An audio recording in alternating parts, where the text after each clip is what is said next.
Bwrdd Hywel, welcome to this morning's Hywel University Health Board Public Board meeting. It's great to see you all. Let's hope for a productive and engaging day.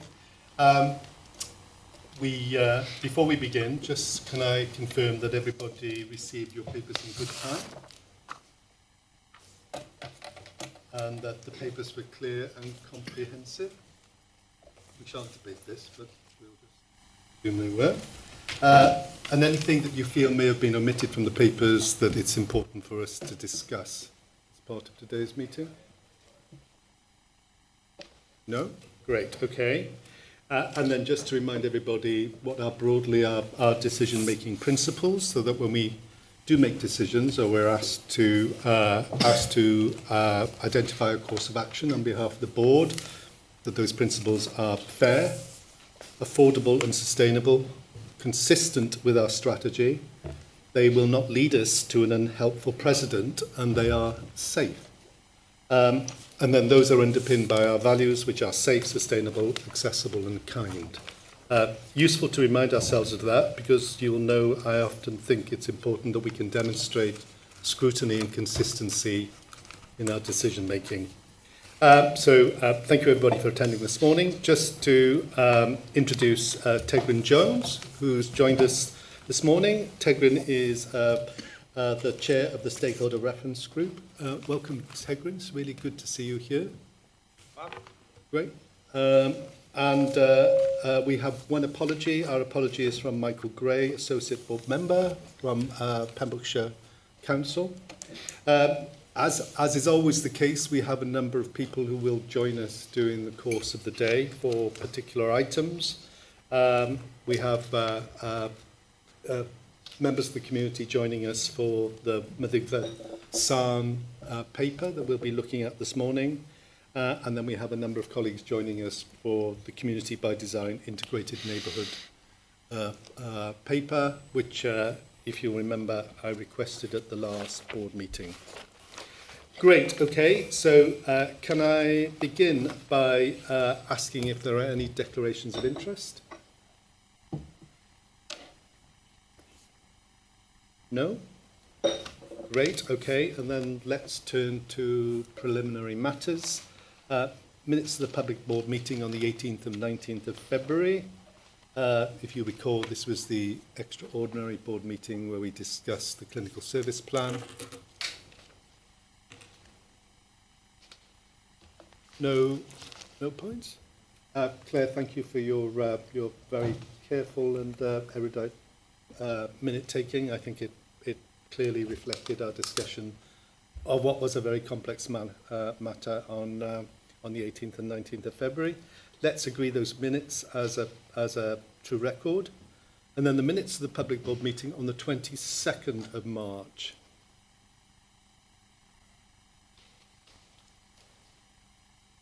Fine. Great, okay. We'll agree those as a true record as well. And then let's look to matters arising and the table of actions. What you'll see is that all actions are being completed. Are there any questions or comments?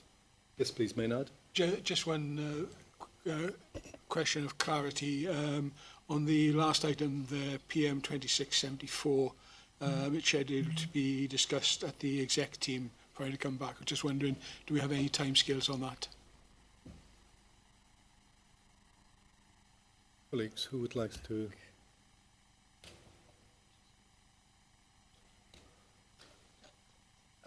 Yes, please. Yeah, thank you, Maynard. So that has been scheduled in to come to a formal exec team. I think it's within the next month, but what I can do is provide you with a date outside the meeting, and we can make sure that we've updated the table of actions to reflect that.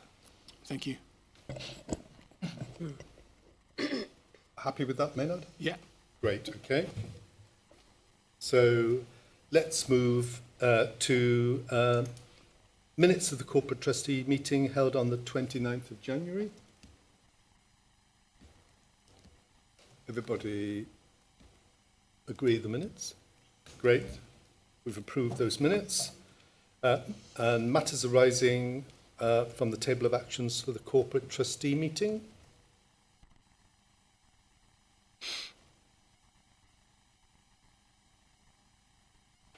Yes, please, Sharon.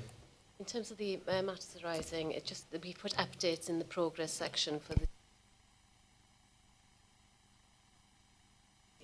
scheduled in the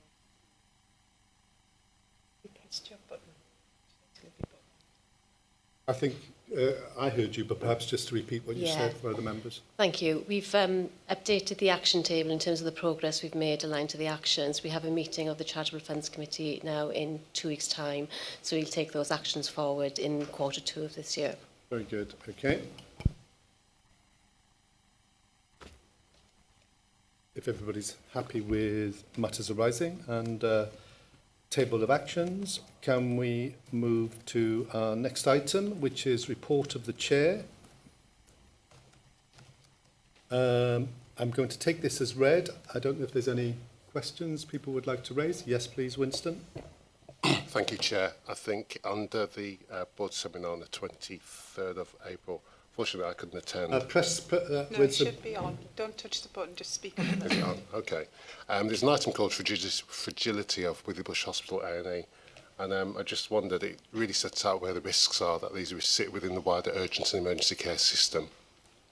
I just wonder whether the board considered what the next steps on that are, given the sort of fragility of Withybush and also fragility of other A&E departments across our health board. Where do we propose the next steps are in terms of addressing some of those risks? Because the paper quite rightly states that short-term mitigations are not really sustainable. Yeah, good question.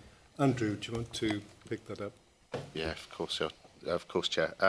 So I think in terms of Withybush, the immediate situation we had when we discussed at board seminar, we managed to mitigate the risk during that period. We secured some locum consultant staff, and we're onboarding some middle grade staff that add a bit more resilience to the A&E team there.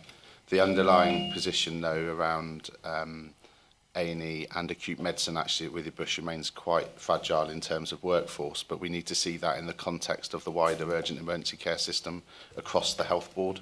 We've had a couple of events that I know members have attended in Lampeter, where we've been looking at how we reshape our urgent emergency care system. And I think some of the pathway work that we need to do to understand how we flow patients through our system will help work us through an answer that responds to the question of the board seminar.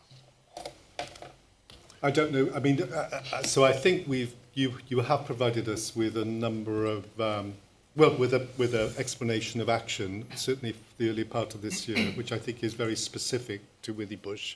But I think you're right, Andrew. Really, the solution is a systemic solution, not just one that's focused on our individual service at Withybush Hospital. And I think the event largely took us into that space. We won't really resolve this issue until we address issues within primary community services and the demand that's being placed on our services, not just at Withybush, but other hospitals as well. Thank you. But good point to raise, because we need to be mindful of it. Rodri. Thank you, Chair. Just moving on then to the transport and travel. Obviously, we've had various discussions regarding transport and our rurality as a board. And it does say there kind of that we're looking at a clearer strategic position moving forward. Just wondered if there has been any discussions. It's not just a health board issue, it's everybody's issue. But it's just a matter of, has anything moved at all there? Yep. Good question. Lee, yes, please. I'm happy to respond to that, Rodri. So obviously we did have a discussion at board seminar.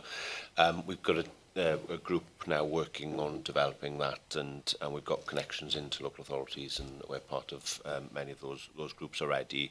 So the intention now going forward is that we'll bring something back to the Strategy and Planning Committee in September, which describes what that strategic direction has looked like in August, with a view to bring it to board in September. That's the plan we're working to at the moment. Great. Okay. Neil, did you want? Is it with regard to that item before I come to Mike? Yes, please. It's okay. Yes, thank you. Go ahead.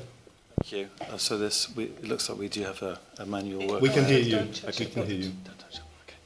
So just on the travel and transport, I thought it was really helpful to have that conversation at the board seminar, and it was just quite interesting because I remember we had the example given of how long it might take to get from Dale to Glangwili, for example. And it was quite interesting, perhaps Andrew would back me up on this, but I bumped into a a couple that I know from St Nicholas, an elderly couple in Glangwilly on a walkabout last week. I think it was last week, wasn't it? The week before. So she was in for a cataract appointment. We chatted to them. Their day's travel was actually 10 hours. So from St Nicholas. So they had chosen to take an earlier train, so by a couple of hours, but still the ordeal. I mean, they weren't complaining. It was quite fortunate that we actually bumped into them and had the conversation. But the getting a lift from St Nicholas to Fishguard, getting the train, changing, getting to Carmarthen, taxis, hanging around for the appointment.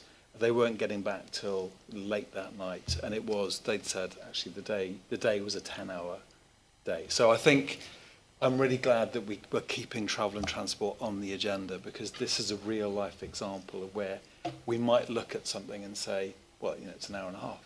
Whereas the reality for some people, especially in rural areas, is that this was an all-day expedition for them. So I just wanted to chip in with that comment. Thank you. Thank you, Neil. I mean, it's always really useful for this board to hear those instances, because we can treat it as a very academic subject. But what we need to do is connect it to lived experience of people who are having to spend a lot of time travelling. And it is an enormous dilemma for us. And transport is not our business. Health is our business. But inevitably, these things intertwine and blend. So we have to have, back to your point, Lee, we have to have a strategic position on it that we can then deliver in the form of any actions. We can support other organisations and ourselves to address those themes. But very important. Thank you. Michael. Well, thank you, Chair, but my question's been stolen by Rodri and Neil there, but I just think it just shows, Chair, how exercised independent members are by this issue, which should be some sort of be welcomed by our community, because we're very concerned about this issue. And Lee's answer, I think, was reassuring that he'll come back to strategy and delivery and then the board. I'll just ask Lee that at the discussion we had a month or so ago, which is in the report here, there were some real practical issues and ideas thrown around. So that report that comes back to us eventually, can it be quite focused, quite practical, and with real metrics and delivery times, so that we can feel that we're really making some inroads into this? Thank you. Okay. Happy to say, obviously it'll be a mix of things, won't it? There are some specific things that we're already progressing, as you know, Michael, and that will progress anyway, and others will be more, I guess, strategic principles and influencing, because as Chair rightly says, obviously we have some control of aspects of it, but not the totality. So, but we'll set all that out, and we can have a good discussion in the committee. I mean, we should remind ourselves it is our ambition that people should receive the highest possible level of healthcare as close as possible to where they live.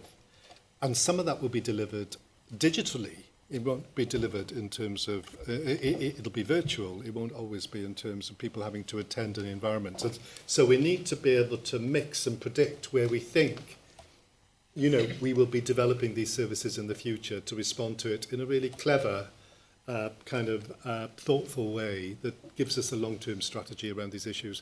But the point I want to make is it's a difficult one for us, because on the one hand, it is not our business, but on the other hand, we cannot be agnostic with regard to these issues. We have to have a view that supports people access the services we're trying to deliver. Great. Okay. Thank you for raising that point. Anything else in my report people would like to raise? Okay, if we're comfortable with that, can I then move us to the Chief Executive's report? Diolch, Cadeirydd. So there's a few items just to highlight, I think, in the report. One of them is the progress on the board assurance framework, which we remain on track to present to board in July. The corporate risk register is presented, which apologies, it does add to a large to Volume. the size of the papers, the volume of the papers, but it is presented there and with all its detail, and you can see the adjustments that we've proposed to the corporate risk register. So happy to take questions on that one. There's also an update on our new ways of working, which I think you'll see we've adapted our approach as an exec team and our the way we connect with the operations team there. So we've set that out in this paper as well. And there's also the item on Cross Hands Community Hub, which is progressing, important development, but you'll see there's a novation agreement and deed of cancellation, which we need to approve. Great. Thank you, Phil. Colleagues, any thoughts or comments or observations? Just one, risk 2204, expected date achieved 31st of March 26. I take it, was it achieved? Risk of health being unable to meet statutory capital resources. Yeah, yes, it was achieved, Chair. That was why it was reduced down to 1. And then now for this year, there will be a new risk on the risk register, depending on how we progress this year in terms of capital allocation. But we did meet We did meet, the yeah. 31st Yeah. deadline. Good, thank you. Yes, please, Eleanor. Diolch, Cadeirydd. I just welcome the news on the Cross Hands Community Hub. It's something that I've asked about over the last 2 years. It's really, really important to the people of that area because the consequences of the surgery and not being there. And I'm very glad that we're in a position that we can consider today the novation of that contract because it's a really important well-being hub for the community in the way that we are trying to progress to treating and helping people near where they live. So I really welcomed that. Great, thank you, Eleanor. Any other thoughts? As a point of clarification, so Phil, you mentioned the fact that the different way of working. I wondered if you'd just like to say a bit more about that. Yeah, sure, and other execs might want to come in too. I think look, when I started as interim chief executive about two years and 4 months ago, we moved into targeted intervention for our whole organisation. We so one step away from special measures, and we instituted quite a command and control approach for the organisation, which I think has given us some benefit clearly over the last few years. But I think when you look at the best organisations, they don't remain in that sort of situation forever, and it only gets you to a certain point. So I think what we're describing here is a transition towards an organisation where accountability is delegated throughout, is felt, and through the whole organisation, rather than in most of it sort of being held at the executive team level. So that's it also fits with the fact that we have new CCG, clinical care group leadership in place. I think they were appointed expecting a way of working where they were accountable for their budget, performance, quality, workforce, strategy, all of that. So I think, look, we are transitioning into that. It's a risky time when you transition. I think we recognise that. So we're putting a huge amount of effort into making sure that the transition is as smooth as possible and we're as clear as possible. You'll see that we've put together a pack for the sort of senior budget holders across the organisation, which describes the arrangement, but also there are performance and delivery agreements for each of those senior budget holders, which they are receiving at the moment. There's a few little final details on them, but so they will supplement the normal budgetary accountability letters that they receive. The difference with the performance and delivery agreement is that it isn't just finance, that it's more of a comprehensive view of what we expect from those senior budget holders over the year. So, you know, we're going to have to we're going to have to as an executive team I know we're going to have to be really on this. It doesn't mean that as an executive team we're sort of stepping back at this point.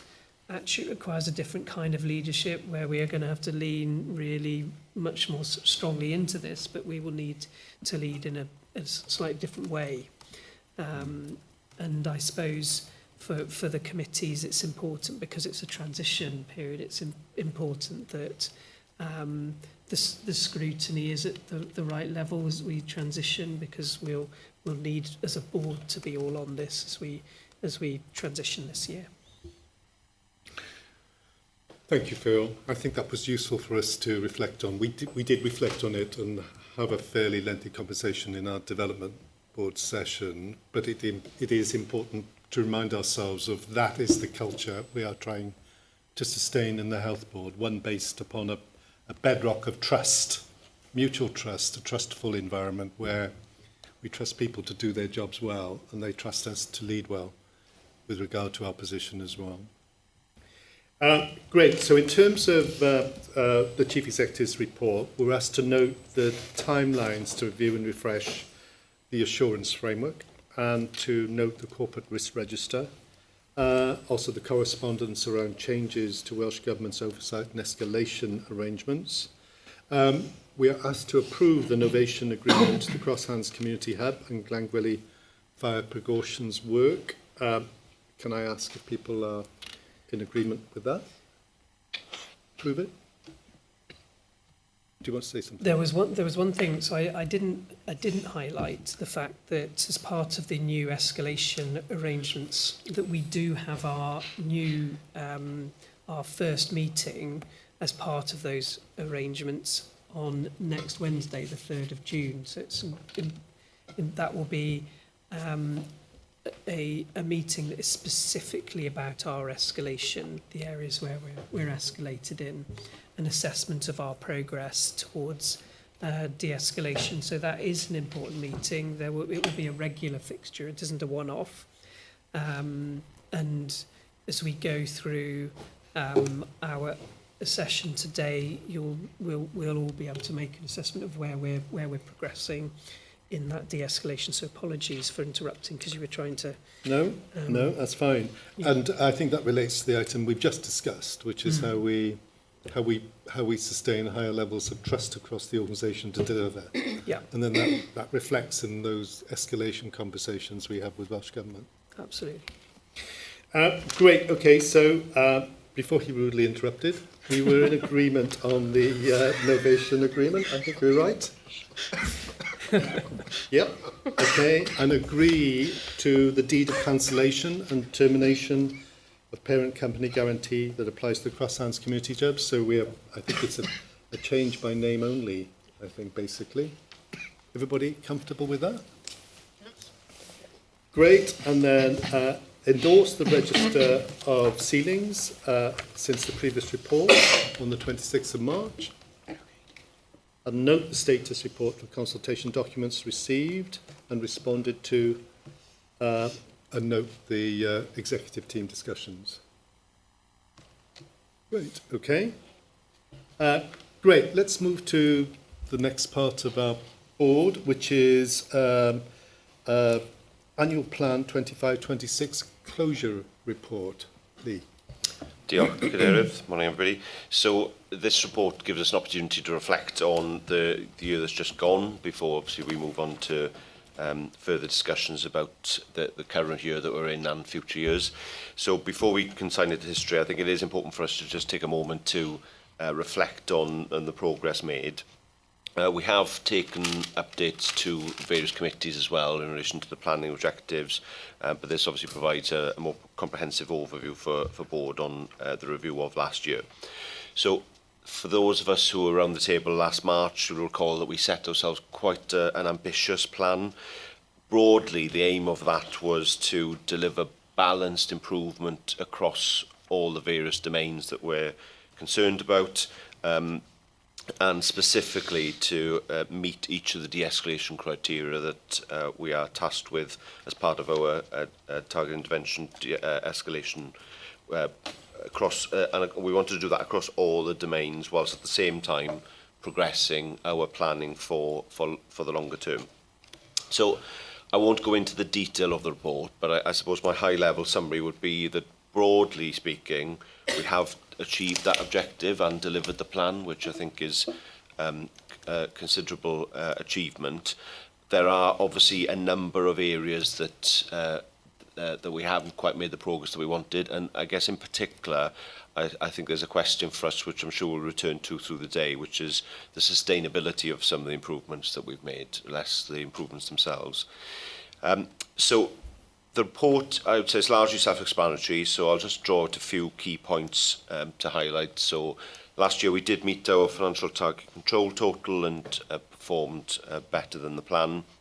In the table of performance metrics, you will see that in all but 2 areas, we have seen an improvement against our baseline. Both of those areas are in urgent emergency care. I think that gives us a focus for our attention, alongside then some variability, I would say, within the infection prevention metrics. We have been de-escalated through the course of the last 12 months by government to level 1 for leadership and governance. That reflects that progress, and we've also been de-escalated to level 3 for planned care and cancer. Nonetheless, obviously, significant challenges remain in a number of those areas. We've also, alongside that, made significant progress with the clinical services plan, which came to board in February. We've brought the primary and community strategic plan to board in January. We also refreshed our long-term strategy, and we developed an addendum to our programme business case to support that strategy, which also came to board in January.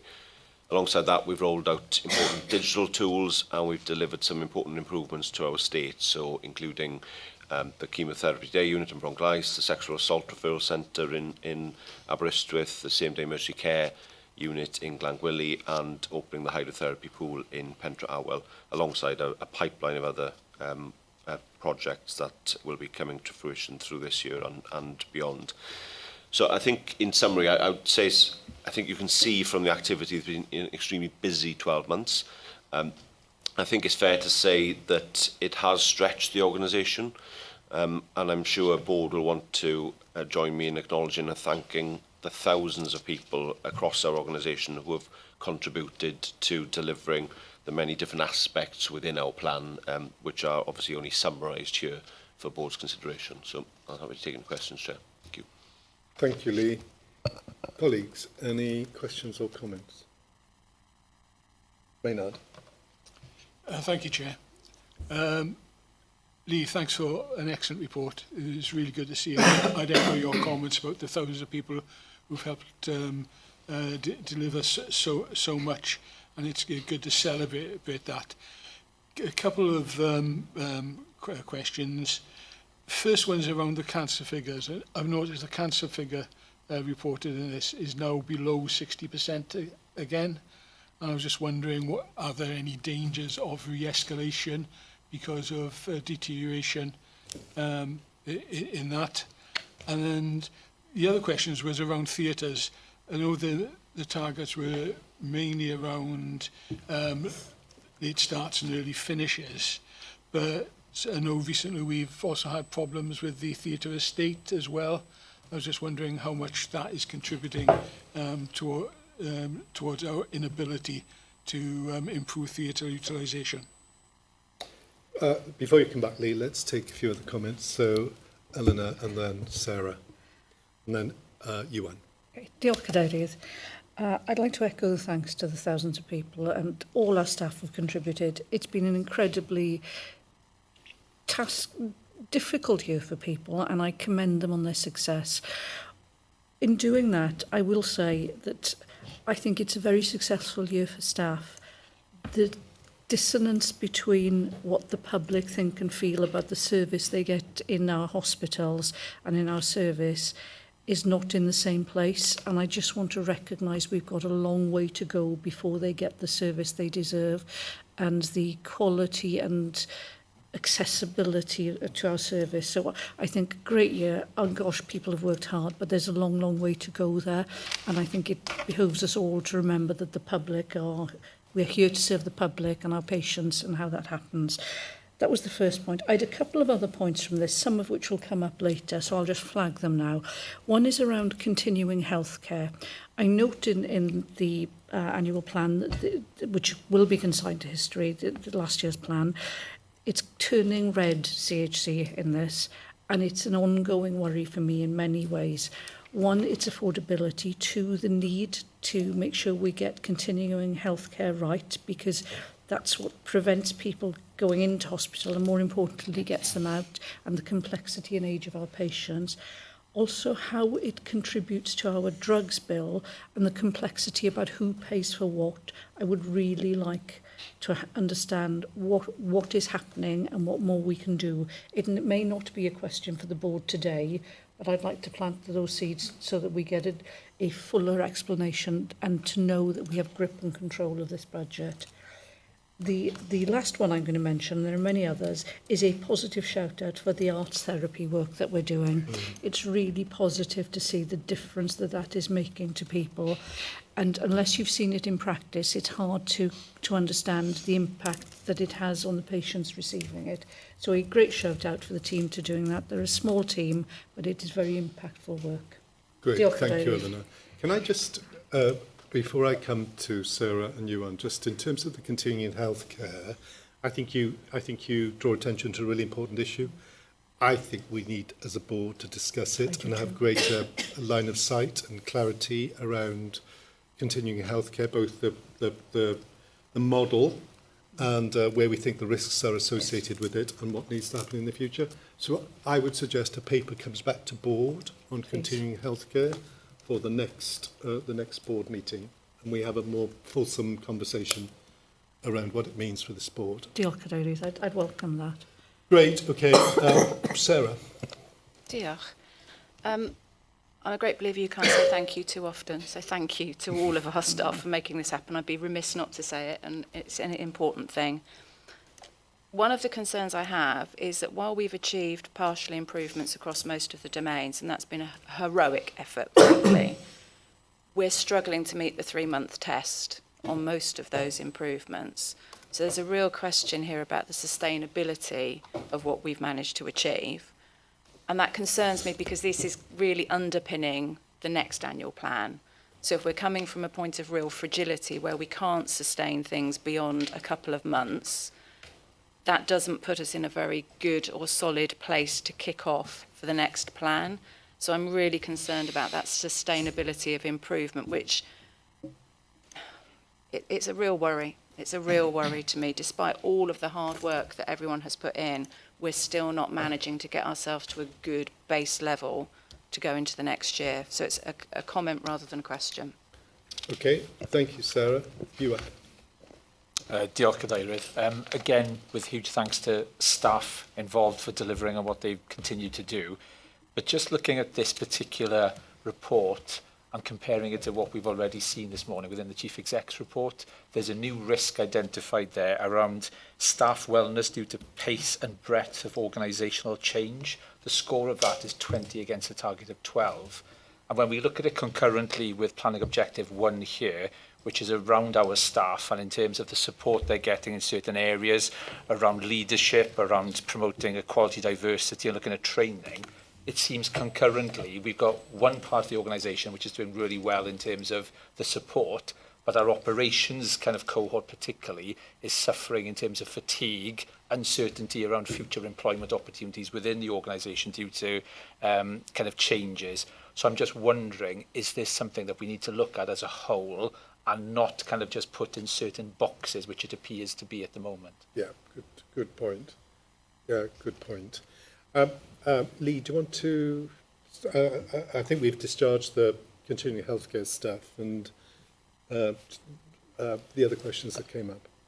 Yeah, I think Andrew will probably want to come in on cancer and theatres, and you may add something on CSG as well. I think probably, I guess I just recognise the points that Sarah and Ewan have made. I think there is, as I mentioned in my introduction, sustainability is the key question in some areas. We've made some good progress, but some of that was dependent on external support. Some of it was dependent on heroic efforts. And obviously what we need to do is transform in a more fundamental way that will more sustainably deliver the change that we want. I guess what we are trying to do, though, is I guess to pick up Eleanor's first point, is we're recognising we're starting from a low baseline. If we go back the last couple of years, it was a low baseline. So the only way to get on top of that is to steadily improve in a consistent fashion, and that's broadly what we're trying to do through the design of our annual plans. I think probably on Ewan's point, I think we see that through the organisation, and others may want to comment with sort of staff survey results as well. It is a common theme that either formally or informally, the feedback is that people in all parts of the organisation are incredibly stretched and strained because they want to deliver the care, as Eleanor says, that our public deserve, but the challenges and the constraints around that and the pace we're having to move to respond to all of those challenges is put strain on individuals. So it's there is a leadership question for us about how we can best support individuals and teams through that challenge and that process, but it's a recognised challenge for us, certainly. Thank you. Thank you. Lisa, do you want to come in? Well, before you come in, let me just... So relating to what Ewan said, Andrew, you may want to come in as well to talk about the council and theatres. I'm kind of minded, at this board we have before acknowledged and recognised that that our workforce has increased substantially since COVID, and yet our productivity has dropped.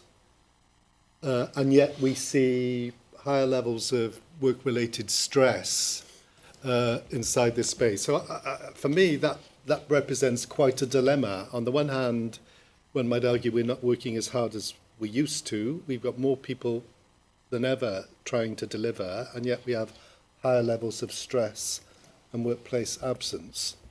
How do we reconcile that?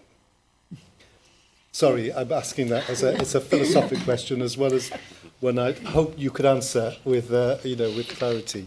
Okay, I will begin to try to answer some of that. And we did have quite a detailed conversation in our People, OD and Culture Committee last week or the week before around this particular risk. And part of that was around, is change happening too quickly? Is it happening too slowly? Because actually some are taking place over a very long period of time. We also, with our clinical services plan, people are aware that things are going to change, but at the minute we don't know how and we don't know when. So therefore there is uncertainty with individuals. So we were going to be meeting, myself and some of the independent members outside of that committee, in terms of how we can chunk up that risk on the risk register so that people can see what we are attempting to do and how we will change over time. In terms then of the dilemma, so the staff survey will come to the committee to the board in July, and we can have a conversation then, because there are lots of conflicting things that come out of that, and I guess it depends where people were working, how they were feeling on the days that they filled in their survey. And I think in terms of having more people and a reduced productivity, we've also expanded into new areas or tried to, provide care closer to home. So we've started providing extra facilities in the community, which means that the people working in our hospitals or in those high-pressured environments don't see that change, because that's not where the workforce has increased necessarily. Okay. So I think there's an awful lot we need to unpack in that, in terms of how we can improve the experience for all of our staff. Great.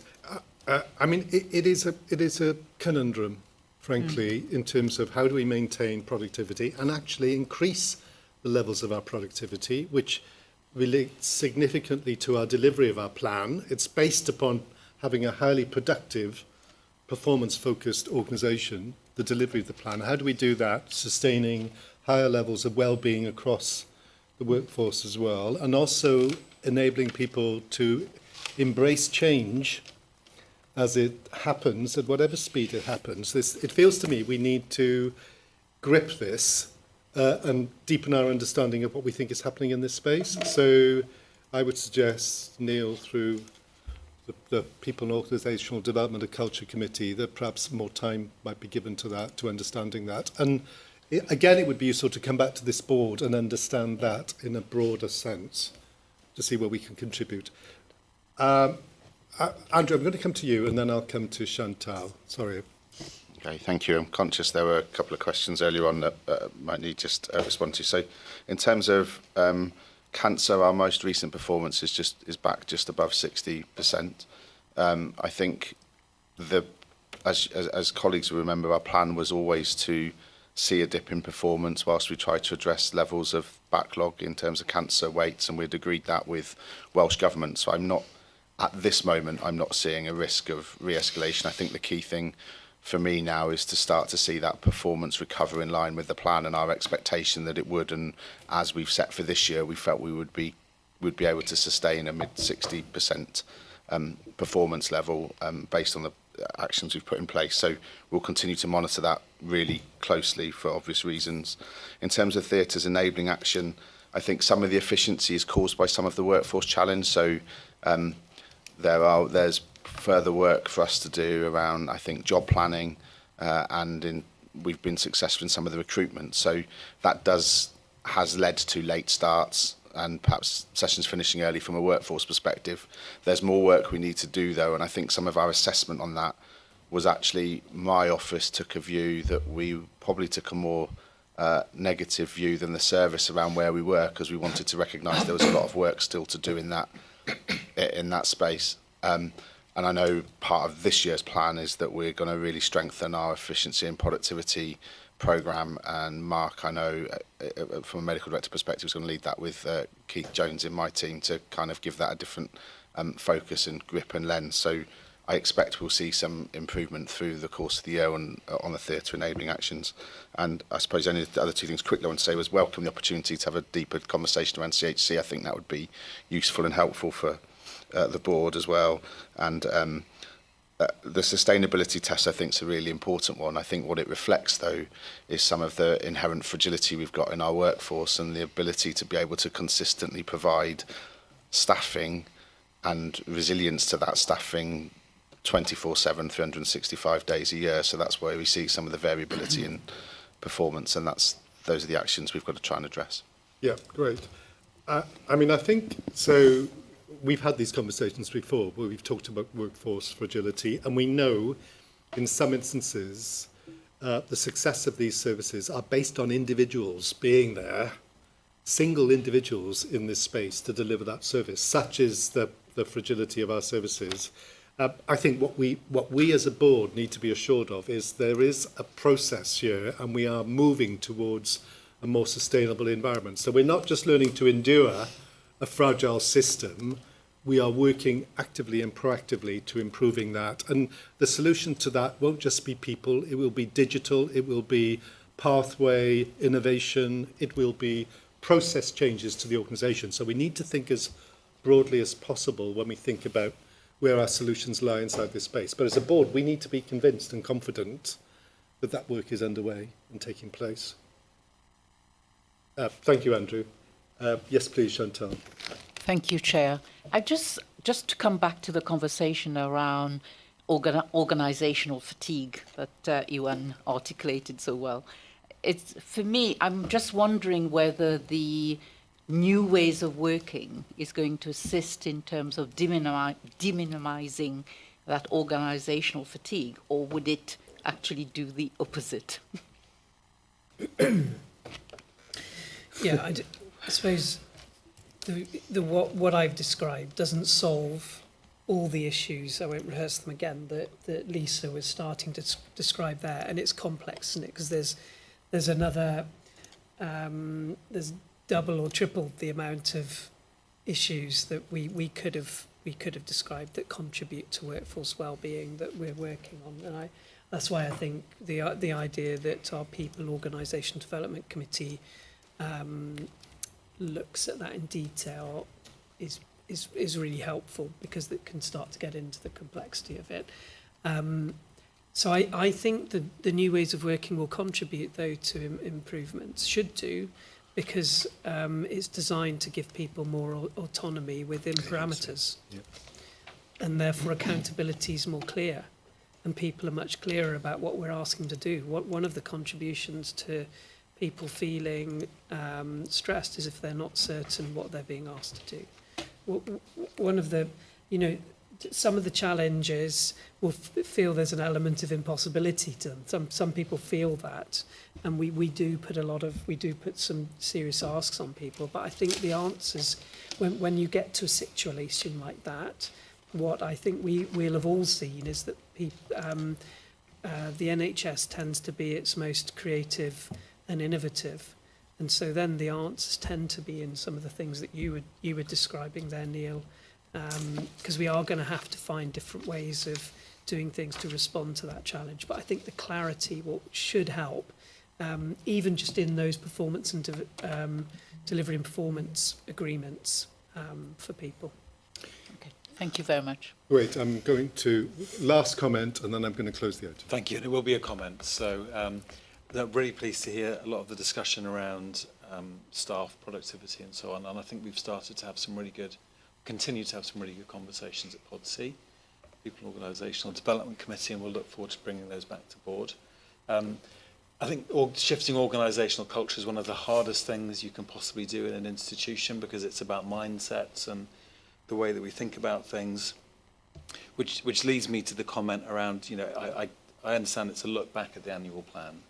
I think I'm going to raise the population health and prevention aspect, because while it says we're on track, I still feel like there's a lot more we could be doing in this area, and that is a cultural shift in itself, to think about how we put things in place for the longer term, recognising that we do have those day-to-day struggles and battles that we have to manage through. So that was my closing comment. Great, thank you. And I think you're right to bring attention to that particular issue. No, I'm not going. We'll come back to it in the course of the day, I think. All right, thank you. So I think you're right to raise that issue, Neil. So let's recognise the fact that there's been a tremendous amount of hard work delivered over the course of the year in relation to the plan, and we commend the organisation for the hard work. Actually, we're commending it for the effort it's expended to try and get us to a better place. What we're saying is the better place we're getting to hasn't quite arrived yet. We've got more to do in that area before we feel, and perhaps we will never feel fully satisfied. There will always be a degree of wanting something more and something different. So, but we commend the effort that's gone into delivering over the course of the past year, and notwithstanding the fragility, we can see that a lot of people have worked really hard. We need to see that again this year, and if not more, as we think about the plan that we're about to address in our next item. Great, thank you very much. Let's close that item and let's move to this year's plan, 26-27. Lee. Diolch, Cadeirydd. So people will recall that we discussed the annual plan at our meeting in March, and in that discussion we were quite explicit, I think, in recognising that the plan was both challenging to continue, I guess, the experience from last year, but also unacceptable in the fact that it didn't sufficiently address our financial deficit and left us with a number of wider risks beyond that. So in the discussion, board requested that further work was undertaken to do two things. Firstly, to de-risk the delivery of that plan through Q1 towards 41 million, and secondly, to consider what it would require to improve in that position further and ultimately reach a break-even position. That has been further reinforced through the letter we've received from the Director General, which is also part of the pack this morning. The paper you have in front of you summarises the extensive work that's been undertaken over the last couple of months to try and make progress against that, recognising that it is a very challenging requirement for the organisation. and there is a considerable amount of work that's been undertaken, but I think we would say not completed at this stage. So we can't today assure the board on delivery of the existing plan and a full de-risking of that. So we've got a summary within the paper of the position that we've reached, and further detail will be considered in committee session later. Naturally, month one can be very volatile. I'll ask Hugh to come in at the end of this now, and we do have a finance report on month one later. But you can see from the table that despite some improvement in our savings delivery, there is still a great deal of work required to both deliver existing savings proposals that are not sufficiently developed yet, but also to identify further savings in order to reach the 41 million in the first instance. The report then also describes a high-level potential route to break even, recognising that aspects within that would certainly require Welsh Government support, and as Phil has mentioned, we've got an escalation board meeting with Welsh Government next week, which will touch on that, no doubt, and there need to be a series of discussions beyond that meeting.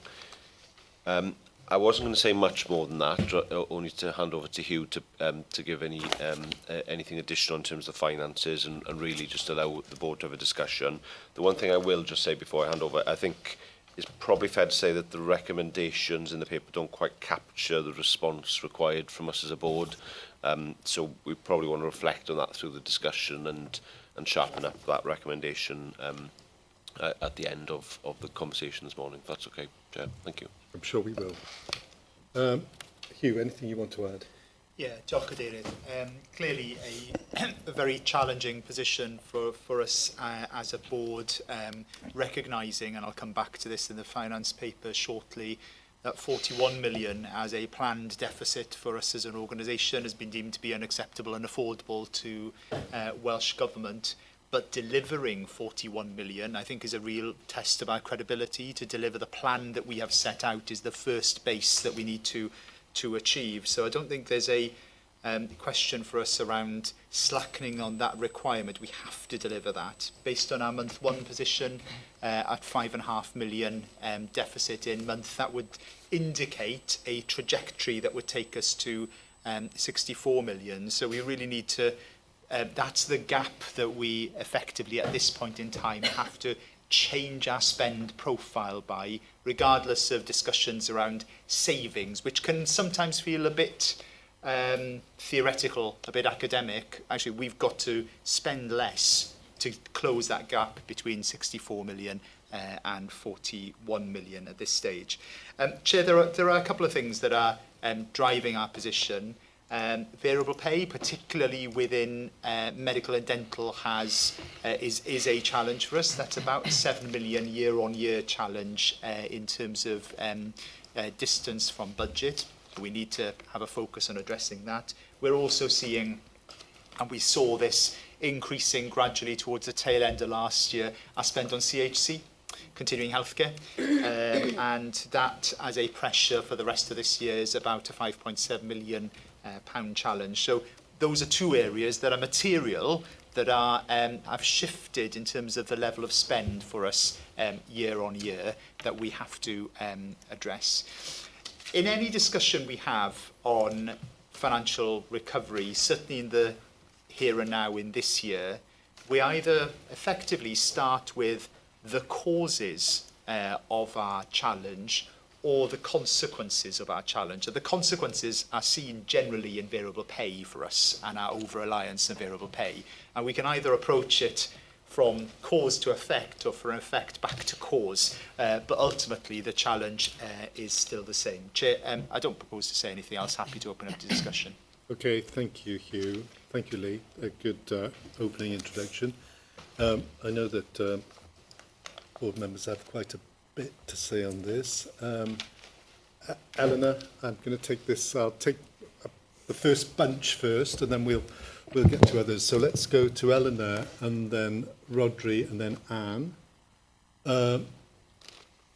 Let's take those three first, and then come to the next. Diolch Cadeirydd, and diolch Lee, diolch Hugh. I read this a couple of times, and I went back to it after I read the finance plan. There were a few things that struck me out of this. The themes that came out of it were variable pay, which he was touched on, the non-recurrent benefits and the CCGs.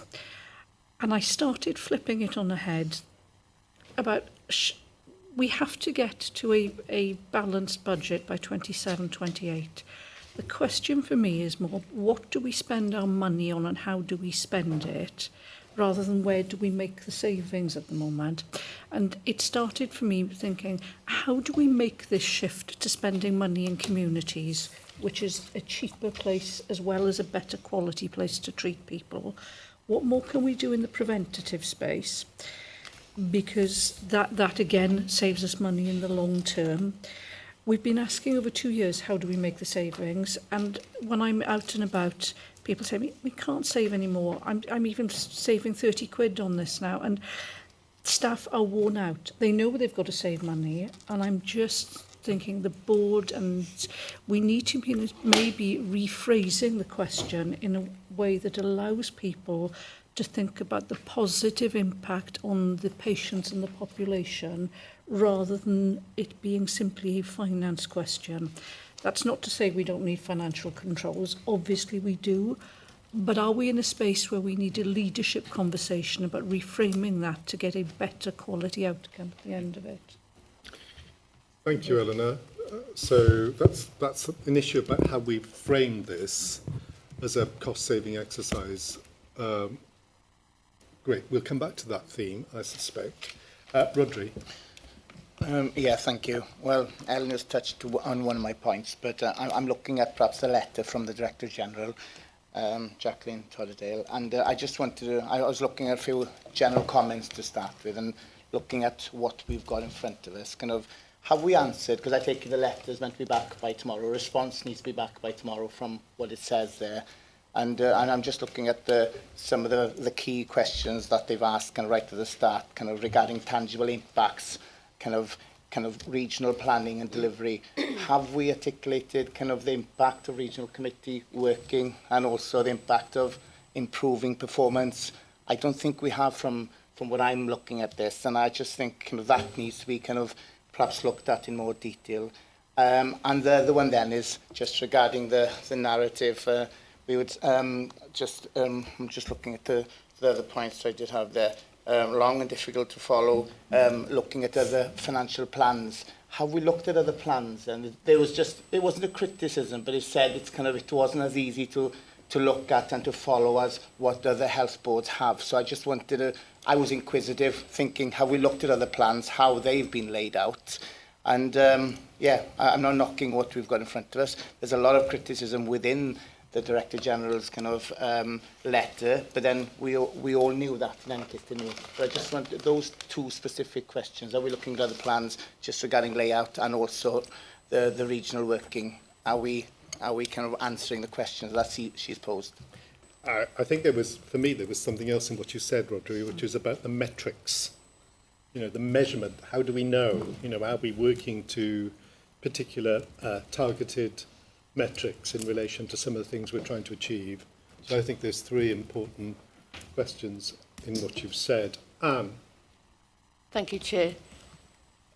There's an element of last year's that comes into this year's that I have concern about, and I think it may be the wording, which is the delayed investment and pay reviews that's in the community and integrated medicine element. There's a national programme with Band 5, Band 6 being developed.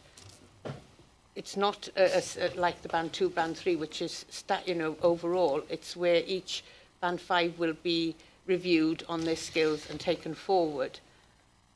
My concern is that we're looking at student recruitment, we're looking at the new way of working.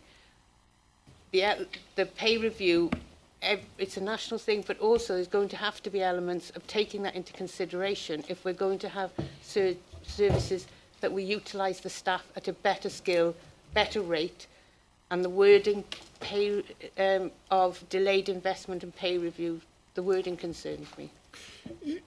Lisa, you may want to pick that up in a minute once we come back, because it feels to me that goes back to the core of this question about our productivity.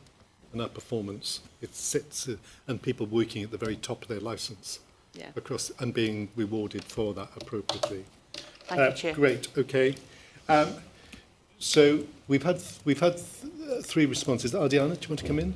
If we're going to responses of the comments of the IMs, yeah? Yeah, that'd be great. Okay, great. So thank you, Elena and a number of colleagues, and Neil previously on the closure of the last financial year annual report, making the point really relevant to what more do we need to do to improve population health and how we go about it, and the shift to left and shift to prevention. And with the financial planning for this year, as you will see, you referred to points of CCGs and the points of variable pay that does cause some of our issues. The issue is that once we have the patients in our hospitals, then of course we have to make sure that we treat them safely to high quality. And in order to make that shift, we've got to move to the situation of the decisions taken of what not to do in order to release the resource to do something earlier in the pathway. The 24/7 model is the purpose that should enable us to do that by embedding in those the highest burden of disease 7 areas, the STAR techniques that we're working with, value-based healthcare and finance team, that shift the resource earlier in prevention. But we do the annual planning, specifically to Neil's point earlier, we do the annual planning based on the resource that we have. And for the public health plan, we do that plan to deliver the best we can, ministerial priorities, health board, long-term strategy within the allocation that we have. And even though we would want to do much more, that's the restriction is based on the resource that we have. I think that's, yeah. We're working on implementing the health coaching service, which goes towards looking at people for the problems that they have in the community before they become admission to hospitals. And we're taking through a business case on community health and well-being workers, but that again is a business case that needs to go through health board governance processes, as it does require investment in developing that service.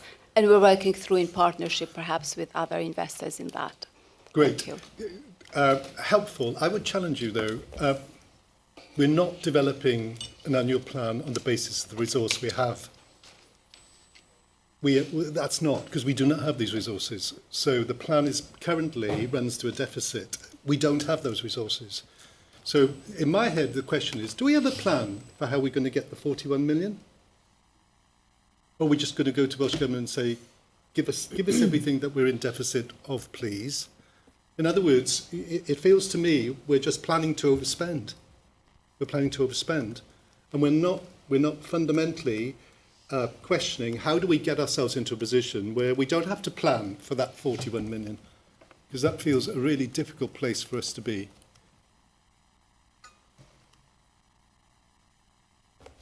Other comments? Yeah, if execs don't want to come in, then we'll come. Lisa, and then I'll come to Neil, Michael, and then Chantal.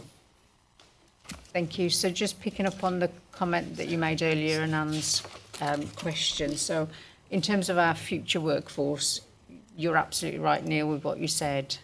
Sorry, Chair, about what you said around the specialist skills that Call me Neil. It's absolutely fine.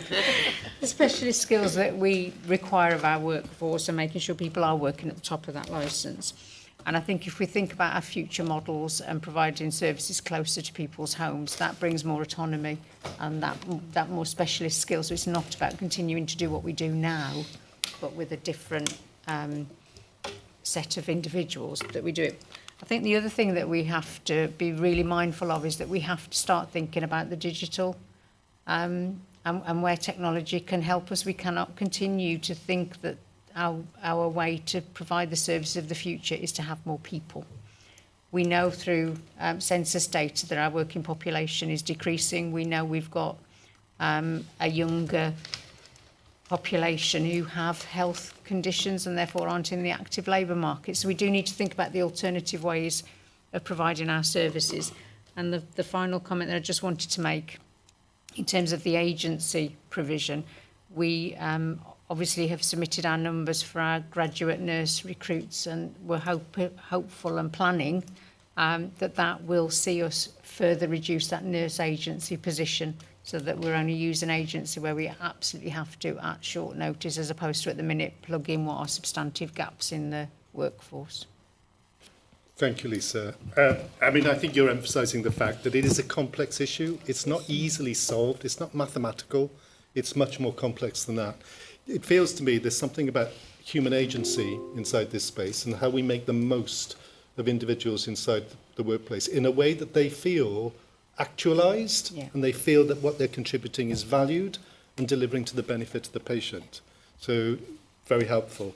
Neil, I'll come to you. Thank you. Yeah, so can I start? You alluded to it, Chair, in your introduction around I think actually leaders as well, around the recommendations. They felt passive to me in, to make the point kindly. It was, I kind of read them and thought, well, I have to consider something, recognise and note that there's no change to the financial deficit. And I made this point in the Finance and Performance Committee, recognising as well that, I'm new to the board, but setting a balanced budget as an elected member in a council every year, you have no choice. You have to work to what you've got, and that there are.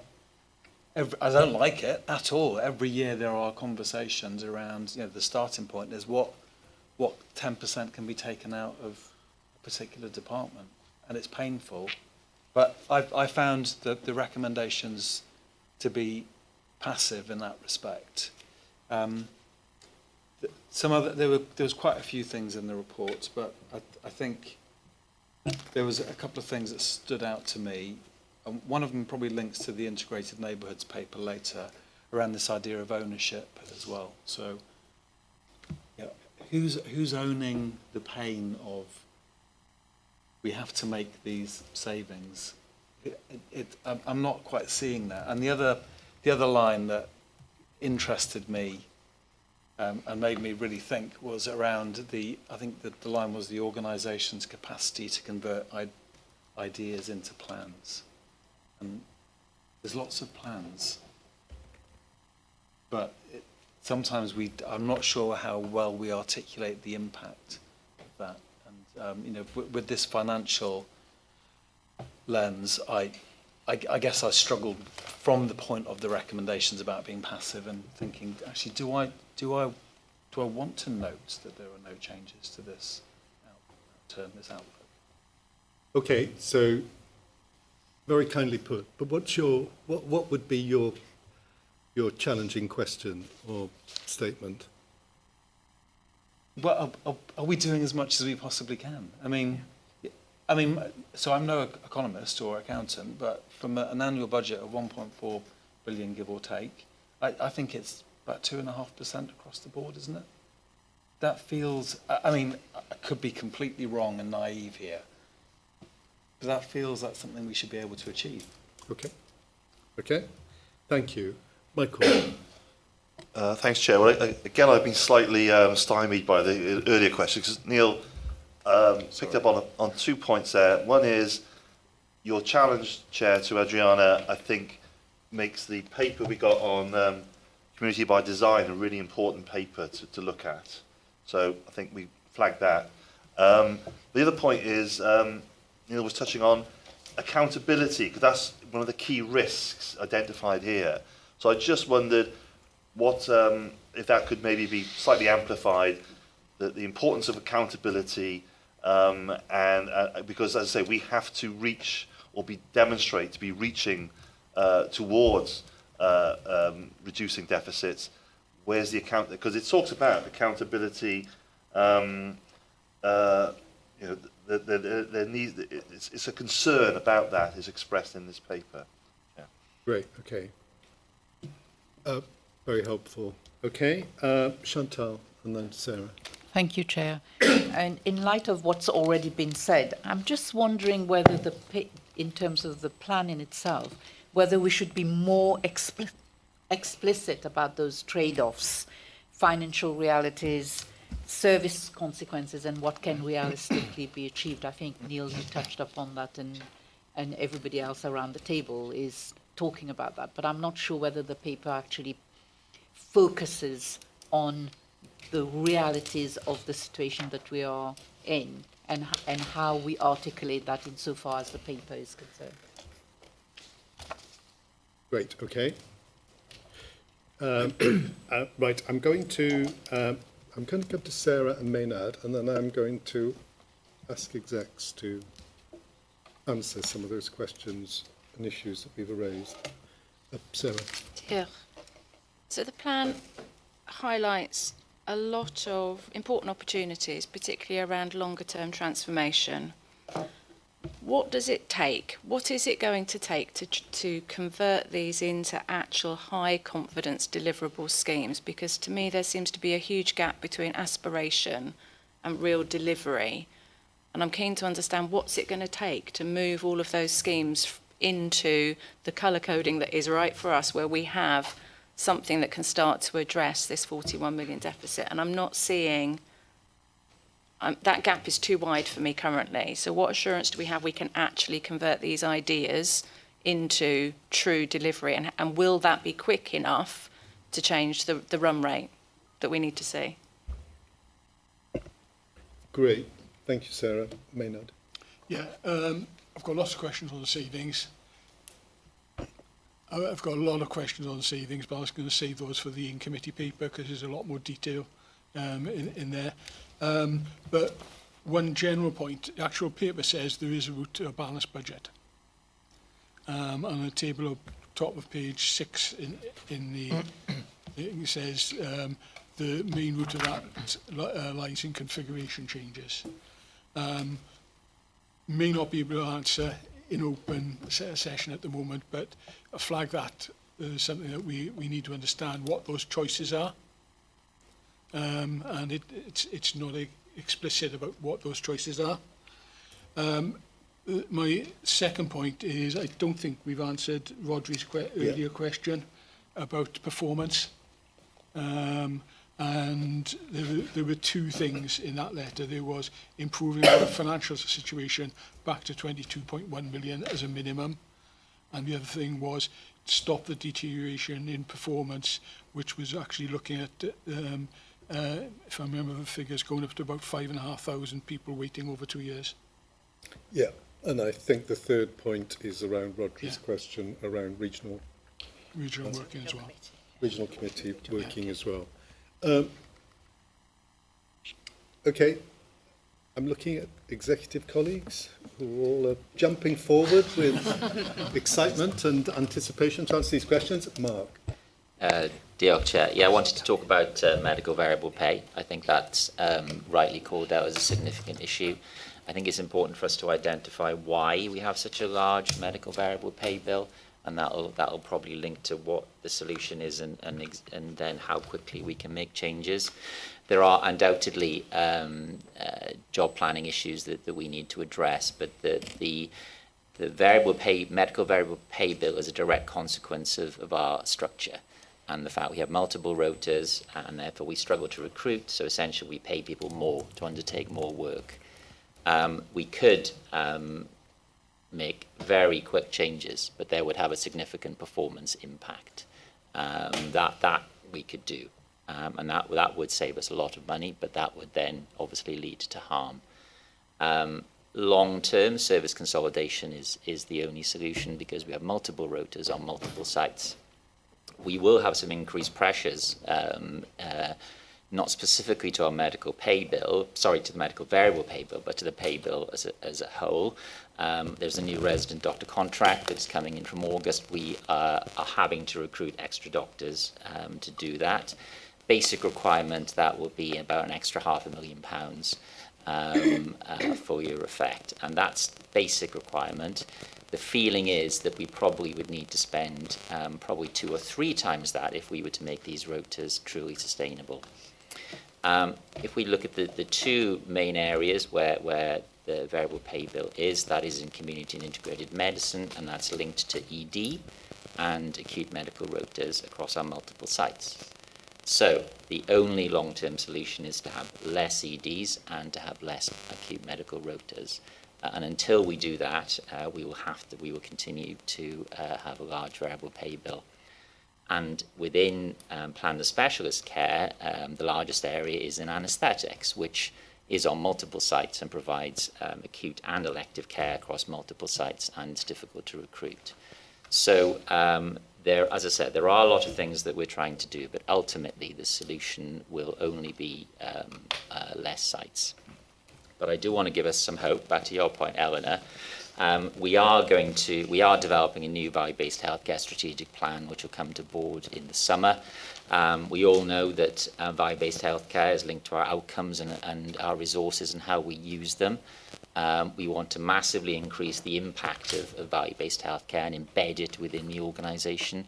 And there's a programme of training going on with Swansea University at the moment to ensure that value-based healthcare is embedded within the organisation. We all know value-based healthcare is a solution, but we've really got to get hold of it and concentrate on outcomes, not what we're currently getting, but what outcomes we want, and then that will help us identify where we invest our money. Okay, thank you, Mark. Very helpful. I mean, my observation would be it feels we're partly between a rock and a hard place on the variable pay issue.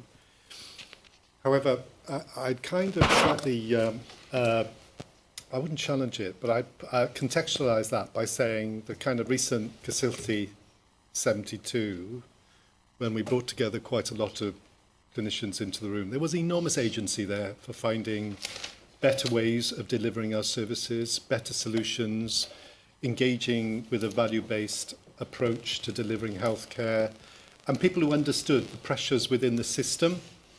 So they kind of recognise the fact that we are a whole thing. We're not just doctors working in one place, separate from doctors working in another. And I think it feels to me that some of the solution is that we work more with a whole systems perspective on what we're trying to do in this space than just think about individual services that are costing us lots of money.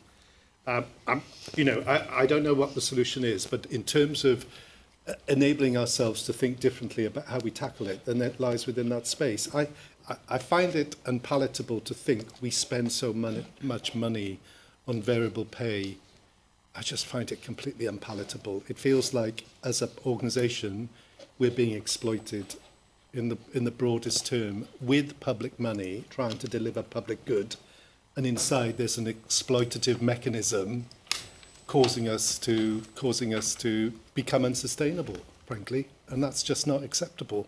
It is absolutely not acceptable. Andrew, do you want to come in? Yeah, Dr. Dyrith. I think there are a couple of points I just wanted to pick up on. I wanted to respond to some of the performance queries that were raised earlier on as much as anything, because I think some of the other questions, some of the things I wanted to say, Mark has probably already picked up. I also just wanted to comment on ownership as well, if I can, and accountability. So I think on the performance side, this is where I've got a real conundrum, because in terms of delivery in year, I really worry about that balance and how I make sure that I'm delivering on quality, safety, experience, money, workforce performance, because that's what I'm responsible for. And that's at the heart of a lot of the conversations and discussions I'm having with my teams at the moment around how we get that balance right and how we drive the productivity question, how we drive the efficiency opportunity to mitigate some of that risk as far as we can. I think in terms of planned care, I am very confident that we will at worst hit the trajectory we've got in our plan. I actually think we're going to come in underneath that based on the first 6-7 weeks of the year. And I had a conversation yesterday with a national team around them joining some work we're doing to review our demand and capacity plan and and to help frame some of the opportunities we might have and best practice from other organisations to really drive that down as low as we can. We do have some strategic issues in that space. Cataract capacity, for example, is about 50% of that deficit, and that isn't probably in discussion with Welsh Government so far. That probably is something they recognise might be a challenge for us to address on our own, but that comes from the lack of ophthalmologists we've got that can do cataract surgery, and not just in Hywel Dda, but in South West Wales, because Swansea have got a challenge in terms of being able to support that capacity as well. So I think there's a couple of strategic issues there, but there is some work we're doing with the national team to work through the planned care answer. In a similar vein, my team are meeting with Richard Bowen, who is leading the unscheduled care work nationally, and again he's going to join our review of our urgent emergency care plans for this year and our performance trajectories, to see how much further we might be able to go, and also what support we might need to enable us to move in that direction. I think there's a couple of strands to that work. There's the transformation piece that comes out of the work we've done in Lampeter, and I think even in board today we'll start to see some of the outputs of that work coming through already, and I think there are other aspects around front door access and the front door model that we will be piloting in June that have come out of that work a couple of weeks ago. So there's that, although that's in the transformational space, it doesn't mean we're waiting weeks and months and years to start progressing that. Alongside that though, there's a really urgent immediate piece around what else can we do in terms of our own system. How do we make sure our own internal standards around timeliness of response from our teams, the optimal flow model, all of those things that you would expect us to be working on operationally, we're really maximising as well. So that's the other piece of work Richard and the team are just going to help us with, work through. So the timeframes I've set with those and agreed with the two national leads is that we'll have a revised and updated position by the end of June. That's the timeframe we're working to on that response.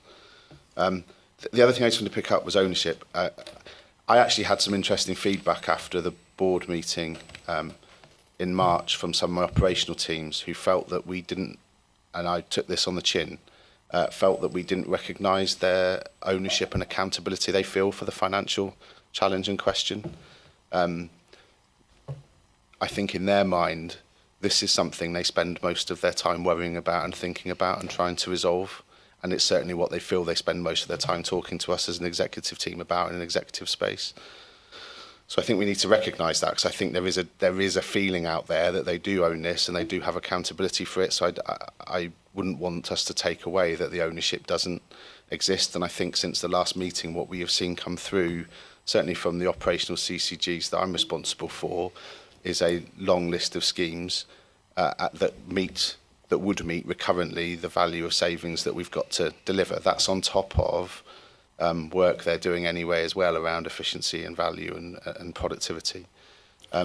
So I just don't want us to lose that, because I think there is an important message for us there, that they heard what we said last time, yeah. and they were concerned that they didn't feel, and I take this on the chin because I probably should have reflected that in that conversation, but they felt that I didn't reflect back strong enough the work that they are doing on a daily basis and the focus that they're giving this and the time they're spending on it. But they are finding it a difficult conversation because of some of the choices and actions they feel they need to take in the context of some of the issues that Mark's outlined. Great. I mean, it's important to say that we don't think this is a consequence of people not focusing upon the need to reduce costs or deliver more efficiency. I'm absolutely certain the clinical care groups are addressing those issues and doing it, willfully, and doing it in the best way they know how. Question in my head is what more support perhaps they need in that space so they feel more confident about doing that. Because let's be honest, most of us in this room would have been in a situation where we have personal responsibility for a budget that we have had to reduce by 5% per year ongoing each year. We would have all have spent some time in that space. So we know the challenges that individuals face when you're having to do that, when you're trying to grow, but you're becoming smaller in terms of your resource base to deliver that. I have no doubt. And we are grateful for the work they're doing in this space, Andrew. What we absolutely have to see is the translation of that work into a hard, impactful outcome, back to Neil's point, that says this is how and why we're going to meet our target at the end of the year. James, do you want to come in? And then Neil, and then Hugh. Diolch David, Bwrdd pawb. I was reflecting on the conversation, Chair and Board, and having had a discussion yesterday in the exec team and afterwards with the Chief Operating Officer and the clinical executives, I do think there's something about the importance of being able to release cash, but actually the lens of which we're doing this around the opportunity for value and productivity. Mark alluded to some of that earlier. I do think there's a need for us to be mindful of the environment in which we're working in addition to the need to deliver certain services, all healthcare services. And the reflection that we had yesterday as a team around the quality impact assessment process that we do have is rigorous. However, the output of that is often negative because it impacts on certain quality of care depending on the service being considered. And it does allow us to get into another conversation, which is what's our a risk threshold and our risk tolerance around the amount of change that we are supporting our clinical teams and non-clinical teams to consider. So I think that that's going to factor into some of our work as an executive team for sure.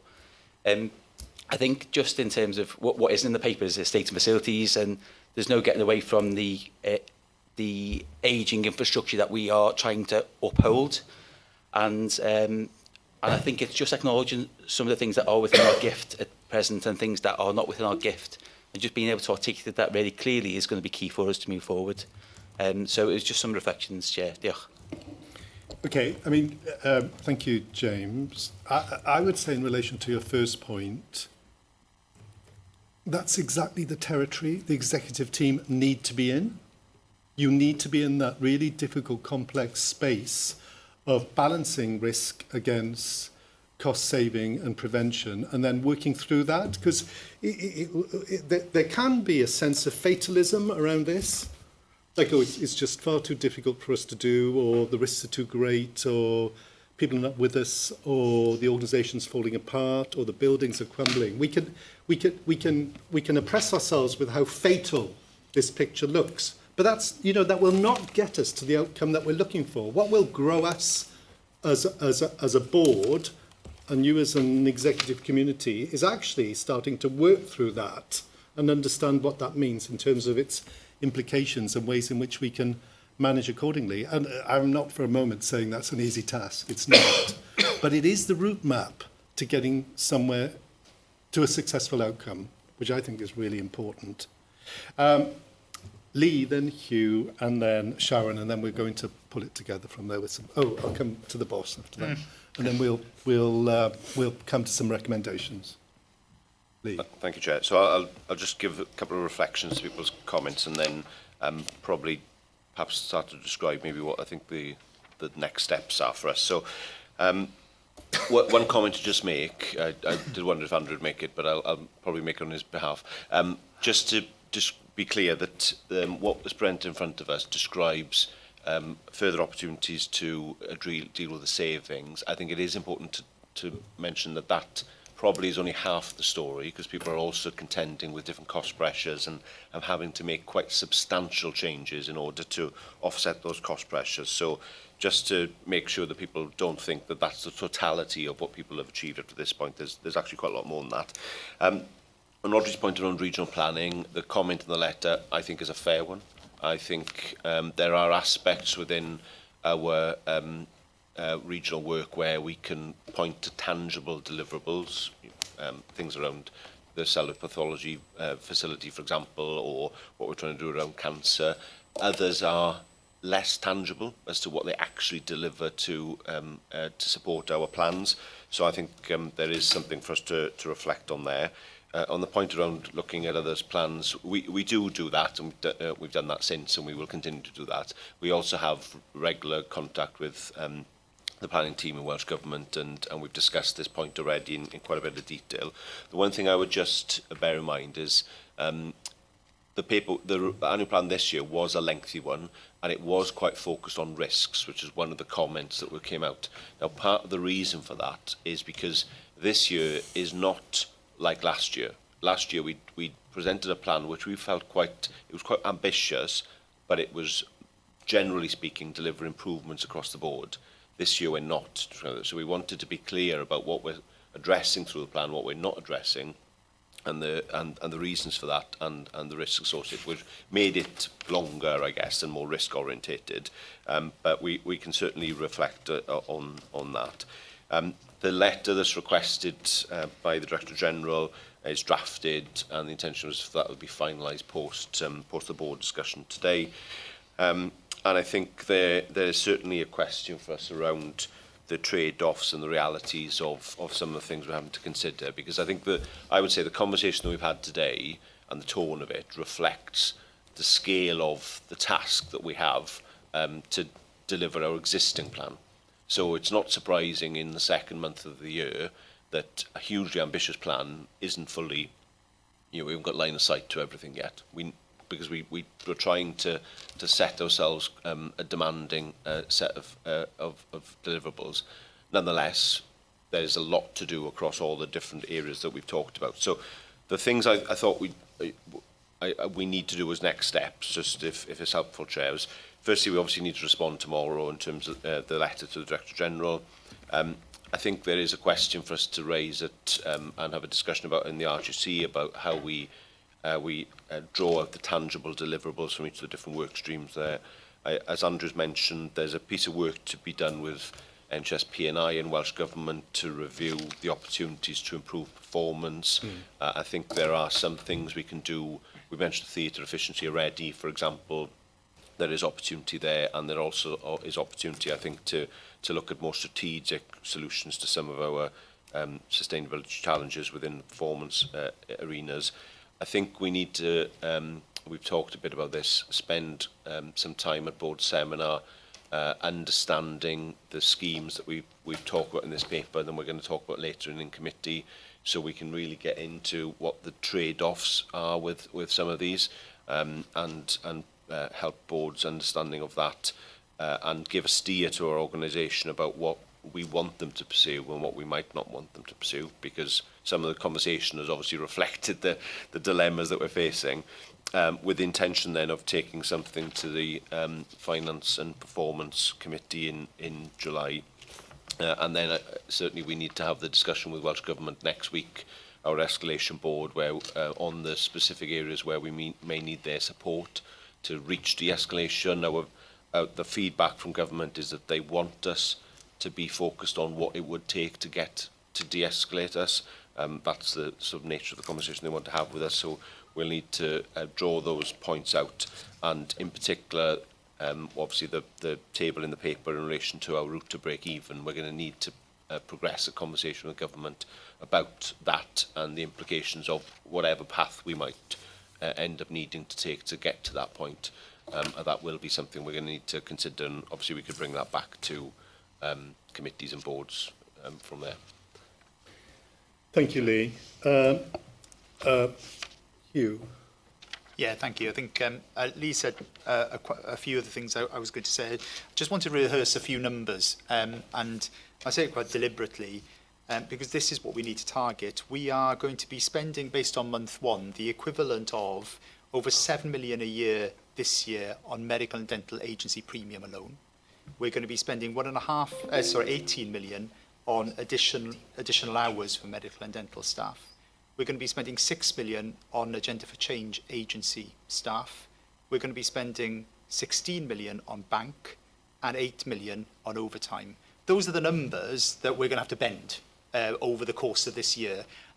Materially, those are the only numbers that we will be able to get at sufficient scale and are sufficiently variable for us to address over the course of this year. So whatever schemes we do bring back to Finance Performance Committee and to board, ultimately will need to address those consequences. Eleanor, I don't know if you realise it, but in explaining the approach that you did, you effectively articulated what a value managed system is. And the challenge for us... How remarkable, Hugh. Absolutely. But the challenge for us is less so identifying high value areas to invest in. We're really good at that. We invested in a fracture liaison service that has made a difference. We've invested in heart failure one-stop shop clinics that have made a difference. We've invested in SDECs, which have made a difference. They are really high-value interventions.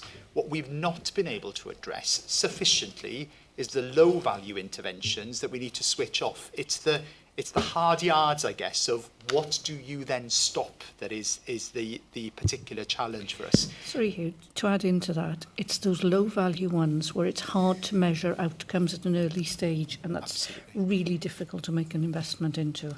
Which then brings us on to the challenge of quality impact assessment and equality impact assessments, because if we just assess the scheme itself, very often these schemes would not pass that hurdle.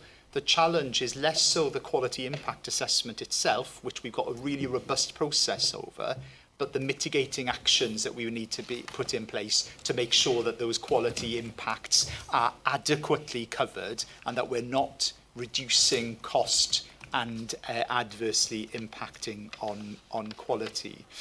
In terms of the 2.5% kind of requirement, yeah, I absolutely take that as an assessment. And in fact, OECD have regularly published reports across rich countries that say that there's 20% of low-value activity that happens within the health systems, within our health systems. So there, I am sure we are not going to be different to that particularly. It's identifying that and switching that off that we need to really think about. And that's not because anyone is delivering low-value activity in and of themselves, it's because the system is not supporting the elimination of low-value activity.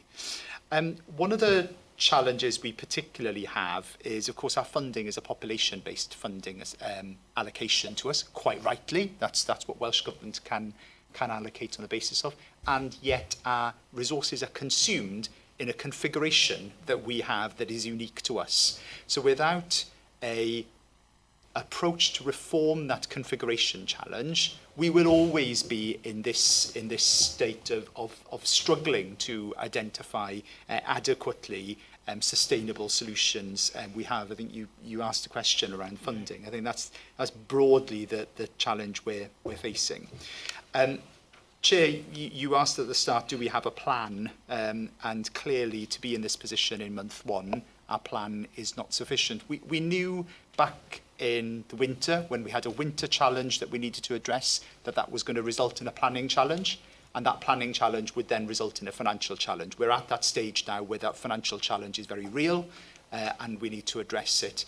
And Chair, I'd argue that it's only by addressing that variable pay at scale that we will be able to adequately address it. That's not to say that there aren't other opportunities for us to address, particularly in areas like medicines management, procurement, continuing healthcare. But at scale, I come back to variable pay as being our challenge. Thank you, Hugh. Very helpful. Thank you, Chair. Sharon. I just wanted to just reinforce really what James and Hugh have said around the quality impact assessment process. I think in terms of maturity, I think it's time that we take it to the next level. It's served us well over the last 12, 18 months in terms of making some of the decisions around the CSP, for example. But I think in some of the early conversations we've had, especially in month one, around some of the quality impact assessments that have come through, there's a clear tension there between financial savings requirements and then quality, safety, and also the strategic alignment with that as well. So we need to move to more of an integrated impact assessment where we've got detailed mitigation around some of the proposals that we've got that will allow us to help make a decision that will support the financial decision making. And I think picking up on what Eleanor was saying, a lot of the QIAs that we see are about stopping things rather than looking at it through that different system-wide lens. So I think we need more detail. We need equality impact assessments completed. We need the health needs assessment completed, but also the financial and the workforce as well. So that's where the integrated impact assessment comes in, and we need to sort of start moving into that direction. And I think, as you said, Chair, in terms of the leadership conversation, I think that fits well then with our new ways of working in terms of framing, accountability and also facilitating decision making, and then enabling us as an exec team and as a board to consider what our risk threshold is and to make some of those decisions going forward. Great. Okay. I think your point around maturity is well made, Sharon. I think and your point earlier, Phil, about it's in adversity that sometimes our skills grow proportionately to meet the challenge of the issues we're facing. And the question is, what enables our skills to grow inside that space it is about providing opportunity for individuals to become empowered, to make more decisions, to understand the reality that we're facing, and to acknowledge that it is a really difficult job. It's not an easy... We're not asking the organisation to do something really simple here. It's complex, the tensions are considerable, the balances are really difficult to strike, but actually we are unsustainable. We are unsustainable. And in reality, you can't have a plan that's unsustainable. It's an oxymoron. You cannot have an unsustainable plan. It's either a plan or it's not. So for us, there's a real issue about being able to work to something that we can all believe in and have confidence in, because we think it is deliverable, it will balance, and it's sustainable. And I don't think we're in that space at the moment. Notwithstanding your point, Lee, about we wouldn't at this stage have a full understanding of what that plan is going to be over the course of the year. But the very purpose of that plan is it becomes a guiding principle for how we deliver and what we deliver and the cost of that delivery. And that's not with us at the moment, and we need to be much clearer about that. I'm going to come to you and then I'm going to close the conversation. Diolch Cadeirydd. I think, look, it's been a really important discussion. The 41 million that we set ourselves in our plan clearly is not going to be far enough for Welsh Government. We have to remember that. However challenging it looks to get back to 41. In fact, I think, you know, we reached just over 22 million last year. That was our exit position. I think there might be an understanding of the Welsh risk fall of about 13 million, but I think above and beyond that, I think that's really difficult for us. So we do need to make significant progress in this area. I'm certainly committed to that. I think on the positive side, when you look at the red and blue saving schemes and mitigating actions that have come up through the organisation, and then you add in the opportunities that have been identified by Hugh's team, they do add up to a big number. You know, of course, there will be some duplication. There'll be some of those we won't be able to achieve, but there is opportunity there. And there may be things that we were hoping to do this year that we may not be able to do. But that's just the reality of running an organisation like this. I think we do need to work on it as an executive team, as Lee and Hugh have described. We have a plan to do that. I think we need to get to a point where we're much clearer on which of those red and blue schemes and out of the opportunities are the ones we believe could be harnessed this year as an executive team, which ones we think we might be able to do if with either additional support or we wanted to test with board, and which ones we don't think we'll be able to do this year. I think we need to categorise that more clearly for board. So I think having those discussions, maybe at a board seminar at Finance and Planning Committee, are going to be really important for us. I think we also need to be clear through those discussions what support our teams need. You know, I think Andrew's point, to either harness more savings or deliver the savings they've identified. We also need to be increasingly clear on what would support us to de-escalate on Lee's point, because that is what Welsh Government's question clearly is. What would it take? What support might we need to do that? On Sharon's point, just to conclude, I think look, we do need to quality impact assess our savings and decisions, and they're going to be difficult. And it would be surprising, I think, if a quality impact assessment was produced on one of these savings plans and it was all perfect and easy. Because if that happened, our answer to that would be, why hasn't it been done anyway? Why is it coming to us? So it should not be surprising if those quality impact assessments show some challenges within them. So we're going to have to face that. And yeah, on the recommendations, I think probably the recommendations that we didn't quite get the recommendations in there that we would have wanted to. We apologise for that because they are passive in the way that they're written. But I know you've got a proposed different set, which hopefully will suffice.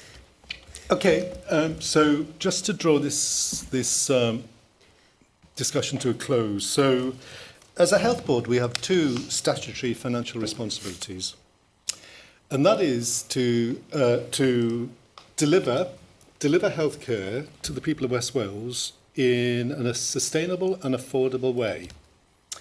And the way in which we deliver that is our second financial responsibility and duty, which is to have an action plan that delivers against that.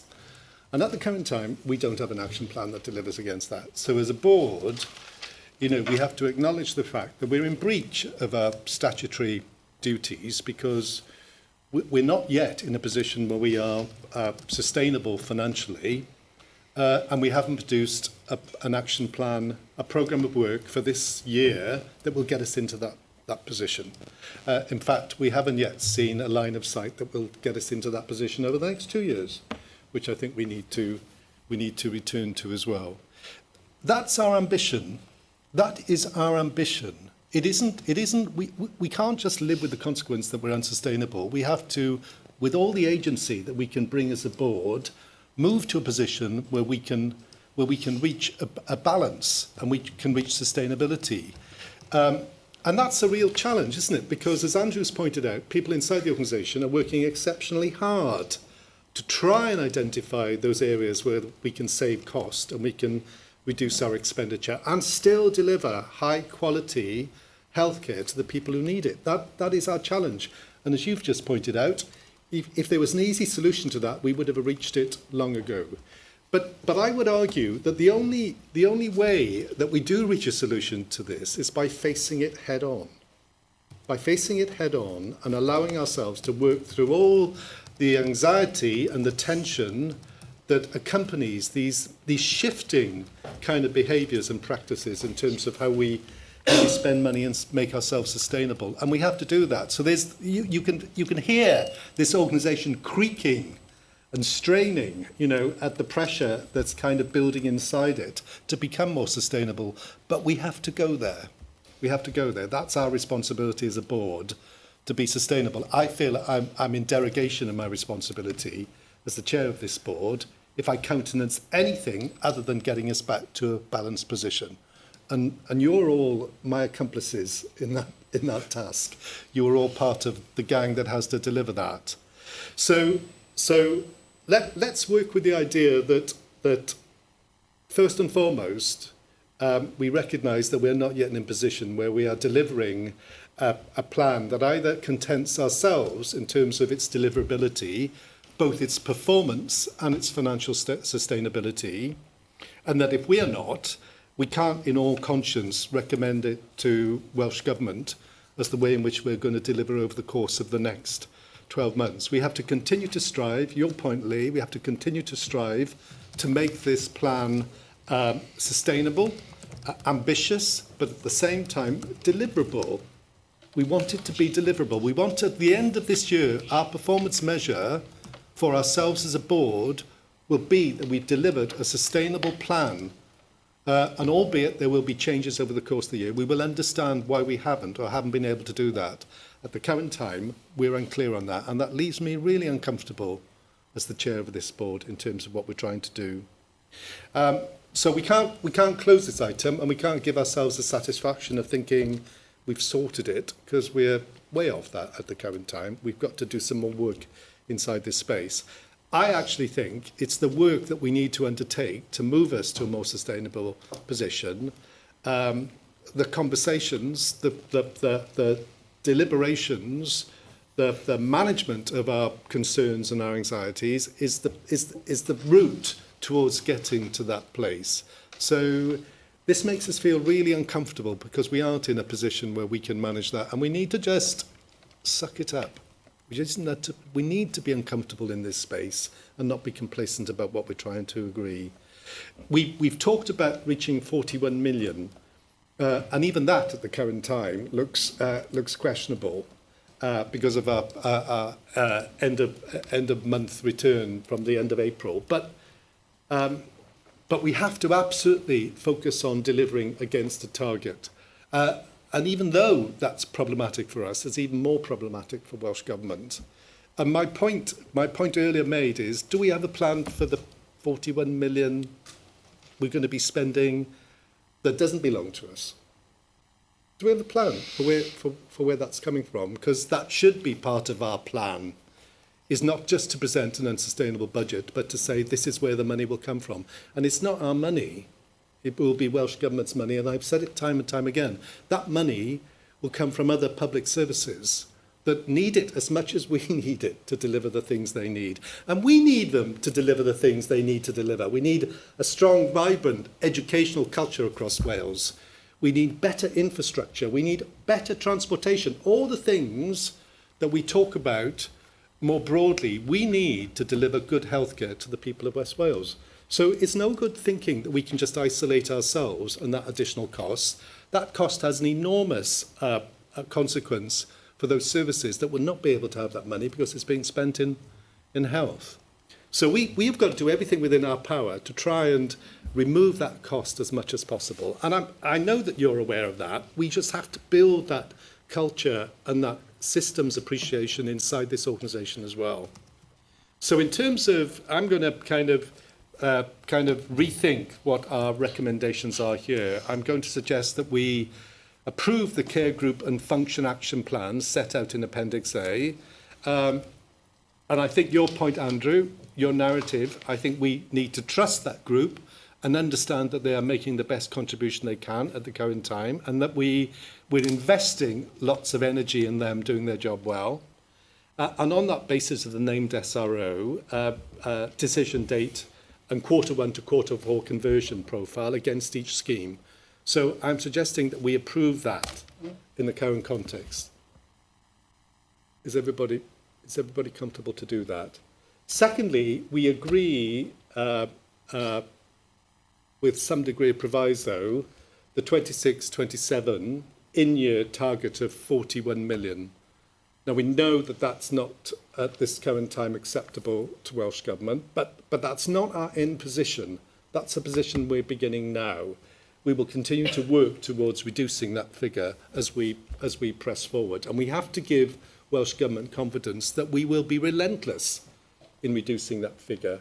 And note the route to break even in 27-28 will be brought back in a separate paper to the July board following discussion and engagement with Welsh Government. So we've got to produce a sustainable plan for 27 and 28 as well.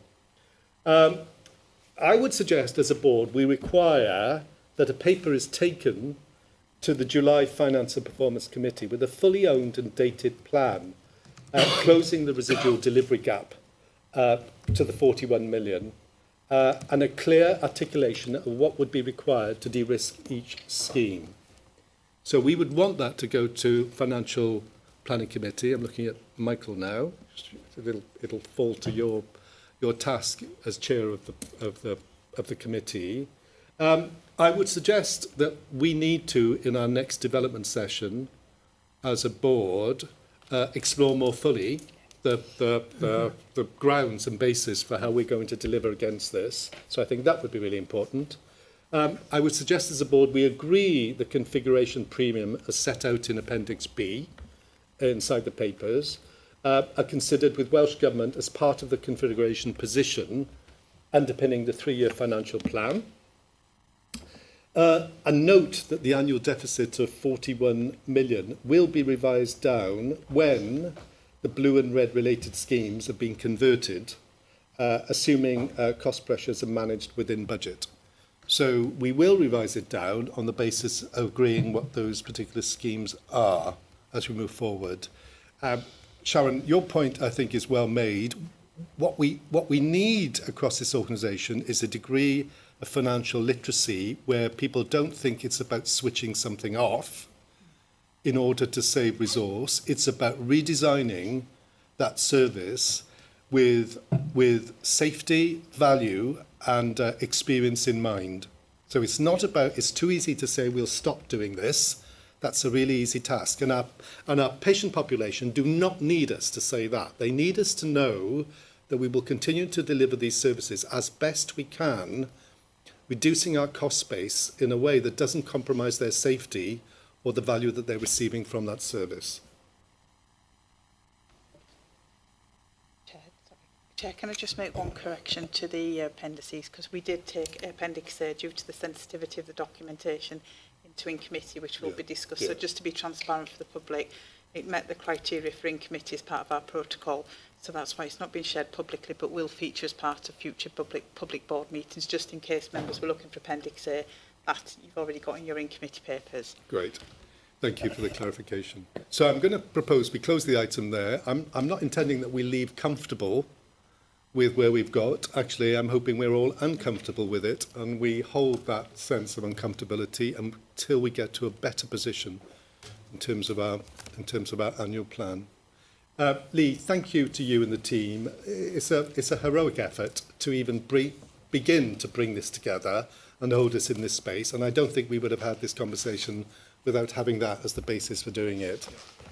But we need to step on. Thank you very much. Let's take a 10-minute refreshment break.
Great. Okay. Thank you, colleagues, for returning from your professional break promptly. We are running late because of the previous conversation we had around the item. We will attempt to catch up. To everybody who's joined us for the next session, you're very welcome to join us. We're really pleased that you've come to watch proceedings. We hope that we'll give you some assurance and some clarity over the item that you've decided to attend for. If we can move to our next item, which is financial report. Hugh. Dr. David, and I'm afraid I'm going to retain the discomfort we had from the previous conversation into this item somewhat. Sorry to interrupt. Is there any chance you can just raise your voice just so our colleagues in the public gallery can hear? Helps if I switch it on as well, actually. Diolch Diolch, Cadeirydd. Diolch, Joe. So three reports as part of this finance report. The first one is our month 12 outturn position, and I'm conscious that Lee has already done a bit of a look back, so I won't spend too long on the looking back. Our outturn was at 22.1 million, which met the target control total, and we spent within the capital resource limit. That's the headline position, which is positive, and we'll come back to that when we approve the annual accounts at our next board meeting. But I would say it's also thinner than it first reads, because of the savings over delivery that we achieved in the year, 7 million of that was an accountancy gain, which we've discussed before at board. But the core in-month position, certainly in month 12, was 1.4 million overspend against the £2.5 million plan. So the trajectory as the year was progressing worsened as the year closed. The position I want the board to hold is understanding that underlying deficit. We had a 53.7 million carry forward underlying deficit against that reported position, and that's the gap is represented by our non-recurrent actions which were taken last year. And of course the savings kind of landed in the wrong places as well. So executive functions, we know, over-delivered against their positions, public health over-delivered against its position, and clinical care groups under-delivered, with particularly community integrated medicine I'll call out as being £4 million short, which is adding to their challenge now going into this year. Chair, I'll then move into month 1 because we will come back to month 12 in future board meetings when we approve the accounts. So in terms of month 1, we've rehearsed the challenges against our 41 million. We've also discussed the savings gap given where we are now. I just wanted to recognise that we have identified 7.2 million against that 42.8 million pounds target for savings, and that was the discussion in the previous item. What we didn't particularly discuss is really the cash consequences of it. This all comes back to cash. That's the constraint, that's my concern, and that won't necessarily hit us for a number of months. Cash is something we draw down as and when we need as we go through the year, but will become a challenge for us from February onwards next year. We've discussed the opportunities catalogue. The challenge now is converting that into delivery and making sure that we're very clear on accountability as our new structures bed in. Chair, I'll pause there. I'm conscious we've already really discussed our financial position in the previous item. Yeah. Okay, comments. Let's not rehearse what we've already said or commented on. Sarah. Diolch. Just a question, Hugh. There was a line in the report saying that we had established a patient flow unit without a business case. Is that the case, or was it a subset of the UEC business case? And if there wasn't a business case, why not? So the patient flow unit is currently configured with people who are already within the system, so there's no net additional cost at this stage. But as we move to a 7-day-a-week fully established patient flow unit, there will be a cost and the business case will need to come back. Now, there are some clear benefits that we can articulate from what a patient flow unit could give us. We now have a flow system that is operational across the health board, working really well, been embedded within an 8-month rollout period. It takes elsewhere, it's taken over 3 years. So we've done well in that respect. We need to make sure we make the most of that. Having a patient flow unit sitting above it will allow that command structure to really drive our flow much better. So we will need to come back to the business case to substantiate what that needs to look like on a 7-day-a-week working day basis. Diolch. Thank you, Hugh. That's helpful. And I think Maynard and I visited recently, and it was a really exciting kind of demonstration of the patient flow system in operation. I thought it was really good. And I think we met some of the team there who seemed to me to be deeply important in embedding it and who have lots of knowledge and expertise from a clinical perspective to help embed it. So very good. Winston. Thank you, Chair. Just a quick question for the executive team. So in the report, there's a section on a number of letters which has been sent out and approved in relation to budgets and accountability. And you give us a position as of the 13th of May, where at that time we had 9 outstanding. What's the latest position in relation to those? Oh, have we moved on? Or?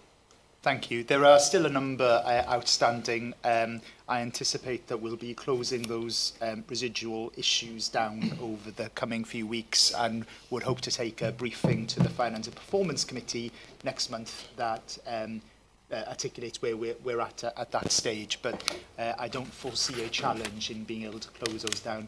We sent those agreements out a month earlier this year, so we started to send them out after the plan was approved by the Finance and Performance Committee, whereas normally we wait for the board, which is a month later.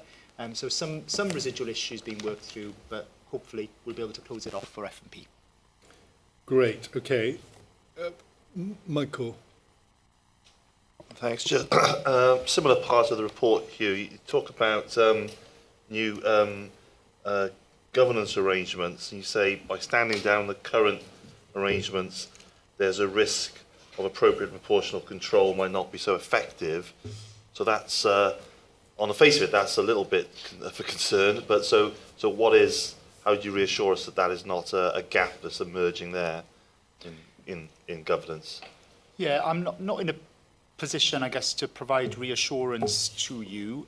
We have deliberately, as an executive team, changed our ways of working to move away from that command and control approach through financial control subgroup, through the drumbeat, I guess, of the escalation meetings that we had, and to really be clear on accountability through the management accountability structure that we have.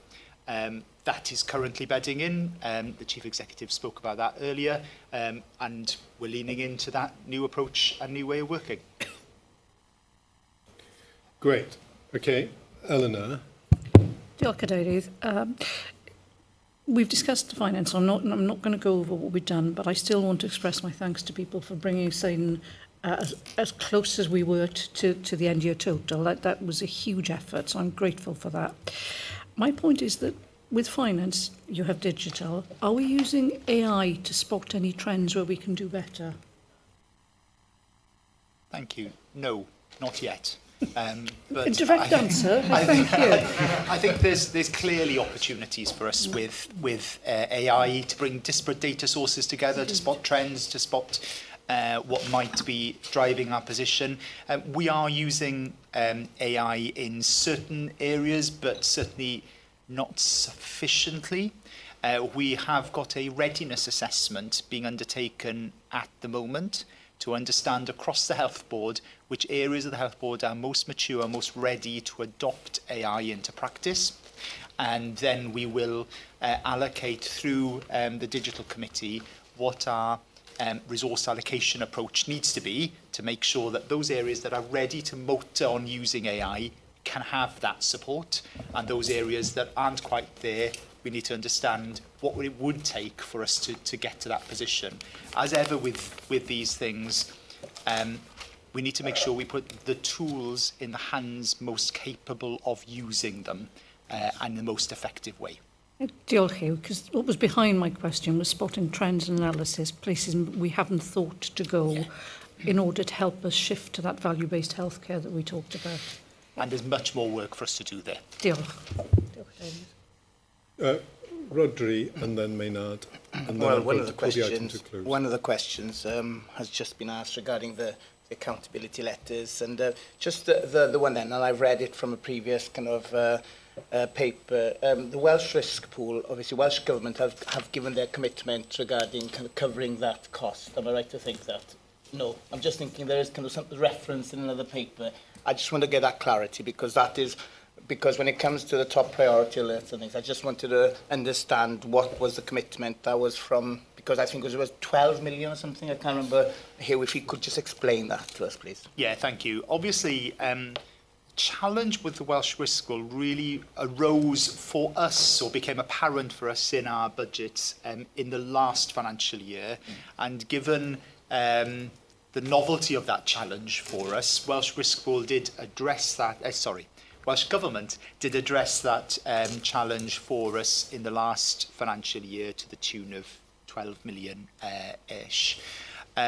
Going into the new financial year, Welsh Government aren't in a position to support that. That's now part of our core costs that we need to address. The impact on us for the new financial year is about 13 million. The reason why this has become quite a sudden change is that the Welsh Risk Pool allocates its costs out over and above a certain cap that has historically been provided centrally. So while it feels like a very significant jump for us, and it is, it's showing itself because most of that was capped and held centrally before now. It's got to the stage where the growth is so significant now that that hasn't been able to be kept and funded centrally. Thank you, Hugh. I'm going to, in the interest, Maynard, come in. It's just a very, very quick one. In the slides, supporting the information, there's a short list of actionable insights. Some of those we've talked about already, medical pay and savings plans. But there's one item there, conscious decisions, compounding delivery of annual plan with no value attached to it. And a list of things that we've done that are affecting our bottom line. I'm just wondering, have we got any idea of the total value of those? No, I don't have an idea of the total value of those. Not off the top of my head. I'll have to respond maybe through the table of actions on that, or through the Finance and Performance Committee, so that we get that list firmed up for that committee, if I may, Chair. You may indeed. Maynard, that was exactly my question as well. I thought it was a provocative, conscious decisions, deliberate decisions, technically adding to our compounding the delivery of the annual plan. I'm sure in many senses there's a rationale for why those decisions are being made.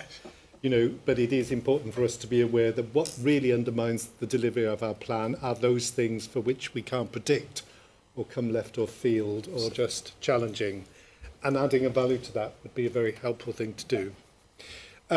Okay, colleagues, I'm going to close the item in the interest of time. So just to, let's be clear of what we're doing here. We're noting our reported plan and outturn at 41 million. We've already agreed that in principle in the previous item.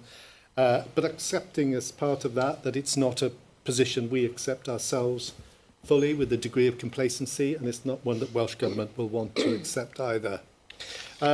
We note that there's a significant savings delivery gap of 35.6 million at the current time, and that this requires urgent action. And I think that, again, the previous item will lead us to a position where we can hopefully understand how we might address that.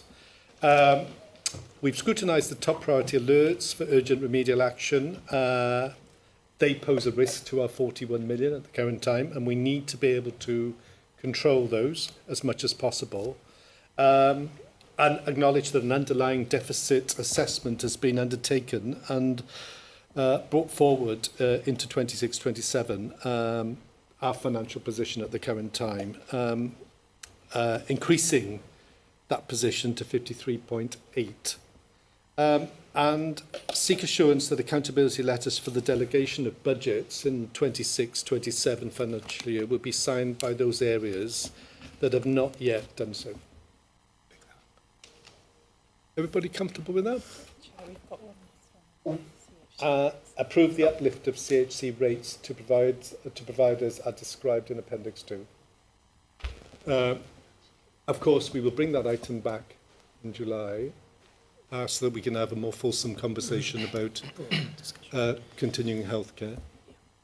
Great. Okay. Let us move to our next item, Integrated Performance Assurance Report. You.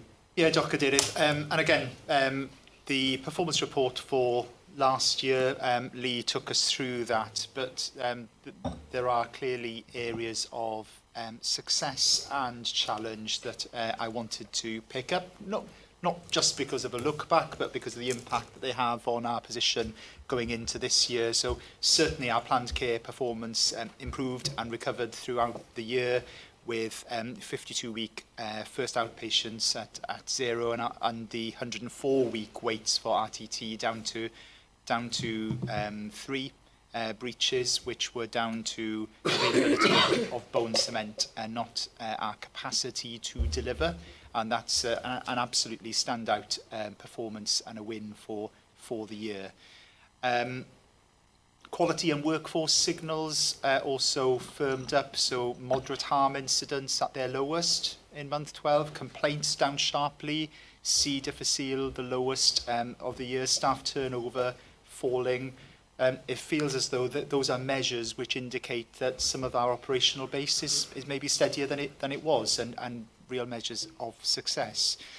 That said, our trajectory in areas which are dependent on our own capacity, where we can't outsource sufficiently, didn't move sufficiently. So we've already talked about cancer against the 70% trajectory. We're at 60.1%, urology being a key issue for us, neurodevelopmental services at 26.8%, psychological therapy services at 54.7%.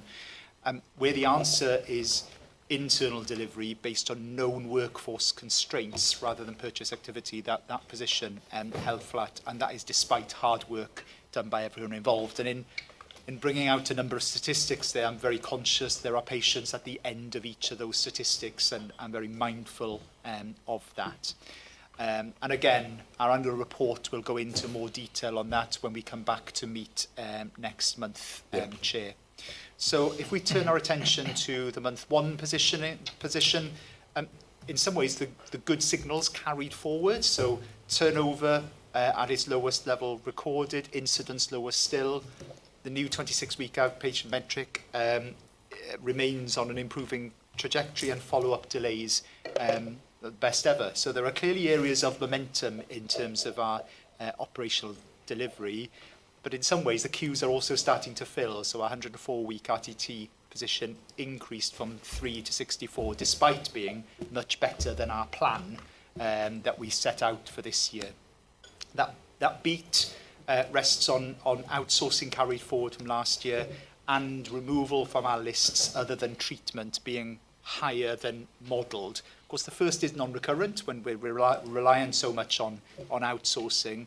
And the second is based on removals, not necessarily treatment. So the position is certainly better than plan, but also partly then flattered by activity and validation that may not repeat at the same rate throughout the rest of the year. Yeah. The 52-week outpatient position lost its 0. We're back to 39 breaches. Radiology breaches have increased significantly to 988. Now, that is probably a consequence of the significant outpatient activity undertaken in quarter 4 of last year, now requiring some degree of diagnostics as the next stage. I certainly welcome announcement from government of further funding into planned care delivery, and that will, and especially so, the focus on sustainable actions which will support long-term improvements. That's clearly not within our plans at this stage. And the escalation grid is also a significant concern. Our call-out community and integrated medicine at level 3 and 6 of 7 domains, which is unchanged. Performance and finance escalations across a range of services. There are some entrenched challenges there for us to address. And almost the SPC, the statistical process charts, the narrative there of showing improving variation sits at odds with some of that escalation challenge we're seeing.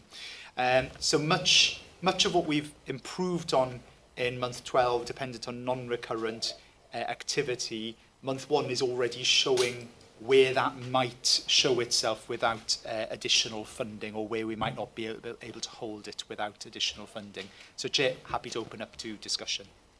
Thank you, Hugh. Anne, Rodri. Thank you, Chair. Thank you, Hugh. And actually, my question relates to your last sentence, really. You've identified an area which, over the last 6 to 9 months, is showing, well, it's light red, isn't it? So my question is, at one length of time, if no assurance, does it change to no assurance on insufficient action and engagement and go to a deep red, and holding them to account? Great. Thank you. Thank you, Anne. So there are 2 routes here. We've got our management accountability arrangements, which I'm sure, Andrew, you can speak to in terms of our new ways of working, and almost our escalation arrangements sit to one side of that to provide assurance, positive or negative assurance, back to the executive team on what is and isn't happening. There is a current active debate in terms of at what point do we escalate from level 3, which is amongst the executive team, to a level 4 assessment, which then would sit with Chief Executive as accountable officer, with responses coming from that. The first stage of that is understanding what is driving the challenge, and then the second stage would be how do we support with improvements against that challenge. We're working through what that level 4 looks like at this stage. We've been working with NHS Performance and Improvement to see what support they could provide in terms of that specific response to clinical groups that might be put into level 4. So drawing on some of that external expertise to support us. Thank you. Great. Okay, thank you, Anne. Yes, please, Rodri. It's just, you know, the information is there, kind of, and there's a lot of it to take in. Just looking at the kind of the performance overview, and it's just, I don't know, me perhaps being a bit pedantic with kind of with figures and things, but there's a percentage sickness absence rate of staff. It always gets highlighted. I know you're doing a lot, you're working hard trying to reduce that. But if we look at it, kind of the target of 6.6, the actual 6.7 is concerning, but we're still hitting target. Just should we be hitting target? I know it's a kind of, is that a specific figure, or should it be missing target? I don't know if, I don't know who wants to answer that one. Or did you, perhaps was the wrong box colour filled? I'm happy to answer on the SB, and this is where some of the framing, I think, of the statistical process charts is unhelpful, because statistically, I guess, it is there or thereabouts. But what we're very conscious of is needing to be on an improving trajectory, because of course some of our financial challenge is driven by the levels of sickness that we're seeing, and I'm sure Lisa, you can speak to the work that's going on in that space. So is that box meant to be yellow or blue? It is, statistically, it's in the right space. Okay, so, It's green, isn't it? there. Yellow and blue. Might be colourblind. Yes, please. Thank you. So in terms of the work that we're doing around sickness absence, we have a few different work programmes in place. So again, we talk about it in our People and OD committee regularly. So we have our population health work, where we are mapping our staff sickness absence with our population health, and we are seeing the correlation with our general public and our staff. So looking at what we can do within our organisation to support staff to remain well. And I know our Diana's team are doing a piece of work around health pods within the workplace to try to support individuals to understand their own health. Secondly, then we have, we've just recruited, we've changed the profile within the workforce and OD team and created 2 attendance management individuals. So they are focusing every single month on the sickness absence information that we get per directorate, and working with our ward managers and service leads around the active management of absence cases. And then I personally pick up all of the long-term sickness cases and have conversations with my team, and also now with service managers, around making sure we're doing the right things for people and supporting them to return to work, or if that is not the option, what the alternatives would be in terms of their future.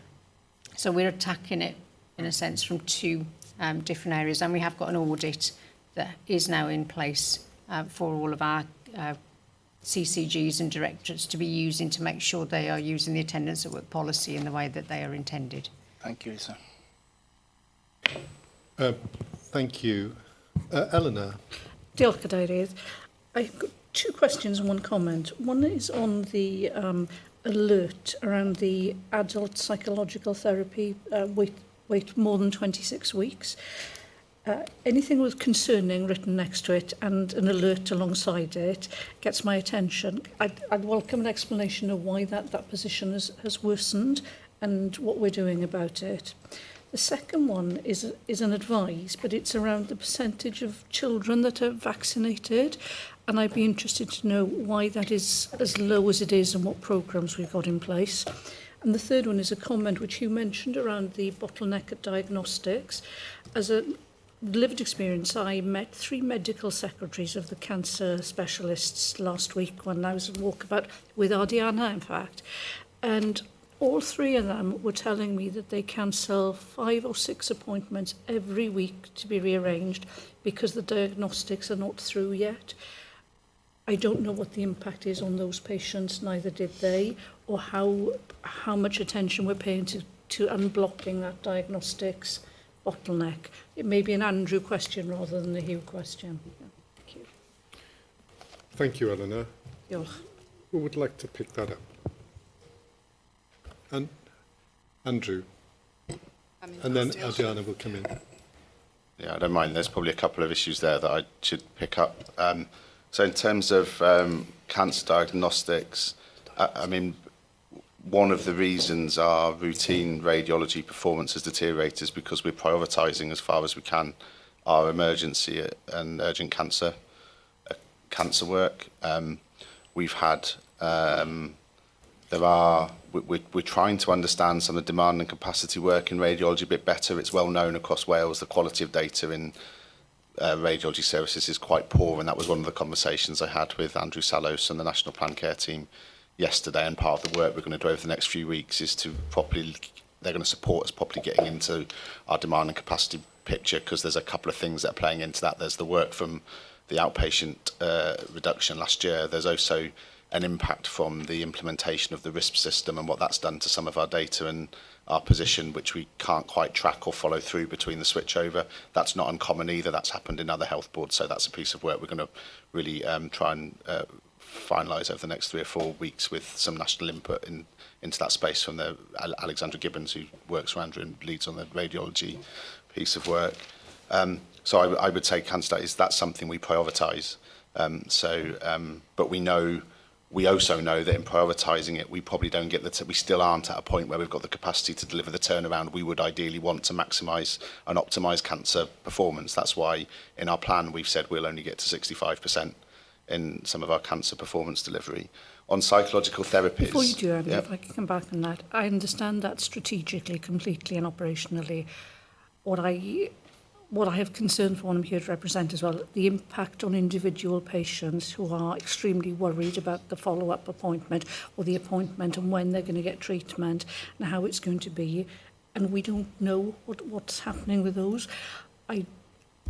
Sometimes being out and about, walking about, as you know, we've done walkabouts together, you hear these stories and you can picture the individual at the end of that cancelled phone appointment, and that can impact on their long-term well-being as well. So I think there are the two sides of this. The care for the individual, as well as the important and necessary strategic performance improvement that we need. So, so completely accept that. What I need to go away and check is I know every patient gets tracked through the system and we monitor the pathway for every patient. We need to make sure that in doing that, we're providing the updates to medical secretaries and those key contact points that can communicate better with patients in terms of where they are on that pathway. So I will take that away as an action, but I know each patient gets individually tracked through the system to make sure that we try and manage those delays and bottlenecks.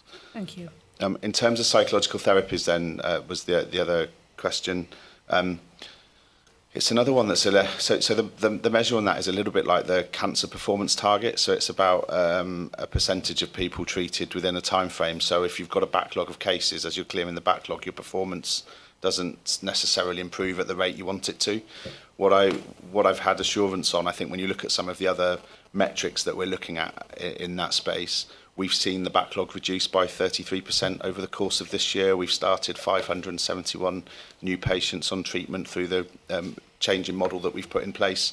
Some of the improvement we want to see this year has been delayed slightly because of an operational decision around using the streamlining process rather than recruitment to bring new staff into that to increase capacity. But I'd anticipate that we will continue to see that backlog reduce, and we will continue to see that. It's very small. I've challenged myself the 1% incremental increase, but we'll continue to see an increase over the course of the next 12 months, I'd anticipate in that.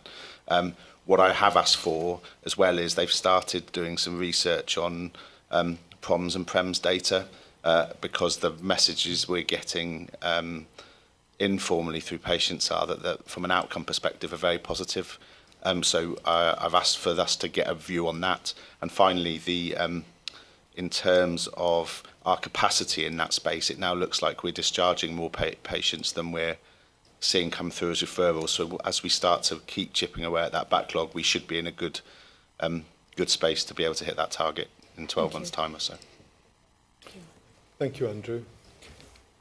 Colleagues, any other? On vaccinations, yeah. Okay, thank you. So, thank you, Vice Chair. On vaccinations, we historically have and continue to have lower than we would want and lower than the national targets, which are 95% of children by the age of 5 to be fully up to date with vaccinations. And we've got reported here for up to December just over 88%.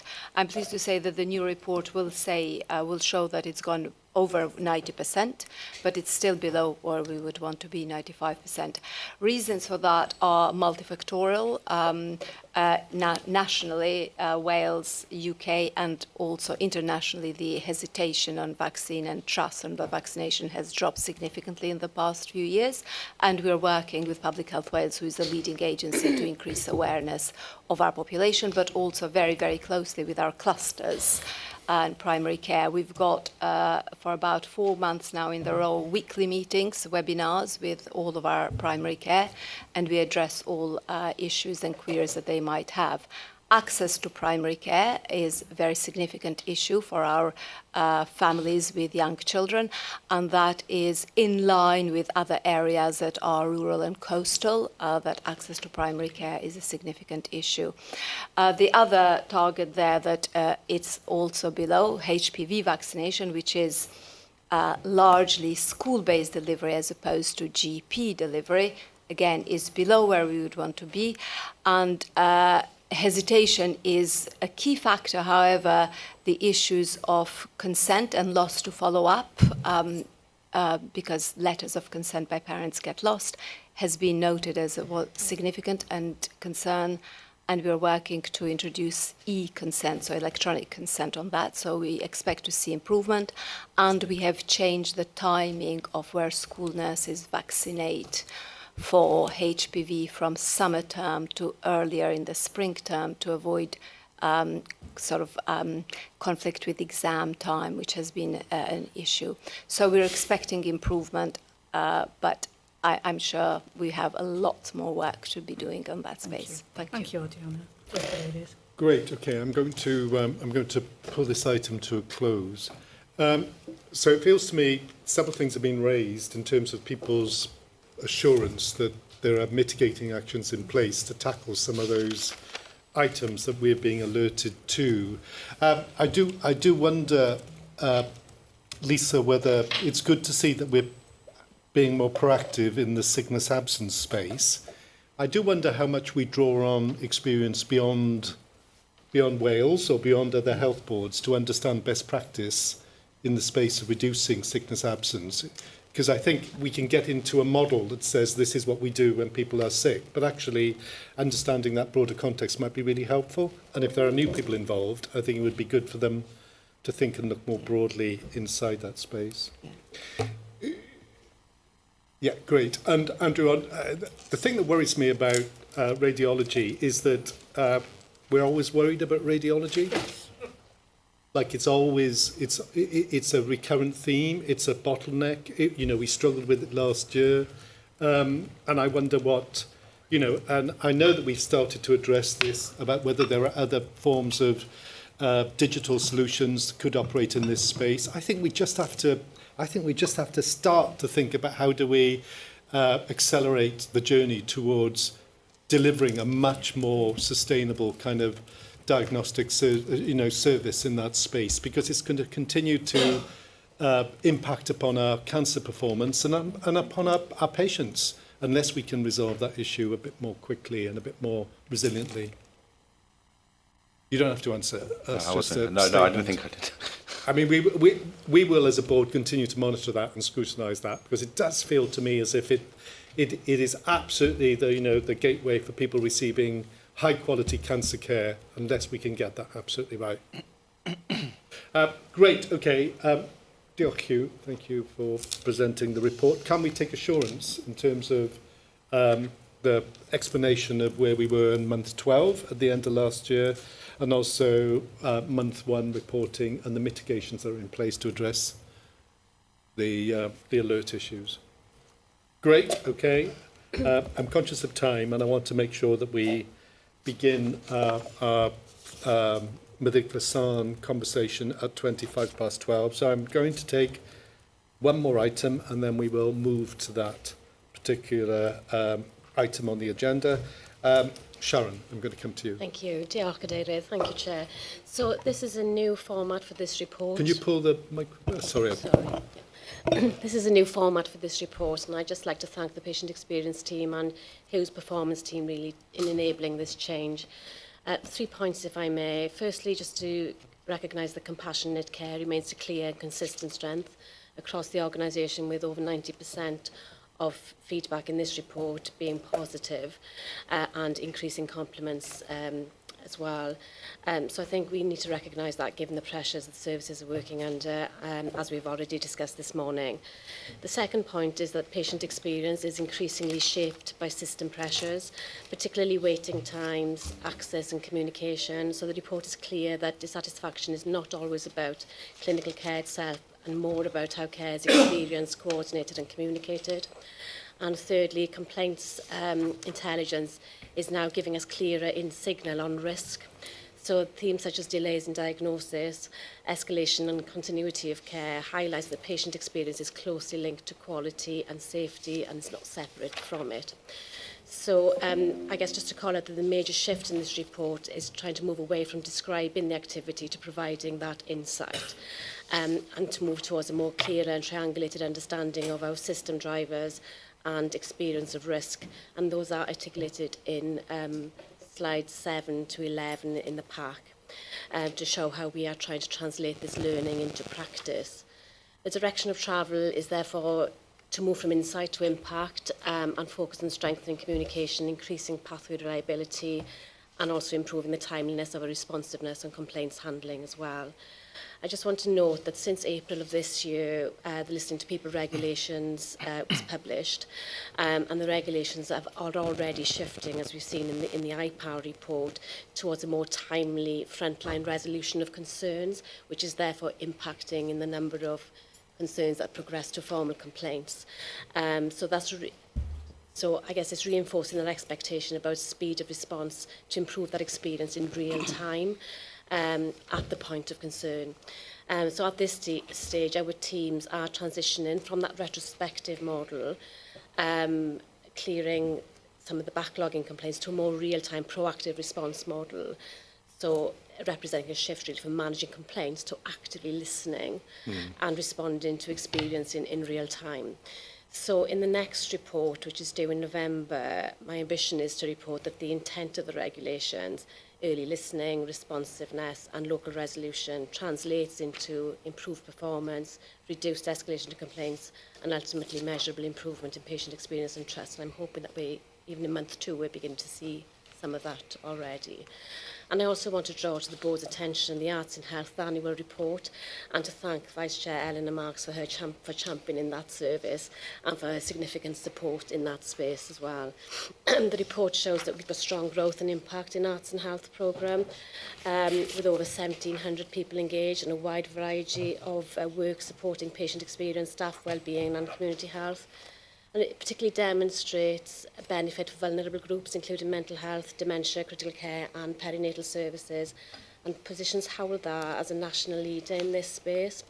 So it provides us with an opportunity to think differently about where health begins. It doesn't start in hospital, it starts in our homes and in our communities and our connections with one another.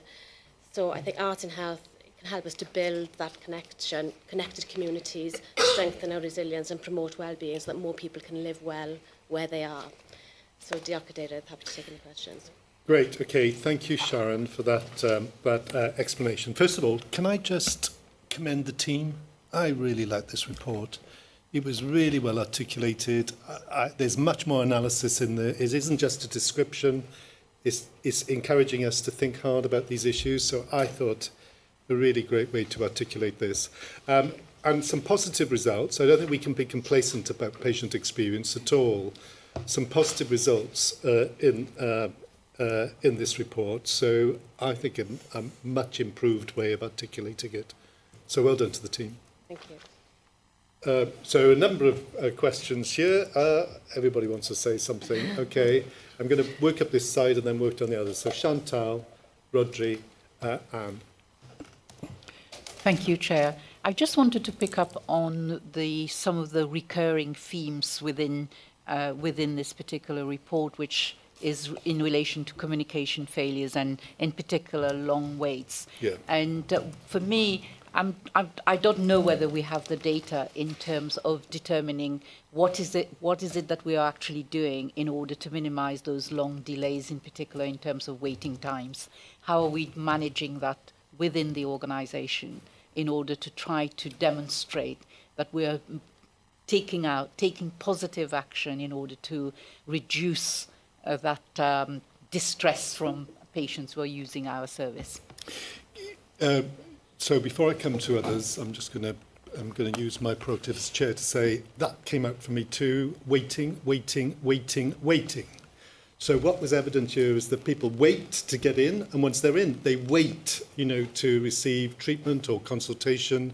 It's a bit like sometimes NHS has a different time pattern to everybody else, so they wouldn't recognise that people have to be treated because they have to go back to work, or they've got children to pick up, or they've got elderly people they need to care for. It's like, no, you'll just be seen, in a queue when when we've done with everybody else. So, my personal experience is I found it deeply frustrating and undervaluing as a patient that I can just wait for another hour and 20 minutes after my appointment time to receive my care. It leaves me often very angry and frustrated and stressed, frankly.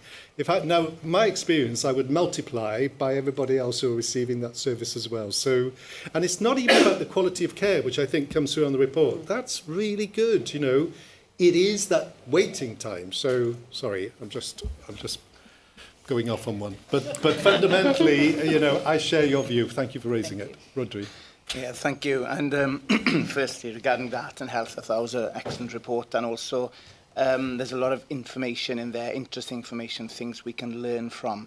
And just picking up, Chantal, you picked up the communication failures. I know the context which this is in, but as Welsh champion as well, I just want to ensure, and Alwenna will most probably ensure us of this, but that the Welsh language is not in any way, there's always someone there. If someone needs to speak in Welsh, then there is that facility there. I just want to have that assurance, and I know there is, but perhaps Alwenna can say that. And just the second point, then, staff attitude and empathy. That gets raised quite a few times, and it is as you say just now, it is frustrating. And I just wondered, looking back to a previous paper regarding the planning objective 1 workforce, creation of positive workforce culture, providing compassionate experiences, we met the matrices in last year. So are we learning from this, or are things going to improve by next year? I just wanted to ensure that because we've hit the targets, the metrics and actions in 25-26, Just want to see if that will be one of the, well, kind of one of those that won't be a complaint coming in the next year. Okay, so Sharon, hold on to that until we've gathered some of views. Anne. Thank you, Chair.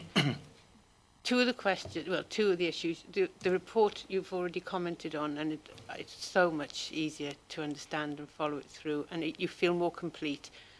The second one was the waiting time, which you've already commented on. But you can add your weight to it. I'm very happy no, to. it's okay. Because the second issue behind that is always parking and waiting, Yeah. parking and waiting. It's a constant theme that's coming through that I know we're trying, but with the sites the way they are, there's only so much we can do.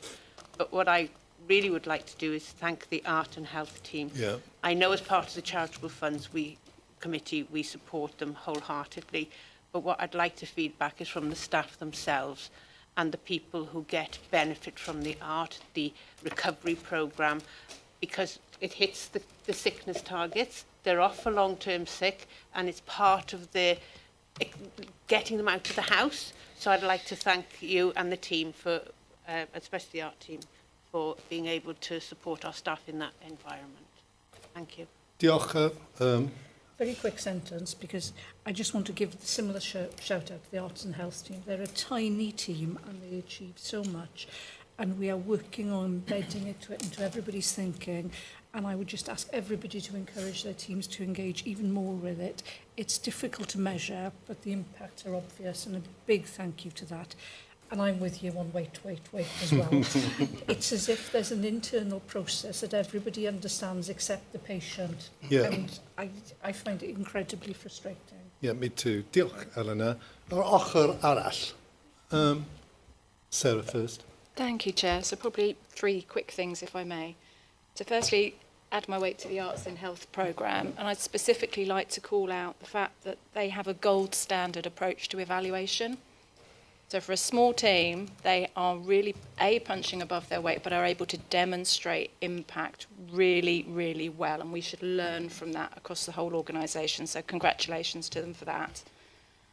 Going back to the Improving Experience report, the report assumes that non-responses from children and young people indicate satisfaction. And I'm not sure that's the case. I think silence possibly reflects barriers to engagement rather than a positive experience. So I'd like to understand, either here or maybe offline, what are we doing to enable them to engage with us? Do we have multiple safe feedback channels? Are we doing mobile surveys? Do we have peer-led focus groups, etc.? And I'd like to call on the board really to accelerate the plans for having a Children and Young People's Advisory Board or Shadow Board. I think that's really, really important to make sure that the voice of our children and young people is adequately represented. And my final observation, and it's pulling a theme that we've talked about here before, communication. Of all the things that we want to change about what we do, a lot of it isn't in our gift. But the communication we show to our patients absolutely is. It is in our gift to change now. And I'm really wondering, what is it going to take to move the dial on this? Because you're right, wait isn't acceptable.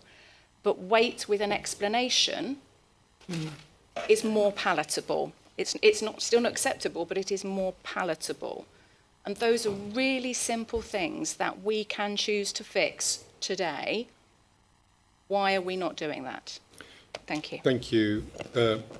So just work out who wants to, Neil, Michael, and then you. And I'm going to come back to Sharon, and then I'm going to close the item so we can move on. Yes, please. Diolch. Very briefly, I won't add to the communication and waiting aspect, but I was really pleased to see that there's a learning culture being embedded here. I really enjoyed the report, reading it. There's something called the gift of complaints. We want as many as we can, actually, don't we? So we can learn from it. What I'd like to ask, when we see the update in November, is that translation from this not being a case-by-case learning process, but rather we do see some system-level change. Thank you. Great. Okay. Michael. I just wanted to observe, Chair, that I agree this is a very much more digestible report.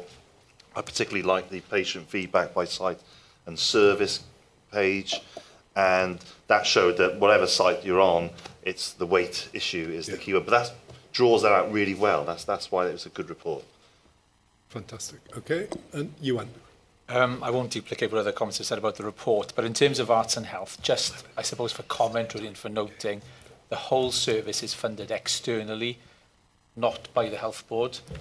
They have to work hard as a small team, as has been noted, in terms of applying to Arts Council of Wales for funding, but also Hywel Dda's own Charitable Funds Committee as well has supported them. So I think that's worth noting in terms of the additionality that that service brings through external funding, and I think we need more of it.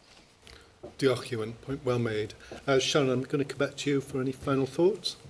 Thank you. Thank you for your comments, and I'll definitely feed those back to the team. They were really helpful. I think in terms of the communication, a fi draw at Arwenna am y cwestiwn yn Cymraeg, but in terms of communication, I think there's a lot of work that we are doing in this space. I think the biggest impact is what Sarah has just said in terms of how we communicate with people in real time and how we make sure that people have full knowledge of their treatment pathways and their waiting times, and they are fully informed. And I think that's the piece of work that we need to be progressing with our operational teams. I think the new Listening to People regulations has been really helpful in this space because there's been a lot of further education, not just teaching people how to communicate, but actually what information that needs to be communicated to individuals.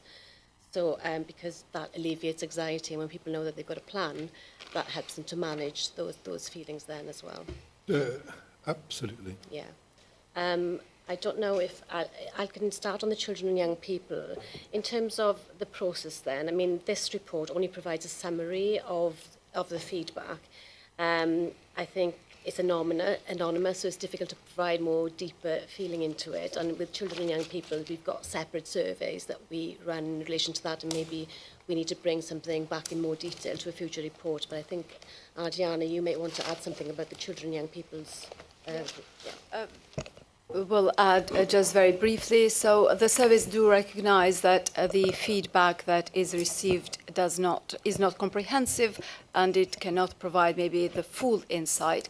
However, to your point of that the engagement might be more skewed positively, if you like, all the evidence from all other patients' feedback or other surveys would indicate the opposite, that people that are dissatisfied with service tend to participate more in the feedback. So that there is no guarantee that that's the case, but that is generally the suggestion. Also, the service have implemented a wider opportunity for patient and particularly for the children, young people feedback, including you ask, we do, and they have implemented some of the learnings from those you ask and we do. And with regards to the board, I think we are working on it. Joe can add, we're wanting to accelerate on that. However, due to capacity and all sorts of other issues, I think that might not be very soon realised. Diolch. Diolch. Awana, wyt ti'n moyn dweud rhywbeth ar iaith Cymraeg? Lovely. Diolch yn fawr iawn, Gadeirydd, a diolch Rhodri am y cwestiwn.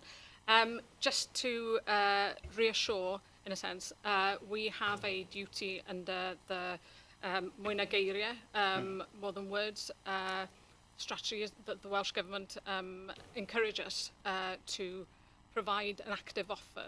So when it comes to the provision of services through the medium of Welsh, that it's not up to the individual patient to request that, but for us to assume and ask, how can we provide that service in Welsh? And it, you know, as much as I'd love to think that every member of Hywel Dda speaks Welsh, we don't, but we should know how we can provide that service in Welsh. So the team is working alongside our services to raise awareness around that and have various things in place, such as door hangers, so that it can go on a patient's room, or stickers that go on charts to make sure that when we ask somebody would they like their service through the medium of Welsh, that we are able to identify that and make sure that that is provided.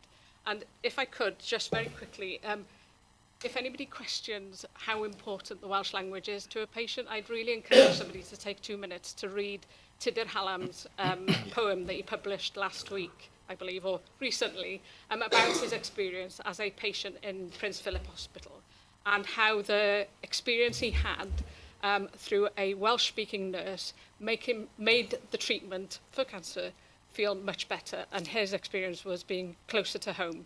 So I'd happily provide a translation of that, but just for somebody in our patch to take time to invest in publishing a beautiful poem about the impact of a nurse and a Welsh-speaking nurse is phenomenal. So it's definitely important. Diolch am y cadarnhad na. Diolch, Owenna. Thank you, Sharon, for presenting this item. I think what you can take from it is that we fully endorse the report, the way it's been prepared, and we'd want you to commend back to the team that we're really impressed with the way in which the information is now being presented, but then also to issue our thanks and commendation to the arts team for the great work they've done in this space as well. Thank you. Great. Okay, let's move to item 17, Madigvar San. Andrew, do you want to open this up? Yeah, Diolch Cadeirydd. A few things I just wanted to say in presenting the paper, which, as colleagues will be aware, presents a recommendation on the future next steps in relation to the GP practice at Madigvar San. As members of the board will recall, the original recommendation arising from the vacant practice panel that we considered in January of this year made a recommendation that there was a dispersal of the patient list to neighbouring practices, reflecting the significant workforce and premises challenges facing the service. However, in our discussion, the board rightly emphasised the need to hear fully from patients, staff and stakeholders, and to understand the impact of any proposed change in the local community before we determined a way forward. This report, therefore, brings together the outcomes of the 8-week engagement process, which ran from the 9th of February to the 6th of April 2026, and provided multiple channels for people to share their views, including public events, questionnaires and direct correspondence. At this point, I'd like to thank Owena and her engagement team for all their support during this period of engagement, as well as my colleagues from the primary care team and service for the time that they have given to getting us to this point where we can bring the paper back today. I should have started as well by introducing, and that's reminded me, I should have started by introducing Rian Bond, the Assistant Director of Primary Care, who's joined me for this item and will help with any questions. The level of response to that engagement period has been significant. We've received nearly 1,000 questionnaire responses, as well as additional feedback through emails, telephone calls and letters, as well as some very well-attended public drop-in events. In addition, there has been strong engagement from strong and active engagement from our patients, local stakeholders, including community representatives, local authorities, and elected members, and I'm grateful to everyone that has engaged with the process and provided their views. What is clear from this engagement is the strength of feeling within the community on this issue. Feedback has been predominantly opposed to the proposed managed list dispersal, previously recommended, with consistent themes emerging. If that were the way forward around access to services, the impact of travel and transport, particularly for older and more vulnerable residents, was stressed, and the importance of maintaining a local GP presence within Pont Yates. The board will also see from the report that these concerns are consistent across patients, stakeholders, including local councillors, elected members and wider partners, all of whom have expressed similar views, particularly in relation to the impact on further negatively affecting health inequalities, the challenge of rurality to the area, as well as the potential impact on access and continuity of care. In response to both engagement feedback and these underlying challenges, the report also highlights a number of informal expressions of interest that we've received from potential providers that have come forward during the period of engagement and potentially sets an alternative path for the board to consider, namely testing the market for an independent contractor to take on the service through a formal procurement process. At the same time, as considering this report, I think it's important that we note that the report does not diminish the very real and ongoing challenges that led to the original recommendation. These include sustained workforce fragility, reliance on locum provision, the limitations of the premises themselves and the wider sustainability risks associated with the current model of care. They will all still need to be issues that we address through whatever process and whatever way forward we agree today. However, in bringing the outcome of the engagement back to board today, we wanted to ensure that the strength of the community voice on this issue was captured and is heard. In doing so, we've used that feedback from our community to shape and revise the original recommendation we made to the board in January 2026. Rather than progress with the managed dispersal of patients, we now recommend that the board approves a procurement process that tests the market, allows those individuals that have expressed an interest in taking over the contract for the practice during the engagement period, and anyone else that may be interested now, to formally come forward and for that interest to be properly explored and tested. Diolch. Diolch, Andrew. Colleagues. Eleanor. Michael. Diolch Cadeirydd. Hoffwn i yn y lle cynta i diolch i'r pobl y cleifion neu defnyddwyr meddygfa Sarn am dod mewn heddiw. Thank you very much to the patients and people from meddygfa Sarn who've come in today. I just wanted to say I've found reading and hearing your views really important, and I think it's been influential towards where I hope we will get to as a board today. The strength of feeling in Pontiet, I know. I used to live very close to the area. I don't anymore. And I understand where you're coming from, and I'm looking forward to the board having wider discussion and hopefully endorsing the points that Andrew has made about the way forward. Great. Rhian, is there anything you would like to add? Nothing specific at this point, Chair. Great, okay. Michael. Thanks, Chair. Yes, I'd also like to thank the community for their feedback, which I thought was very informative. It made me consider the issue of the managed practice. I mean, some things the community was saying is that could it be an opportunity as much as an issue, which we often think of as a difficulty we have to resolve, and that of course will chime possibly with. We're going to talk later on about communities by design. Yeah. So it just seems very appropriate timing, in a way, to look at this as an issue, as an example, and how that might fit in. Because I think we should sometimes see these things as an opportunity in that respect. So it's not really a question, but it's just an observation, and I see that a direction of travel as we will be discussing later on today, Chair. Very helpful, Michael, and I think that partly plays to Andrew's reflection, which is it's more than just creating a new GP service. We have to address a number of issues in this space when we think about providing a service, a primary care service, in that area. Rodri. Ie, diolch yn fawr ddechrau yn y Gymraeg hefyd. Mae'n dda i weld papur tebyg i hyn. You can see from a paper similar to this, we are listening to concerns and we are looking at kind of options. Obviously, we've got this paper now. It's a question I want. I've read the paper in detail. But when it comes to the recommendation, there is a kind of one point there to agree, and it's for a future board meeting. What is the timescale? Because I think that is something that is missing there, and I think we need to be quite clear on. Are we looking at 6 months? Are we looking at a year? I just want to have a clarity on timescale. Good question. Andrew. So I'll start that and I might bring Rhian in then just to test that I've got the answer right.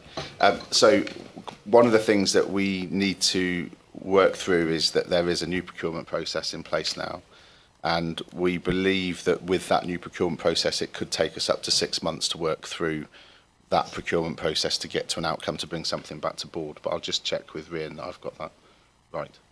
Yes, that's correct. So since PSR Wales came in at the end of last year, this would be the first contract, we believe, that will be let under that process. So there's a little bit of nervousness around the timescales that we've tried and tested under previous procurement exercises. Normally for a GP practice contract, we'd look to award at either the start of a financial year, so from an April, or a midpoint, which would be October.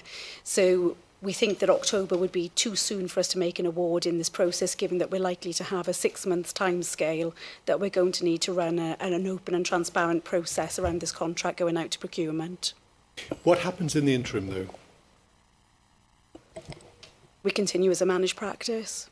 Great, okay, so the people will continue to receive a service in Pontiates. Good. Anne. Thank you, Chair. My question is about the building itself, because it says on here that there is a possibility of repurposing an existing and underused buildings. Would that be looked at alongside your procurement work? Any new premises would have to be subject to the procurement exercise. So in the interim, we would be remaining within the premises that we already are. It would be for any person coming forward who expresses an interest in the contract to identify if there are any alternative suitable premises. So we would be defining under that programme the geographical area, which could be the existing building or could be another opportunity within that village where we would like to see a new service provided from. Thank you. Very good. And I would suggest that if we are in the position of thinking about a new facility, or that we kind of bring in Michael's observation that it could be much more multi-purpose based and very much connecting with communities. Very helpful. Maynard. Diolch, Cadeirydd. Yeah, it's great to see that there have been informal expressions of interest here.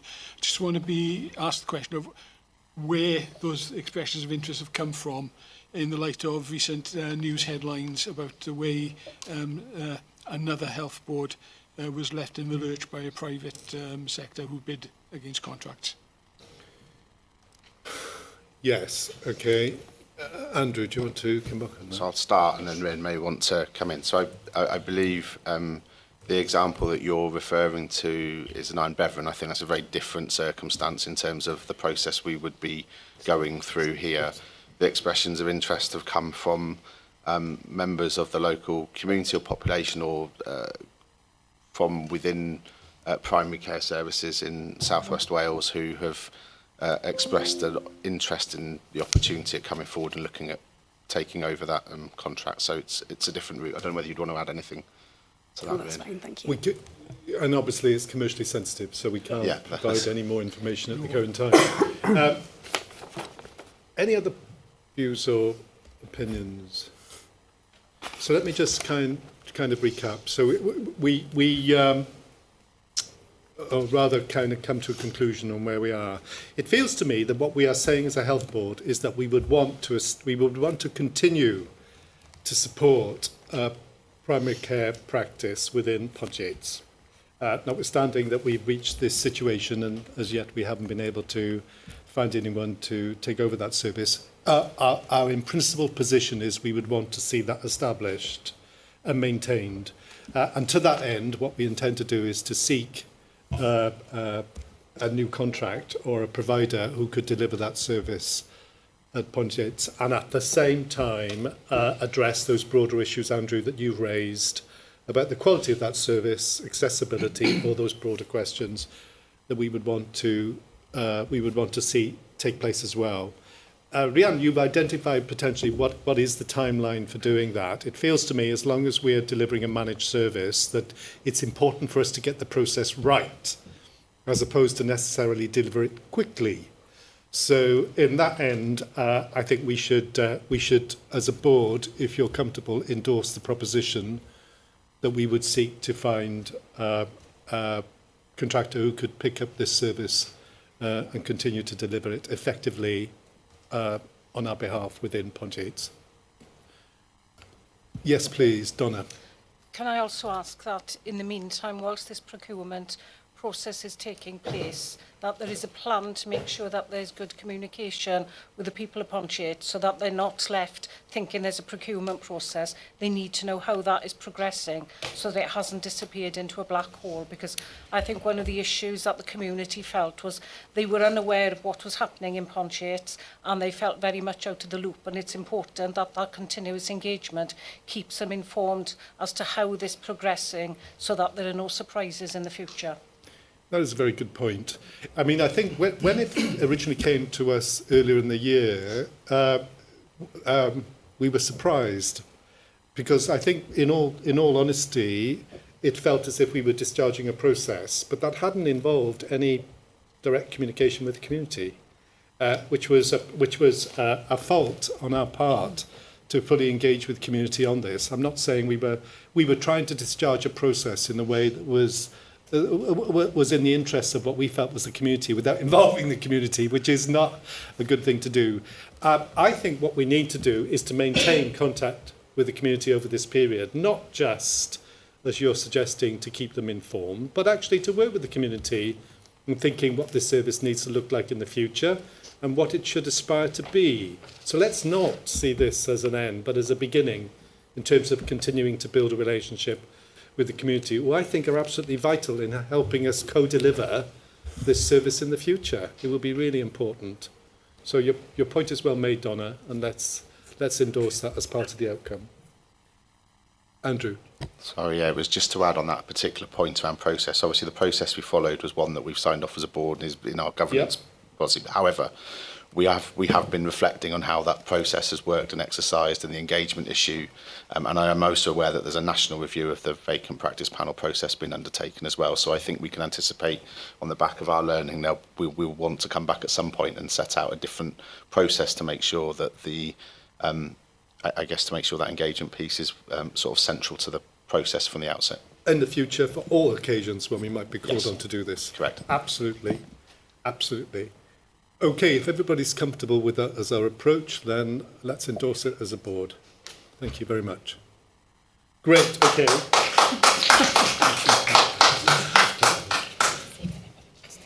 Yes, you don't have to leave, but if you want to at this point, that's absolutely fine.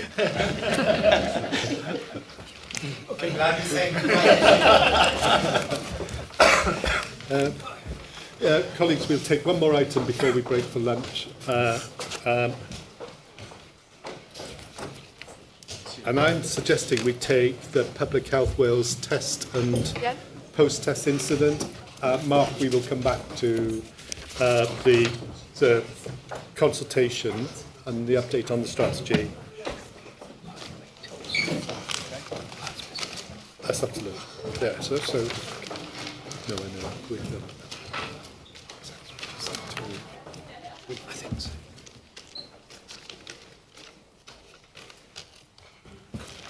Thank you all. Diolch. She used to be my clinic nurse. Hwyl.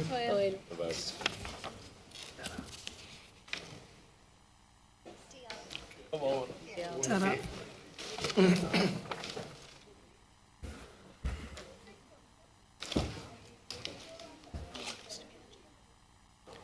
Great. I'm pleased to say we've at least made some people happy today. Not everybody else. Great. Okay. We are obviously running over in terms of time. So if we take, I'm hoping we can take the Public Health Wales test and post-incident item now, and also, Lee, I don't know whether, if possible, we can cover off a healthier Mid and West Wales strategy before we break for lunch. Let's try and do that now. Okay, Adriana. deal.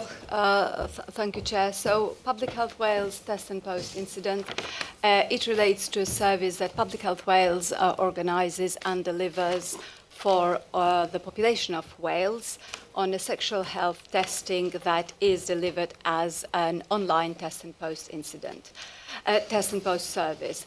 It's a national incident, it's multi-stranded, and it was identified in early November by Public Health Wales, and it was escalated as an enhanced incident and reported so in January or in early 2026.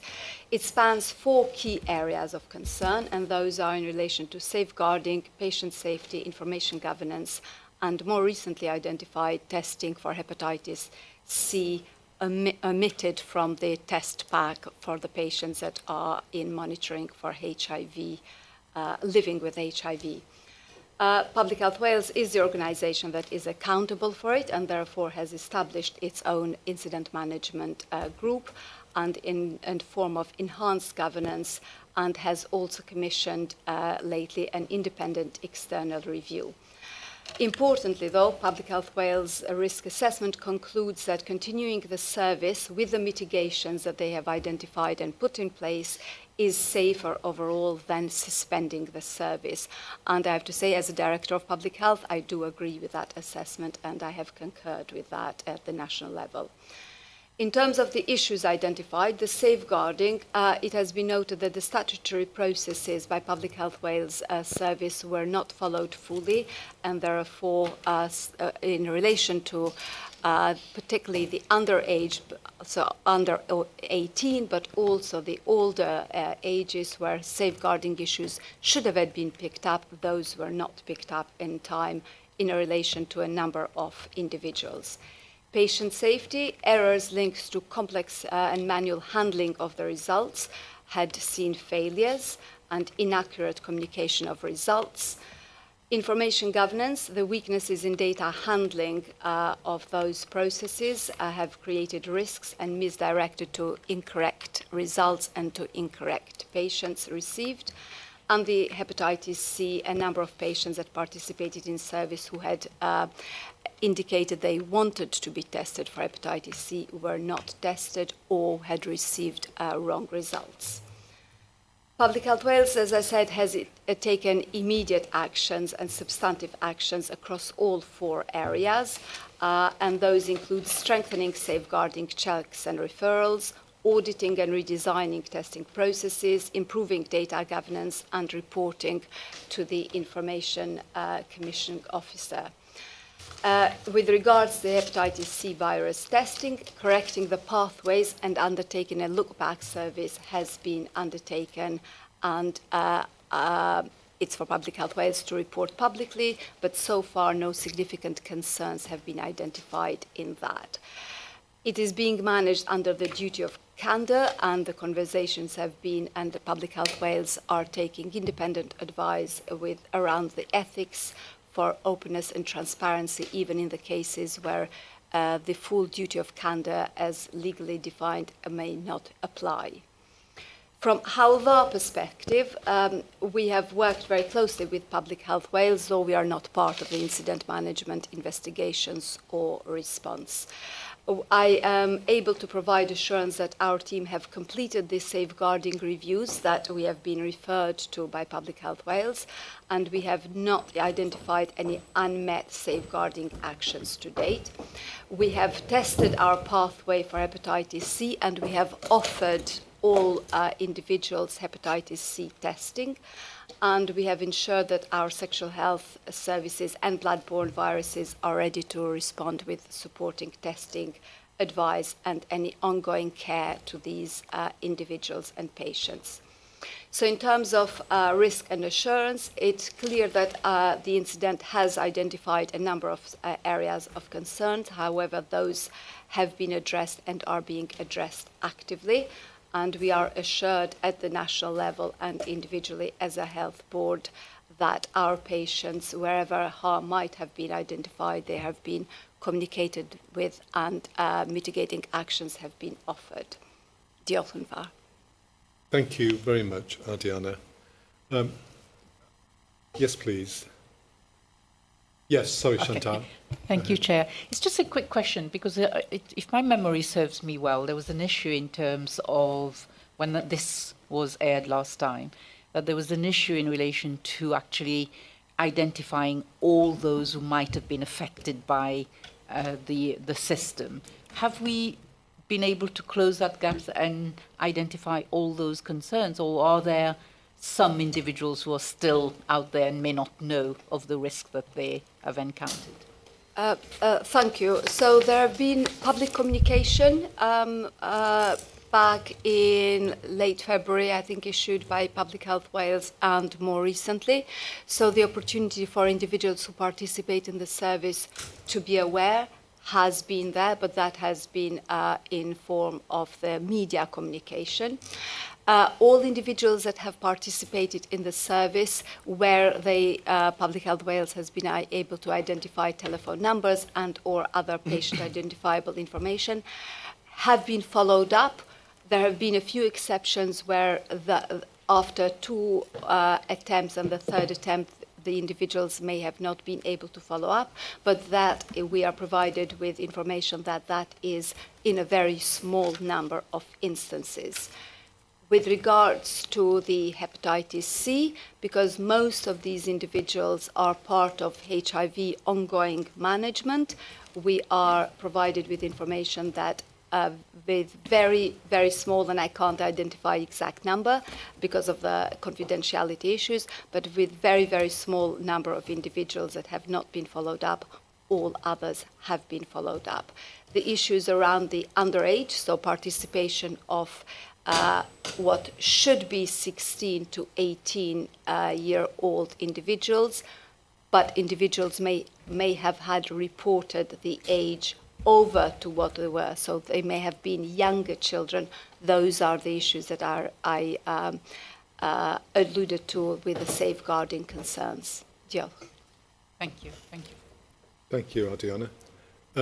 Colleagues, are there... Yes, please. Sorry, it's just one point of clarification.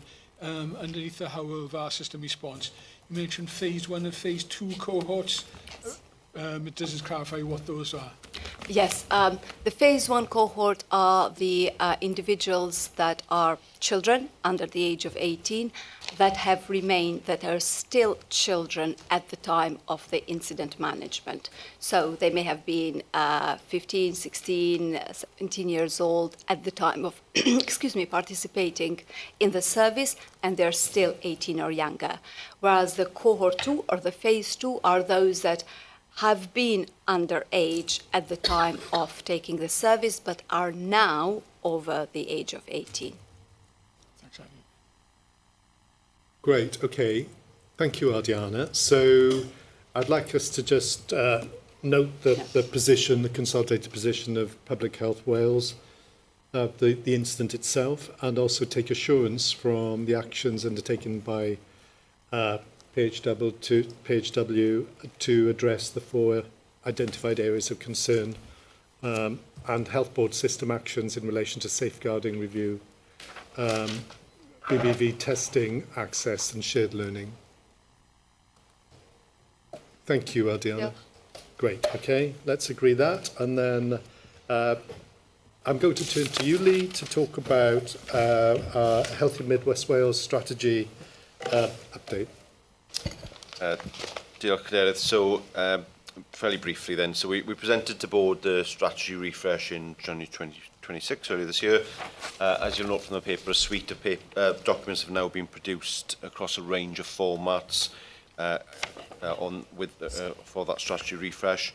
We have been raising awareness amongst staff, and now that the election period has passed, we will continue to engage with our population and partners over the coming months as the paper sets out.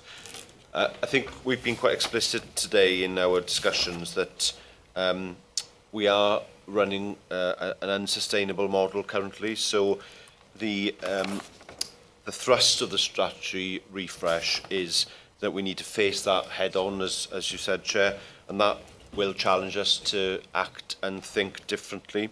So the point I did want to make to board is that the production of a document to make the case for change and to signal the areas where we will need to see that change is an important step.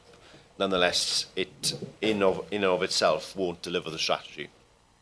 So our focus now has shifted to what the strategic plans are and the planning goals that we need to progress to move that forward, but also to think about the cultural shifts that would be required, and most fundamentally how we can embed the strategy deeply into the organisation with the ultimate objective of reaching a position where our teams right across the health board are thinking about, on a regular basis, thinking about how they contribute to the delivery of a healthier Mid West Wales.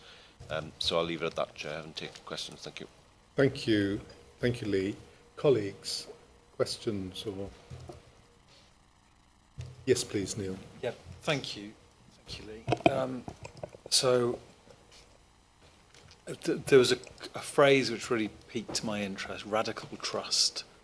So I'm interested in what that looks like and how far we might have to travel to get there. But I was also interested in how we make this an ongoing conversation. So I'd noticed that there was, absolutely right to engage with staff. I understand not wanting to cross over with parallel consultations that might be service specific, but this is a really important conversation to have that feels like it needs to be an ongoing conversation. And maybe I live in a world of perfect, but with 12,500 staff, wouldn't it be great if everybody can be leading that kind of conversation about the way that this whole system needs to change and the part that individuals have in making that change as well. So, I fully support the strategy. It's just about, I'm really interested in how we make it an ongoing conversation that doesn't feel like it's a time-bound event. Awenna, I don't know if you wanted to come back on that. Diolch, Cadeirydd. Yes, just to provide some assurance that, Neil, we are planning to engage and close the loop with a number of the groups that provided some input into the development of our strategy, recognising that people have invested their time and energy in sharing their views. And during the coming weeks and months, we will be going back out to those community groups to share the documentation and also how they've impacted our strategy. So to provide a little bit of a reassurance there, but it is a strategy up to 2040, so we will be taking our time as well in making sure that those conversations are meaningful and engaging.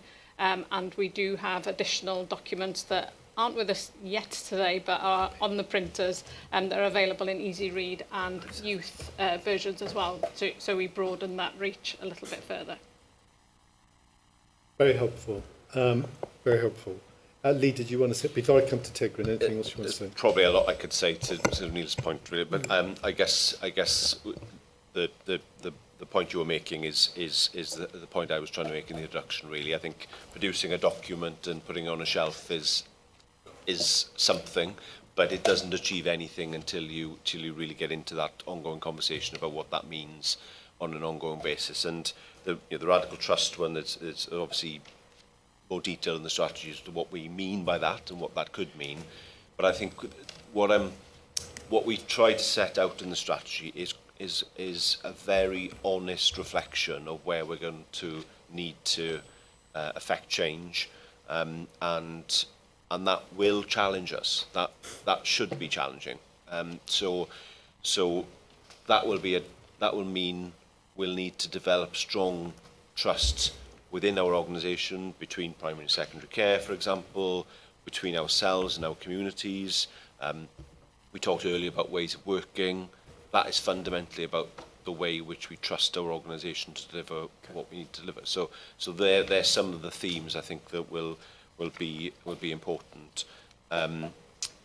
So I think, yeah, it's an ongoing conversation. And your point about the teams, I think that the 4 strategic objectives and the 8 planning goals apply to every team in the organisation. So every team, ideally we want to get to a position where every team is thinking, well, what is my contribution to healthier communities? What is my contribution to X, Y, and Z? And they're thinking about that on a regular basis. That will take time to get to that point, and perhaps we'll never get there fully, but that's the ambition, certainly. Thank you. Yeah, diolch yn fawr. I sit on the SIG representing the Pembrokeshire Public Services Board, and I've been on that since it started over a decade, and actually probably a consistent theme where we've made limited progress has been in areas like social prescribing, etc. there. In my day job, I work for the Pembrokeshire Coast National Park Authority for 16 years. We've been having these conversations. The Health Board is a fairly impenetrable organisation from outside. So all I would say is there are a whole host of organisations and tens of thousands, which employ tens of thousands of people, that are actually very keen to help you in order to make people healthier. So I think that's a key message I would take in terms of taking that forward. Very helpful, thank you, and a good reminder to us. I don't think it is that impenetrable. I just think you need to know the doors, where the doors are. I mean, but I do think you're right. I think that its relationship to other organisations like yours, or to community-based organisations, isn't particularly strong. It needs to be strengthened inside that space. Did you want to say something? Well, I suppose it does relate to that point. That I mean, the reason we underpinned our strategy with the social model of health and well-being was exactly for the reason that we felt that we, as much as anyone else, needed to change. And that whilst there are ways in, people often not quite sure where the doors are.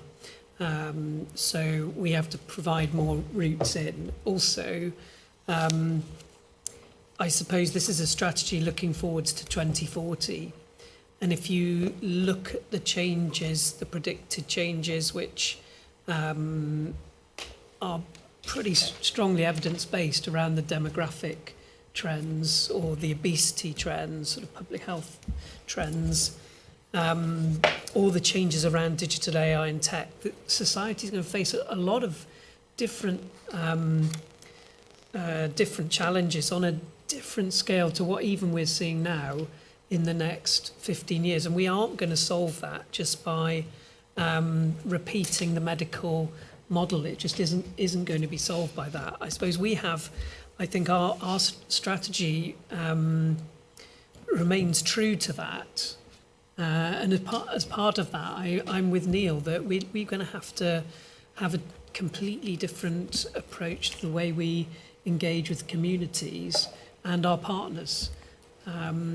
We're going to have to work out a different way of doing that. I mean, with our staff, I often wonder, so in 2040, what part of their working week might all public services give people time to be active within communities in 2040? What, how would that look like in 2040? So I think we need to.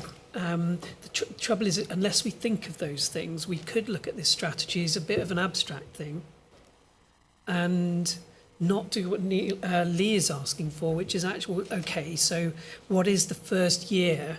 What are the steps we're actually going to take proactively in the first year, despite all the challenges we've discussed earlier? So I suppose Lee's sort of ask is as a provocation, probably, that we need to work out what deliberate steps are we going to take next year. And I suspect the things that Neil and Tegrin are talking about there have to be part of it. Indeed. And there are people who want to help. And there are communities, as we've seen, who I think would want to engage with us if we would approach it in the right way. Last comment. Yes, please. Thank you. Just building on Phil's comment, and thank you, Tegrin. So, yes, the social model for health, we've absolutely recognised that, and we have got almost all of the public services in the region that have signed up to it, and we keep reinstating those principles. At the PSB, definitely, there is more that we can do. We are working on looking how we can enable capacity to widen out, as you say, social prescribing. So community health and wellbeing workers is one of the models that could be made possible at scale, and make every contact count with some of the organizations, for instance, in Carmarthenshire PSB we had worked with. But we will be very welcoming. So if we haven't found open doors, there is open doors, and we'll work more closely to enable that training of our public service staff, but not only public services. So volunteering, as Phil mentioned, make every contact count for all of our individuals in the communities is one way that we could strengthen that early intervention, early identification, community strengthening. Thank you.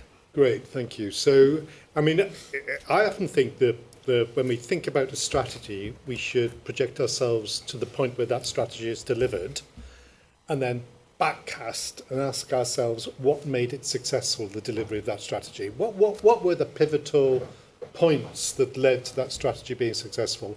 And I suspect in this instance, it would have been deepening the level of collaboration with communities and organisations that we're seeking to work with.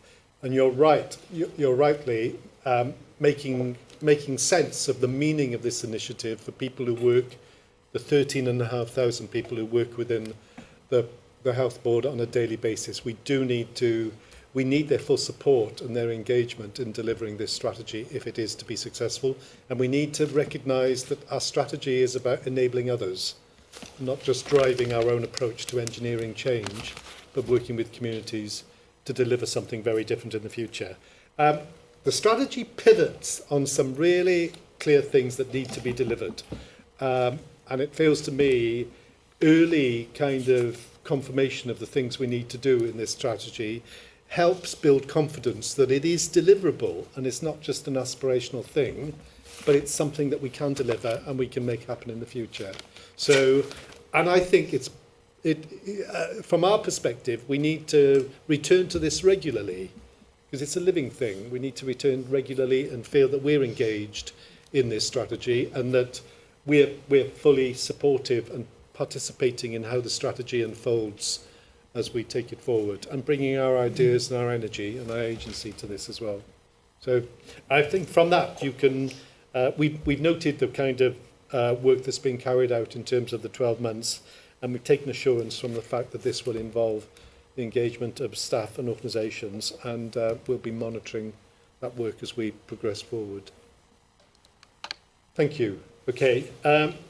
I know that everybody's waiting for the lunch, but I would quite like to, before we move to lunch, cover off the first item, which is just a clinical service plan update in terms of the progress so far. Can we cover this item, and then immediately we reconvene after lunch? We'll take the second item, which is the stroke consultation. Try and be brief then, if everybody's done. That would be fantastic. Thank you, Mark. Okay, so the purpose of this paper is to provide assurance on the steps being taken in phase 4 of the clinical services plan, and this is the pre-implementation phase. You can probably still hear me, can you? At the extraordinary board meeting in February 2026, we made decisions on 8 of the services in the clinical services plan and decided to further consult on 1 service. The paper describes the steps being taken in phase 4 and an indicative timeline. This has been divided into 5 parts: define, measure, analyse, design and deliver. We will also be refreshing the comms and engagement plan, and also with the paper we include as an appendix a summary report of the stroke proposed option hurdle and the scoring appraisal session, which we can talk a little bit more about when we talk about stroke. So that's all I was planning on saying, Neil. Okay. That was very brief. Okay. You asked, or you didn't ask. Refreshingly brief. Yes. Okay. Colleagues, I mean, this is technically an update on.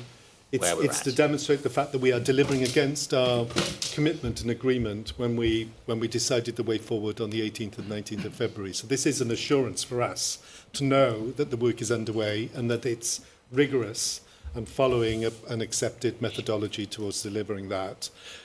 Taking that aside, we will discuss the stroke consultation after lunch, which is that 1 service that we didn't close off at that meeting. Any questions, Maynard? Yeah, really helpful paper, Mark. Questions have gone slightly wider. One issue's been raised in passing this morning about staff engagement. You're saying that uncertainty is a big enemy in our staff. So just wondering where we are in engaging with the staff within the departments that are affected and what we've done there so far. And the second part of it is also about engagement, but with Welsh Government, because I'm conscious that there are things in the clinical services plan that need capital investment and additional staff to actually deliver. I'm just wondering where we are in our engagement with them on the implementation of a clinical services plan. Thank you, Maynard. So as I referenced, we are developing a comms and engagement plan, which will go with the implementation plan. But as we are developing the implementation process, we are engaging with our clinical staff.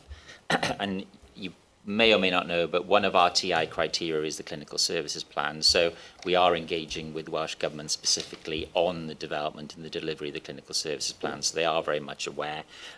We're not in the position currently to develop business cases and therefore present them. But I think they're very much aware, as they probably are from all health boards, that business cases will be coming their way. Brilliant. Okay, thank you, Mark. Colleagues, any other questions or observations? Yes, please, Lee. Just to add one point, so for each of the services we've got task and finish groups, Maynard, and we have staff side representation on each of those, so there's means of communication. As Mark says, we've been keeping Welsh Government appraised of the work and the capital implications. I think one thing for board to be aware of is clearly there is a challenge in dovetailing the capital plans that we might have for CSP services with the larger plans we might have around new hospital and so on, and that's going to need an ongoing dialogue with Welsh Government, so we strike the right balance when we know more about what that plan will be. Yes, I mean, I think we have to work on the basis of what we know in a sense, don't we, and plan for what we know. There will be other things on the horizon that will change that in the future, but at this stage, let's be clear about what it is, what is in our control to be able to deliver at this stage. Very good. Can I just ask if everybody's assured with the progress we're making on this and the direction of travel in terms of what we're doing? Very good. Okay, then you can take assurance from it, from today's meeting. Okay, can I suggest we take a break now and we reconvene at 10 to 2? And then the first item we'll take then will be the phase 2 stroke consultation exercise. Thank you very much.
Yeah, and they'll be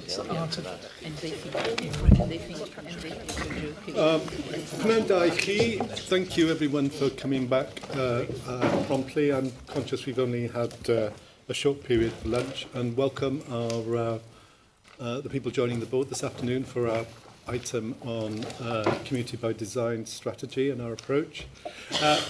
Before we talk to you, we need to finish off one item that we failed to cover before lunch, a really important item, which is our stroke consultation process. Mark, I'm going to come to you. Dear Caderet. So at the extraordinary board meeting in February 26, board identified a preferred option for the provision of stroke services. As this was a merger of options 106 and 210, which you will remember is 24/7 provision of a stroke unit at Glangwilly Hospital and the development of a stroke rehabilitation unit at Brongais Hospital, this merged option had not been tested with our communities. And it was agreed, therefore, that this merged option would need to be fully appraised and engaged on before a final decision could be made. In April, an appraisal and scoring session was undertaken, and the report of which we have just referenced in the previous clinical services plan paper. The preferred option passed the hurdle criteria and scored comparably more favourably than the other four options. Work has been undertaken to develop the materials to engage with the public, and also we believe a second stroke consultation is required. So what we'd like to do is discuss that and agree the way forward. Great, thank you, Mark. So as Mark has indicated, when we met on the 18th and 19th of February, we agreed in relation to the stroke service at Brongais that we would, as a consequence of some of the suggestions that people had made, that we would go back to consultation, a second phase of the consultation, to discuss specifically two of those recommendations, which we felt it would be good for us to explore further with our communities. So in effect, we agreed this on the 19th of February. This is so that we have assurance that the process that we're now going to undertake over the next 8 weeks is consistent with what we thought we were saying on the 19th of February, but also that it's being discharged to a standard that meets the requirement for the way in which we will engage with our communities. Questions or thoughts? Yes, please, Rodri. Yeah, thank you, Chair. And I'll just start then. I see the paper that we have got in front of us. So just understand, I know it was mentioned as an engagement before, but it is a consultation, just to get that clear. And I think it's important also to acknowledge that we have listened to those many people, over 1,000 people that did raise their concerns regarding that, regarding the stroke services and the intention of that last paper, and it's important to also acknowledge there are other options in this paper now, and it's important to get that consultation. One thing I just want to get clear is, from the consultation responses from last time, and I know it does say it in this paper, but those that did respond last time, do they need to respond again to ensure that they are within this consultation, or will you also take into account some of the valid points that were made in the last consultation? I think we need to get that clear, because transport was an issue. There's a lot of things there that were raised, and it's important that we are looking at this again. Thank you, Rodri. Awana, do you want to... Yes, please. Diolch yn fawr iawn, a diolch Rodri am y cwestiwn. We'd encourage anybody, and we're very grateful to the over 4,000 people who filled in the questionnaire last time, and not necessarily the same, but another 4,000 who came along to our event. So what we're seeking this time is the views on a preferred option. And if people do not support that preferred option, which of the other options that have already been considered would they prefer? So we're quite defined in what we're asking with this consultation, which is a is a second phase of the consultation for an engagement period of 8 weeks. We're not asking people for new ideas. I think it's really important that we're sharing that and very clear about that, because we had them as part of the first consultation period. But we will be taking account of everything that we heard during the first consultation period as well when we come to the end of this one. But we would actively encourage people to share their views. There's opportunities both online, in person, hard copy, and digital opportunities for people to share their views with us around the preferred option and the other 4 options that are on the table.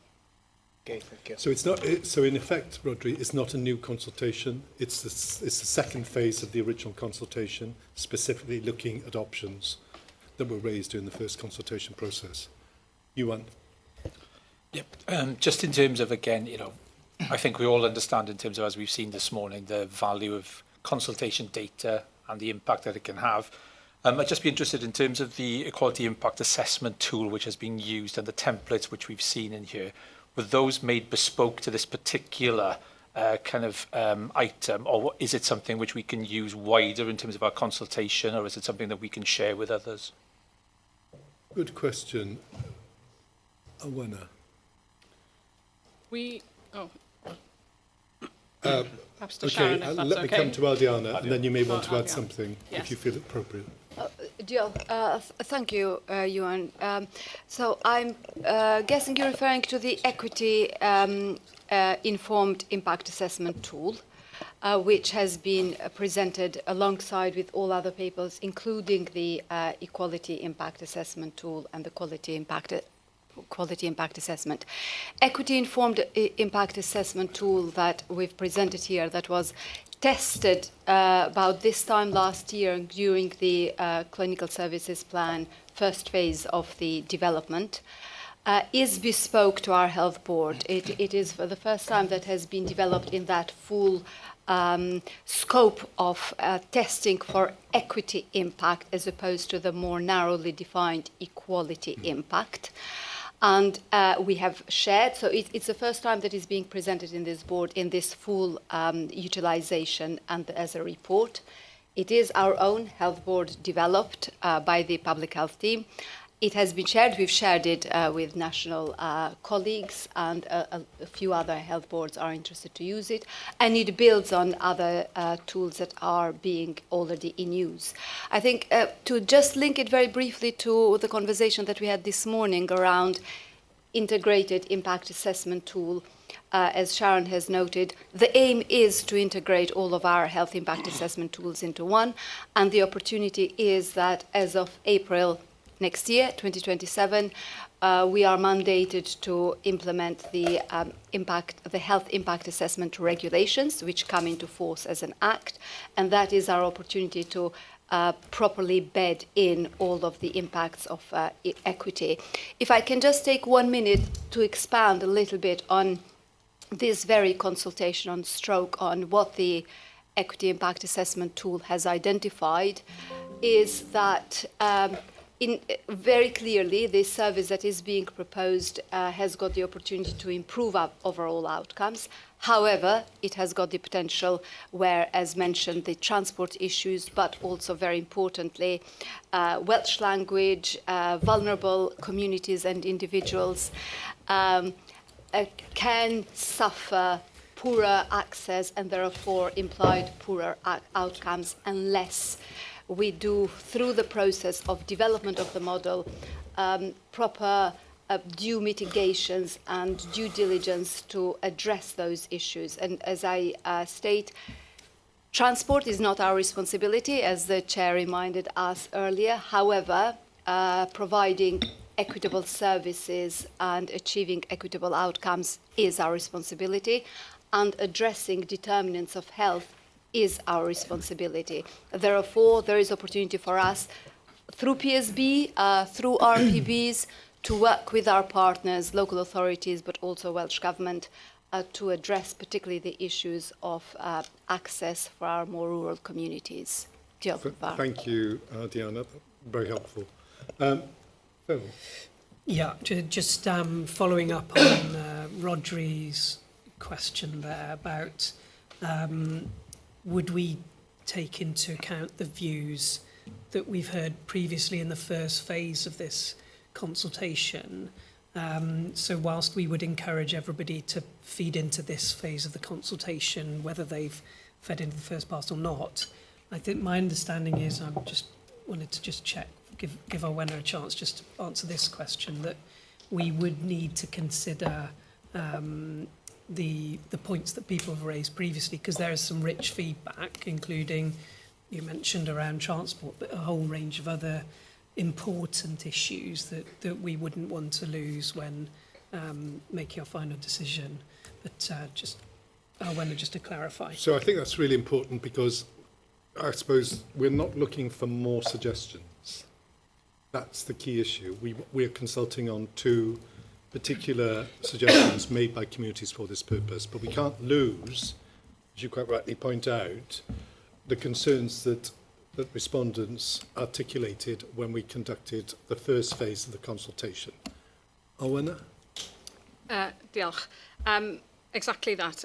The option that we have as a preferred option has come through 2 options that were suggested by our community. So option 106 and option 210, and we're putting that forward. And we're also then, the other options that people can voice their view on are the original option A and option B. In a sense, if you're not agreeing with our preferred option, which of the other options would you support and why? So there's that piece. But where we've got to in this consultation is based on the output of the first consultation.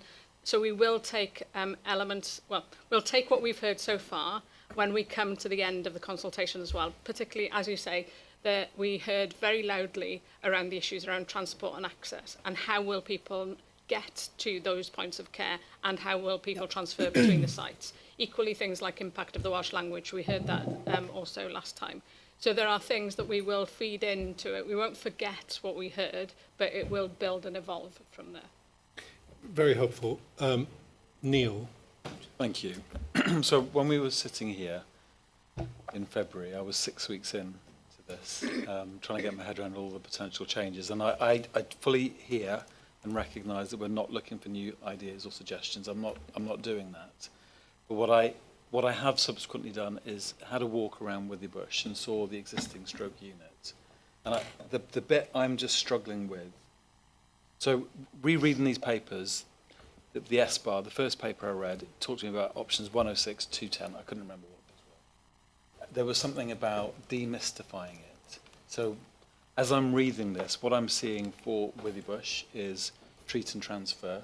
And another personal experience recently was a local resident contacted me with her stepfather who'd had a stroke. He was recuperating in Withybush. With the help of, and with my connections with the local authority, we were able to expedite a package of care, get him home.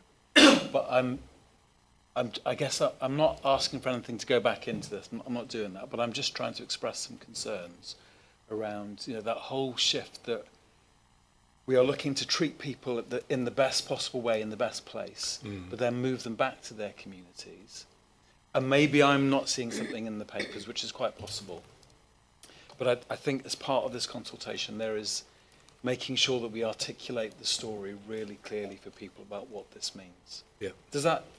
Have I articulated that in a clear enough way? You have. Thank you. You have. And we're conscious of that. I mean, yesterday we met with newly elected Senate members to talk through what we felt the consultation was about and what they should be aware of. And some of those issues were addressed as part of that conversation. And yet again, the recurrent theme of transportation and the disadvantage, which I think Adiana's kind of referenced for us, was very much loud and clear in their concerns about the changes that were being made. And we can't not be concerned by those things. So, and we've always said, we said in February that developing a new approach to stroke services was very much contingent upon also being assured that there would be transportation and travel issues addressed as part of that process, and that people would not be overly disadvantaged by the consequence of this.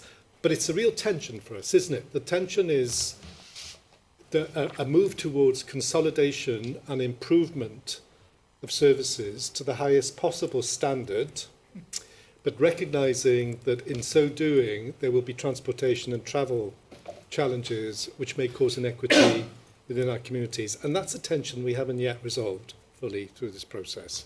And indeed, we would hope to do that as part of the approach. Mark? So I think one of the things that we need to help people understand is stroke is a specialist service and must be considered as a specialist service, which means that we can't provide it in every small hospital. And one of the conversations we had yesterday was about, well, what about in other rural parts of the UK, Scotland, or, for example, anywhere else in the world? Treat and transfer is what happens in those other rural areas. And the model for stroke is about centralised units. And historically, there's been a lot of discussion in Wales about stroke units. And essentially, that would come down for Wales to have 4 stroke units, or 5. There would not be one in Hywel Dda at all.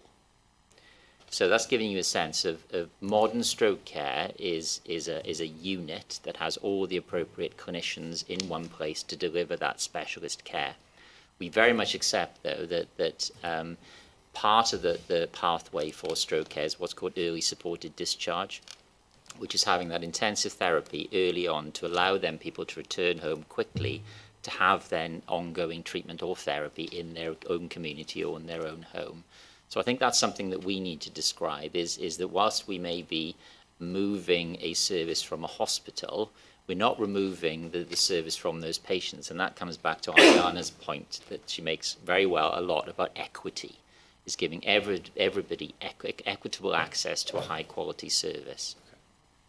So come back. May I quickly? Yeah, so just for clarity, I'm completely on board with the centralised, get people to the right place. It was more around the rehabilitation side of things. I was really impressed by walking around with the bush with what they do in that department there. And so I'm more concerned about getting people back to their local communities as soon as they possibly can. And it just felt like that wasn't coming across for me with the benefit of a few months more under my belt. Okay. Thank you. Well, hold on to your concern, okay? We'll see what comes back through the consultation process. Thank you. Yes, please, Chantal. Thank you, Chair. I just wanted to come back to the transport issue. I know it's not within our gift to manage that, but Ardiana, you mentioned around mitigation, due mitigation. I just wondered whether it would be good for us to articulate what does that look like? Because given the fact that some of those patients are going to have to will need an ambulance, and we already know of the problems that ambulances of not getting to patients on time, then I think it's legitimate for the public to understand what does that mitigation look like. Good question. Lee, do you want to pick that up?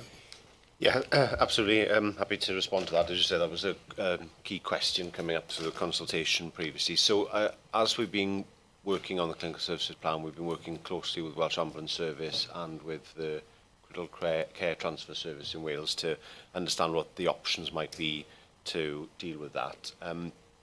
We're now at the point, obviously, where we have more clarity on the 8 options we've already decided on, and obviously then the stroke will complement that, and we've got a third option. So with that greater understanding, we're now in a position where we can set out quite specifically what we would need in terms of frequency of transporting patients between sites, what conditions they might have, and the locations and so on. So we're in the process of collating all of that so that we can then have a discussion with the Joint Commissioning Committee, which is the committee that commissions ambulance services across Wales, to support us in that commissioning, and then obviously with Welsh Ambulance Service or other services to consider the options there. I think the very important point to make is we've always stressed that what we're not anticipating is we will just add an extra burden to the existing emergency ambulance service. We know they're stretched. What we're looking at is developing a bespoke service that will allow us to provide inter-hospital transfers in a way that we currently struggle with, albeit we already have some examples along those lines. So that's what we're looking at to support all the 9 services, but it'll be particularly relevant for stroke and critical care. Thank you very much for that. Great, okay. Could I, just final point, and I think I'm conscious I did make this point at the last board meeting, but I really would like to strengthen our pathway from end to end, and very specifically I'm thinking about prevention. And through that way, we need to assure our communities that if we strengthen the prevention, we will then be able to respond more rapidly and better to those individuals that suffer stroke. Stroke is a highly preventable disease, and we've got to do more in that end of the pathway. Thank you. You make a really important point, Diana, because much of the conversation yesterday was focused on the curative end of this process and not the preventative end. And we need to do much more in the preventative space and to work with populations to address those points. And of course, that's another thing that this consultation will allow us to do. At all of our events, we'll be talking about stroke. It's an opportunity for us to talk about stroke prevention. So I think that's a really good point. Very good. Okay, great. So can I just take us through what we're being asked to do? So first and foremost, take assurance from the stroke output report shared as part of the Clinical Service Plan Implementation Progress Report, which was our previous item. I'm presuming we're all assured as a consequence of that. Great. Endorse the format of engagement for the second phase of the consultation. For stroke services? I'm seeing no dissension. I'm presuming yes. Approve the scope of the Phase 2 consultation, including the matters excluded from the consultation, and I think that's where our conversation's just been. I think we are okay with that. And take assurance from the consultation project plan there are appropriate resources in place to manage a consultation, and I think we are assured of that process. And approve the second phase of the Clinical Service Plan consultation for stroke services to run from the 28th of May this month till the 26th of July. My only other request is that I'm sure executive colleagues will attend these events, but as many of these events as we as an IM community can attend, I think that would be invaluable, as it was during the first consultation process. So let's make sure we're aware of all those dates and we do our best to attend those. Great, okay, thank you for that. Let's move to our next item, which at our last board meeting, I originally suggested we needed to have a presentation on clusters at that time, and that was partly because what we could see is that clusters were becoming a pivotal kind of space for thinking about how do we focus much more on community engagement, community by design. So it seems to me clusters, from my perspective, were the fulcrum that were going to help to deliver much of that change as we move forward in the future. So it seemed useful to invite you to the board and to have a conversation with you about what that might mean and to have a broader understanding of how clusters might work and then your aspirations inside that space. So you're very welcome. Thank you very much for joining us today. My apologies that we're running late in terms of your session. I think it might be really useful. I recognise some of you. I've had an opportunity to chat to you before now, which is great, but it might be useful for the board for you to introduce yourselves as we before we begin the session. Helen, I'm going to start with you. Thank you, Neil. My name is Helen Wang. I'm a GP partner on NABRA surgery in the South Pembrokeshire Cluster Lead. Very good. To your left. Oh, that's me. Sorry, it would have been you. I was looking at you. Sorry, it was my left, not your left. Yes, please. I'm Sarah Bolton. I'm the head of primary care transformation. Very good. Hi, I'm Rhian Bond. I'm the Assistant Director of Primary Care. Thank you, Rhian. Diolch, I'm Iwan Griffiths. I'm a GP in Milford Haven and the North Pembrokeshire Cluster Lead. Ahmed El-Labban, a GB Estro Surgery and North Cardigan Cluster Lead. Nice to see you again. Thank you very much. Hi, I'm Gareth Harlow. I'm a community pharmacist and the cluster lead for Am and Gwendraeth. Nice to see you again, Gareth. Great, okay. Andrew, do you want to open this up? If I may just say a couple of words, Chair, but before I hand over, I think it's obviously it's really powerful, I think, to see so many of our cluster leads here today for this item. And I know the three that aren't here, we're all keen to be here, but for various reasons, leave being a key one, they're unable to attend, but would have very much loved to have been here for part of this, for this discussion. I think there were just 4 points I think I wanted to make just in terms of context. I think this is an important moment for us, and I think an important discussion in the context of our strategic ambitions as a health board and the scale of transformational change that we've already discussed we need to start embarking on through our conversations today. I want to be completely open and say that this paper is deliberately focusing on the what. It hasn't touched on the how, because what I wanted to test was our commitment to the journey we now need to go on before we started getting too far down the road of how we would do that and deliver that. But that's certainly something we can come back to, and we've already started our thinking on that, just to assure you. I'm hoping that some of what we hear will make us feel a bit uncomfortable in terms of what it means. And if it doesn't do that enough, I'd welcome some challenge from the board in terms of how we can make it more uncomfortable, because that might test whether we're answering the challenge that Lee has posed to us about being radical. So I'm open for us to being asked to go for thoughts and things on how we go further, because it is meant to signal a gravitational shift in our system and the way we think about it. And in doing that, it means it's not just a transactional change. This is a shift in our cultural approach and the way we have thought and worked historically as an organisation and an NHS.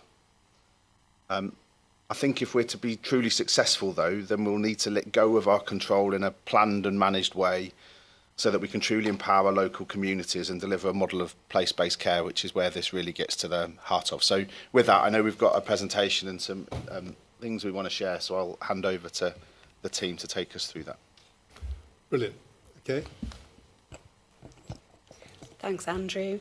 So the paper highlights the successes of clusters to date and notes that with the introduction of the National Community by Design programme, that now feels like the right time to celebrate the work, but look forward to a system change that supports a shift left and both a national and local ambition around population health and improved patient outcomes. The new model of integrated neighbourhoods allows for this change to take place to ensure that primary care and community services are at the forefront of service planning and delivery on a much bigger scale than clusters have previously been able to work on. Sarah's going to share some words from the Urgent and Emergency Care Table discussion a couple of weeks ago on the future model of clusters and why now is the time for change. Great, thank you. Thank We you. can see this here in case you're worried. We're looking down, but I think it's on the screen, okay? There's one here as well. So I'd like to start with each and every one of you in this room to think about the last time you or someone close to you needed care. Not when it worked well, but when it didn't. Where were their challenges? Was it knowing who to call, repeating the same story, waiting, not knowing if anybody had joined the dots? And how many of us came into healthcare to design systems? And how many of us came to make a difference to people's lives? That tension between systems and people is exactly why we're here. And for decades, we have built systems that are brilliant at responding to illness, but far less effective at supporting people to live well. A system that is organised around services, contracts, professions and buildings, rather than people, families and communities. The results are familiar to us all: pressure in hospitals, fragmented care, limited capacity to scale, and workforce constantly under strain. So let me ask, if we were to design the system again today from scratch, knowing what we do about inequalities, long-term conditions and ageing populations, would we build what we have now, or would we build something closer to what a healthier Mid and West Wales describes? The direction has been clear for a long time: shift left, prevent earlier, integrate better and deliver care closer to home. What's been missing isn't ambition, it's been delivery at pace with accountability. And that's the gap that we now need to close. Primary care clusters have given us something valuable: relationships, collaboration and innovation. But let's be honest, they've too often felt project-focused, time-limited, and disconnected from real decision-making power. If they were meant to drive transformation, why have they been running with such a small tank of fuel? The result is stretched community services, prevention talked about more than delivered, hospital flow dominating, and innovation struggling to scale. And critically, there's no single place where the system truly comes together to take responsibility for population health. So today, who is accountable for the health of a neighbourhood? And that question takes us to integrated neighbourhoods. Let's be clear, this isn't rebranding. This is a fundamental shift in how we organise power, leadership and accountability. And integrated neighbourhoods are place-based delivery units with shared accountability, collective decision-making and leadership across health, social care, local government and the third sector. No single organisation will dominate, no part can opt out, and this is partnership, not coordination. Imagine a different experience of care, one clear way in, navigation that happens with you, not to you, and professionals working as one team around your needs. GPs, nurses, pharmacists, therapists, social workers, mental health practitioners and voluntary sector partners working together with shared data, shared priorities and shared accountability. No handoffs, no gaps, no this isn't my remit. What would that feel like to our people and what would it feel like to our staff? The level of change needs good leadership, and that's why each of our integrated neighbourhoods will have designated cluster directors with real authority and accountability and parity with secondary care leadership. Because if care closer to home is our centre of gravity, leadership must sit there too. And they will work alongside our professional collaboratives, ensuring decisions are grounded in clinical reality. This model will move us from projects to outcomes, using the 4 C's as our framework around contact, comprehensive care, continuity and coordination. And neighbourhoods will oversee access, pathways and interfaces with our hospitals and proactive population health management. Every contact will count and every decision considers prevention. Now, this is hard, it's cultural, it's relational and it won't happen overnight. But neighbourhoods will develop at different speeds and that's okay. But what matters is that we establish clear guardrails, shared expectations, robust data and a maturity framework so innovation doesn't come at the cost of equity. And that brings us to the choice in front of us today, and we're asking for your support to shift power closer to communities, rebalance leadership and resource, trust integrated teams and truly commit to care closer to home.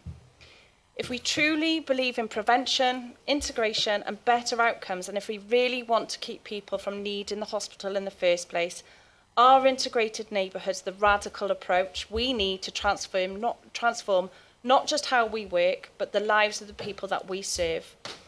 Integrated neighbourhoods are not the destination, they're the vehicle, and the vehicle that will move us from pressure to purpose, from fragmentation to connection, and from managing demand to improving lives across Hywel Dda. Thank you. Can we run the film now, please?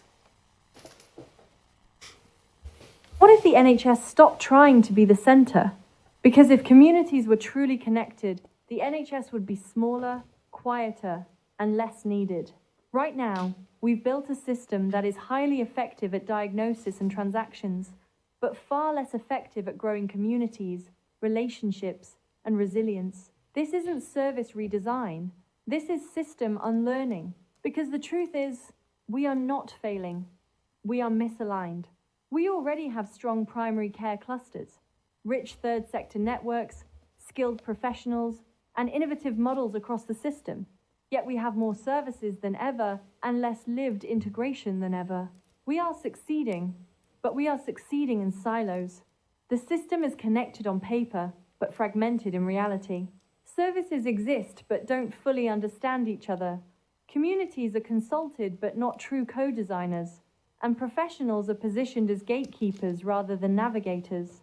The result is that people don't move smoothly through care. They bounce between services again and again. So the question becomes, What needs to change? We need to stop delivering healthcare and start enabling health, because communities are not just recipients of care, they are producers of well-being. This means shifting from fixing people to supporting lives, and from seeing the NHS as the centre to recognising it as one part of a wider system. When you do that, the model starts to change. Communities become the foundation, including schools, families, local groups, and shared spaces. And around them, services form connected layers, such as health, social care, well-being, and prevention, all working together rather than separately. Access becomes simpler, navigation replaces gatekeeping, and support becomes visible, with outcomes focused on belonging, independence, and resilience, rather than activity alone.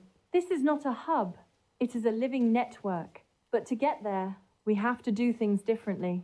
We need to open up access beyond the GP as the single front door, empower community navigators to connect people to the right support, and align resources around shared outcomes rather than organisational boundaries, while designing systems that are connected, transparent, and trusted.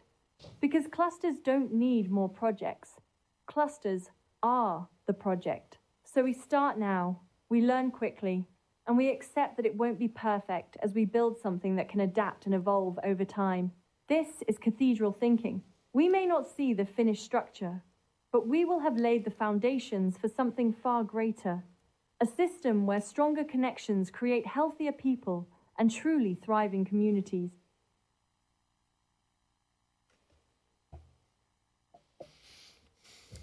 Fantastic. Great. Very good. And okay, so I'm just thinking where to go from there.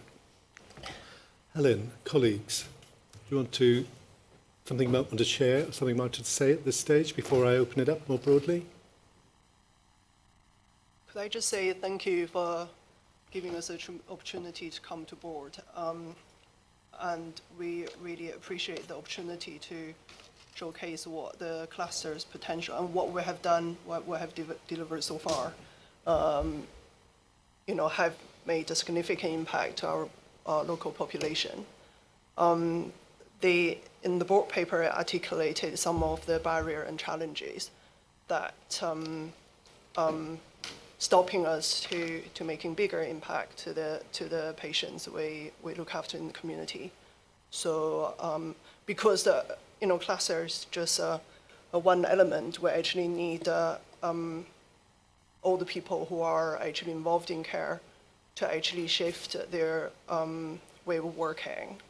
And we have been very lucky that lots of the directorates have been very supportive in cluster working and have been, in terms of human resources, in terms of some of the project we're doing, we are leaning into some of the allied healthcare professionals and partnerships that within the bigger Hywel Dda Health Board organization. But I think for allow us to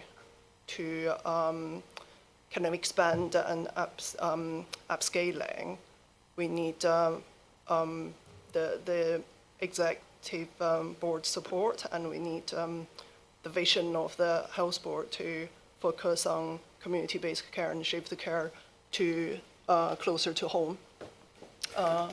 Some of the challenges probably external, is probably from policymakers outside of this health board, but then we're gifted in having very innovative leaders and having a very enthusiastic healthcare providers in wanting this to work. The current makeup of the cluster, I think, is set as it is, but then there are structures in place, certainly in Pembrokeshire, to allow us to engaging with social services with the local authority. So we want to kind of embedding and enriching that kind of relationship. Because we're doing school project, actually we're having healthcare professionals going to schools and to do some health interventions within different like schools and workplaces. you know, so it's not just a community centers, GP surgery, and community pharmacy. So you need to go to where people are, where patients are as well. So yeah, basically we just want to endorsement and allow us to scale and widening what we do. Thank you. Great. Okay. Yes, please. Yes, thank you very much for inviting us. I think we all agree that we need to do more shift left, and we believe that cluster could help achieve this significantly. But we need your support to do some changes to the cluster, how it works now, so that we gain the power to help you shift left and treat our beloved elderly patient where they are and provide more service in the community. The current cluster needs some changes. Doing very good, but we can do much, much better. With your support, hopefully we can do some changes that we make more and more shift left, protect our hospital and treat our beloved people where they are. Great. Yes. Diolch. I just want to echo what my colleagues have said, that we're all very excited to be here, and it feels like this is a real opportunity to radically change things. I think clusters have proven that they can innovate, they can transform services. It's where what we do with the product at the end of it. At the moment, there's no vehicle for expanding or integrating into the current health service, and we hope that focusing on community by design, clusters becoming a more integral part of service design, because we do feel like we really understand our clusters, our neighbourhoods' needs. We understand where the gaps are. We understand at the moment how to navigate things. Often primary care is the beginning of a patient's journey, and we would really love to take the opportunity to have more input into the whole journey from start to finish. Great. Okay. Sorry, just one final thing. I think, as my colleagues have said, clusters have proven examples of how this can work. And if shift left is going to work, it's going to be done by breaking down these silos and having true collaboration between different healthcare professionals, different independent contractors. And we've proven that can work as clusters. And if we need to scale it up, we need your support to show how we can do that and how we can actually bring the great work that all our community assets do, whether that's third sector, GP, pharmacy, optometry, dentistry, and bring that together. And that's what cluster could do with the right support. So thank you for taking the time to look at this proposal. Great. Okay. Well, thank you for that. I'm going to come to Neil. I'm just thinking, all we've done all morning is give away power. And you're asking us to give away more. You're asking for more from us, which I don't think particularly is problematic. I think it's about trust, isn't it? It's about trust and allowing everybody to make their contribution across the system. But before I say any more, I'm going to come to Neil and then Michael and then Anne, Hugh, and then I'll work down the table from there. Thank you. In addition to being a board member, I'm a community activist, very active in my community, and I'm fully behind what you're trying to do.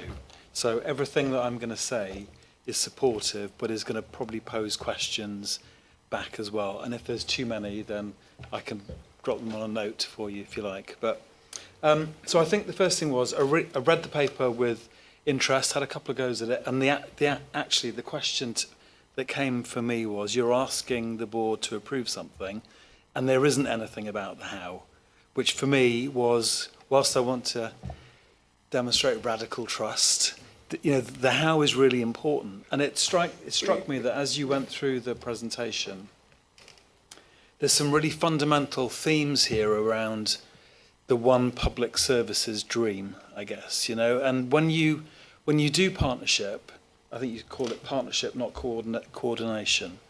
The reality of partnership, and again, I've got some experience in this, is that partners contest organisational boundaries, they contest power, they contest resources, they contest control, and it's about having the right people, the right leaders who can hold that process and see it through and bring people with them so that you have a level of sustainability. So whilst I'm really positive about this, and I love a good story of hope, Sarah, and that's what you sold me there, the dream for the future. I guess my worry and the reality of when funding in the public sector and resources are so stretched, it's about getting people on the same journey and mission and really bought into that. I did feel that perhaps community was missing a little bit from the presentation, maybe not so much the presentation, but the paper. So, what grassroots community groups can do, and they come with a whole load of challenges as well. And I guess it also did feel somewhat like a structural reconfiguration, even though the paper says this isn't a structural reconfiguration. It felt to me like you're asking for something which I think is exactly the way we should be going. That's why I've joined the board, to really try and promote the social model for health. That's the thing that I'm really interested in. But there needs to be more of the how there for me. I'm not saying that's a no, by the way, from me, but I'm saying there's got to be a how there, considering all those really tricky public sector, shared, contested space dilemmas that we're going to encounter. So yeah, those are my thoughts. Okay. But hopefully that's helpful. Yeah, Michael. Well, very similar observations, but I see this as cluster plus, isn't it, really? That's what it is. And so absolutely wholly supportive, brilliant idea. And the big issue, the challenges clusters had in the past was about the ability or not ability to employ people and to really move the dial independently themselves. So this kind of thing would start to address that. But as Neil says, I think it's the mechanics of it. So if we kind of say today, yeah, great, there needs to be that kind of thought as to exactly how that would look, or what you're aiming for in 6 months' time and then 12 months' time, that kind of thing. Because I think that's where the devil's going to be in that detail about how you're going to employ people. Also, as Neil said, the linking up with the paper was light on third sector and local authorities, but the actual presentation was very good on that. So you answered the question there. That was good. But absolutely behind this, I think it's a great idea. Speaking as a lawyer, boring lawyer, it's going to be things like, the employment contracts and all that kind of stuff is going to be the thing. So I think the sooner you guys can start to talk to us and we talk to you and everyone talks to each other about all that, the better in my view. But there's going to be a time cost and a financial cost of just doing that. So that's a commitment which I think everyone would have to sign up to in that respect. Okay. Thanks. You're not a boring lawyer all the time. So, Ewan, did you want to come in? Yeah, please. Diolch, Cadeirydd. Picking up on what colleagues have already said, I think, it seems like the next logical step. But I think what it hasn't captured for me in the paper is a bit of what's already out there in terms of where you're seeing at a locality level examples of this integration in terms of what people are doing already in neighbourhoods.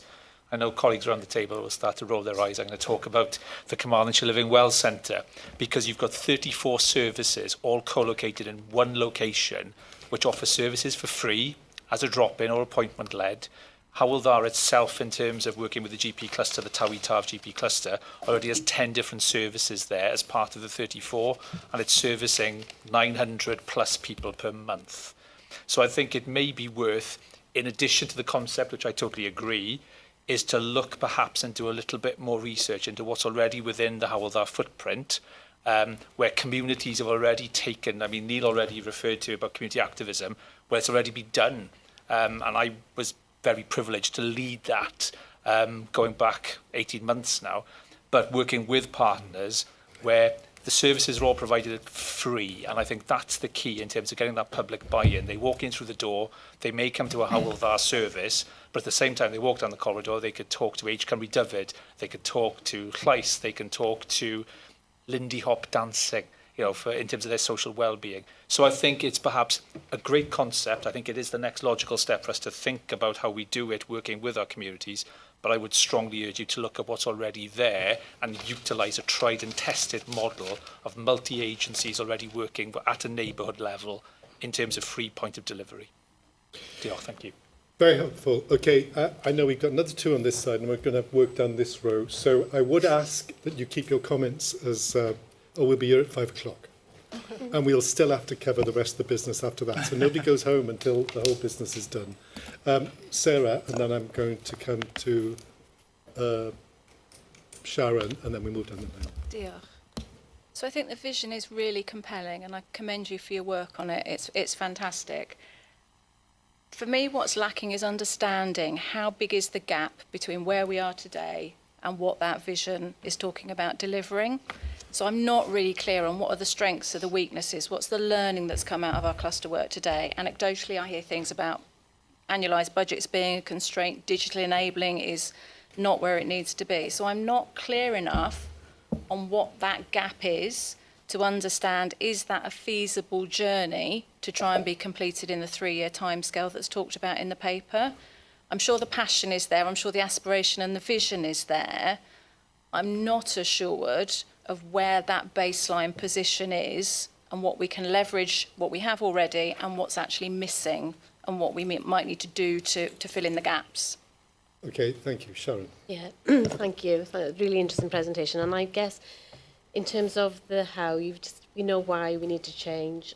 I think you've started to describe what we need to do in order to get there. It's hard not to go to the how, especially as a clinician on the board, and from a quality and safety perspective as well. So I think, I think the next stage really for us is to just make sure that we describe what that clinically credibly safe model actually looks like, where the accountability, Sarah, you started talking about accountability, where that accountability sits, what the workforce needs to look like and how we start to plan for that, and that transition risk strategy as well. So whilst the concept I'm supportive of, it's just answering some of those governance questions, I guess, to help us move forward on that. Great, okay. I'll just emphasise, you haven't got to answer all these things, okay? You're sat there, you've done a great job. It's just an open conversation about where the board would be thinking some of its attention is focused on. And I dare say we would come back to all these things, but just so you're aware of some of those issues. Let's start. No, Maynard? Great, okay. Not great, but yeah. Thank you. Hugh Thomas, Director of Finance. So good presentation. Where my mind is, there are two sides to what we're trying to do. There's a planning element to this, and there's a delivery element to what we're trying to achieve here. So if I start off with the planning element, and I'll make a commitment on both sides. On the planning side, I think it's really important that you understand and see all the activity relating to your patients. And that involves also seeing all the costs incurred by patients down to a GP level, down to a cluster level, and also a target allocation. So I will commit to working with you to determine what the cost base is of the patients who you are there supporting, and what the target allocation ought to be. And then we can work through what that means in terms of reallocating resources accordingly. Because, of course, shift left does imply that we have to shift from something as well. So we're really good. We had a conversation earlier about layering on high-value interventions, which I'm sure you'll be really focused on. We've also got to make sure that we can take away the low-value interventions or lower-value interventions that are being undertaken currently. So there's two sides to that equation, and we need to be really clear on it. So that's on the planning side. On the delivery side, we've got a patient relationship management system, business case that we're currently working on, which, Sarah, should answer some of the questions that you were laying out in terms of coordinating patient care. What we need to make sure is that we're able to bring into that data from our secondary care systems, but also data from primary care systems. So we can have one look at the system, one view of the patient, and incorporate into that social care data. So we can have one view of the person, and then make sure we're putting the person at the heart of our decision making. So two offers there, and I will commit to supporting you on those. Thank you. Great, thank you, Hugh. Anne, I think you want to come in, and then we'll... Thank you, Chair. I always bring it back to the people, sorry. Well, I'm not sorry, no. South Pem's cluster has won a number of awards in recognition of establishing primary school respiratory review project. And I was so fortunate to be one of the people present when they presented it. And the actual feedback is amazing.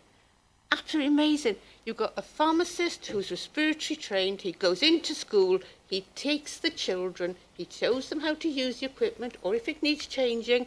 And the feedback was, I can do football, I can do extra activities, I don't go to hospital anymore.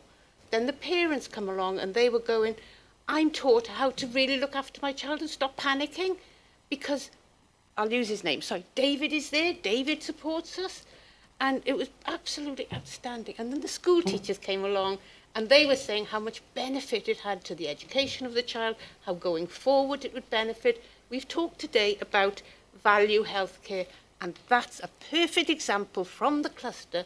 And if it goes from Pembrokeshire to every other area, I know, sorry, you're finishing it in December, but if it ever was supported, it's at the moment a low impact but high service.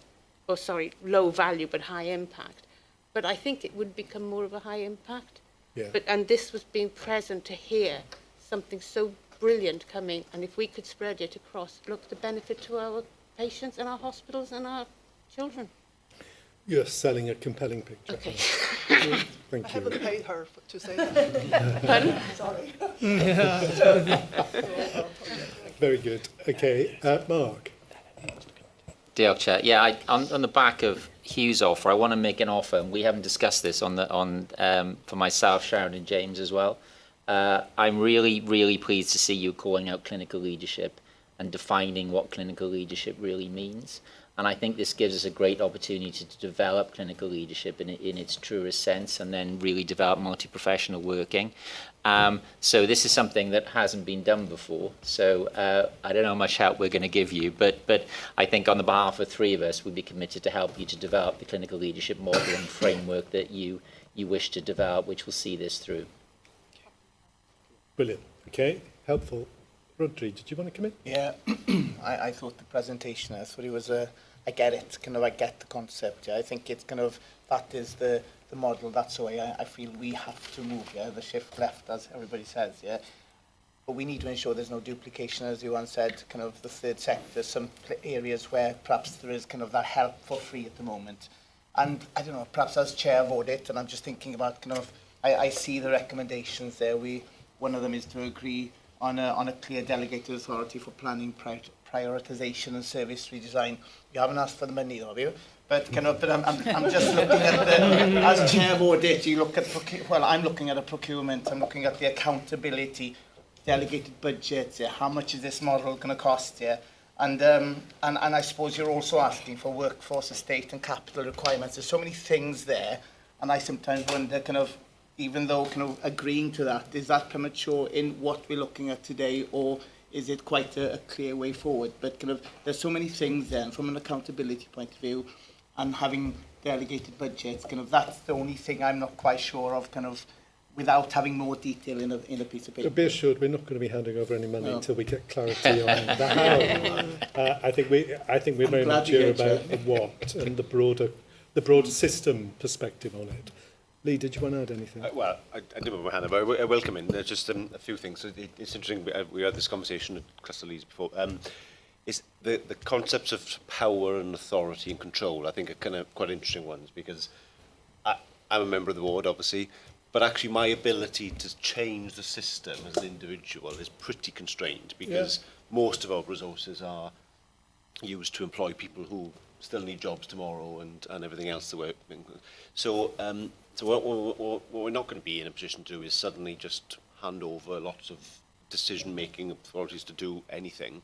But I think where there is an imbalance, and this is the issue that I think is, the centre of gravity phrase, I think is the important one in the recommendations.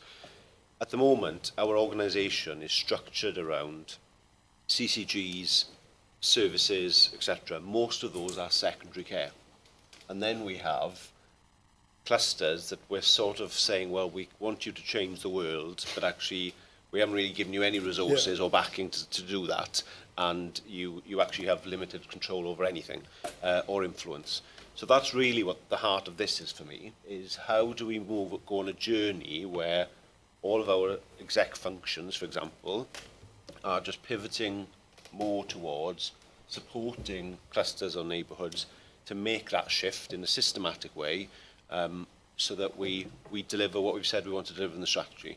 And there'll be lots of detail we need to work out, and there'll be loads of things we need to answer.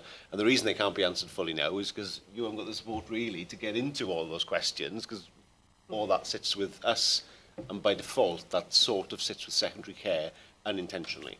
And that's, I think, the journey we need to go on, which is why I think the central gravity phrase is the relevant bit in the recommendations. Great, very helpful.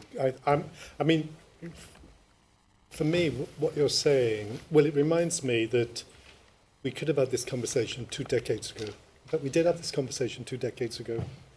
And for 2 decades, we've not delivered what we think is intellectually and from a values base the right thing to do. We haven't done it. So there's some real questions about where are the tensions and the competing priorities for us that have stopped us delivering against this primary commitment. And we have to grip those. We have to acknowledge them and grip them if we're really going to move forward in this place. It's not just a shift of services, it's a shift of mind. It's a mindset shift in terms of how we think about these things. And that's about relationship and trust as much as it's about the technical application of different services. Chantal. Thank you, Chair. I think when I was reading the paper, there's a couple of things came in my mind, in addition to what's already been articulated around this table. One is that, what exactly are we trying to fix? Because over the 52 years that I've been involved with the NHS. How many years?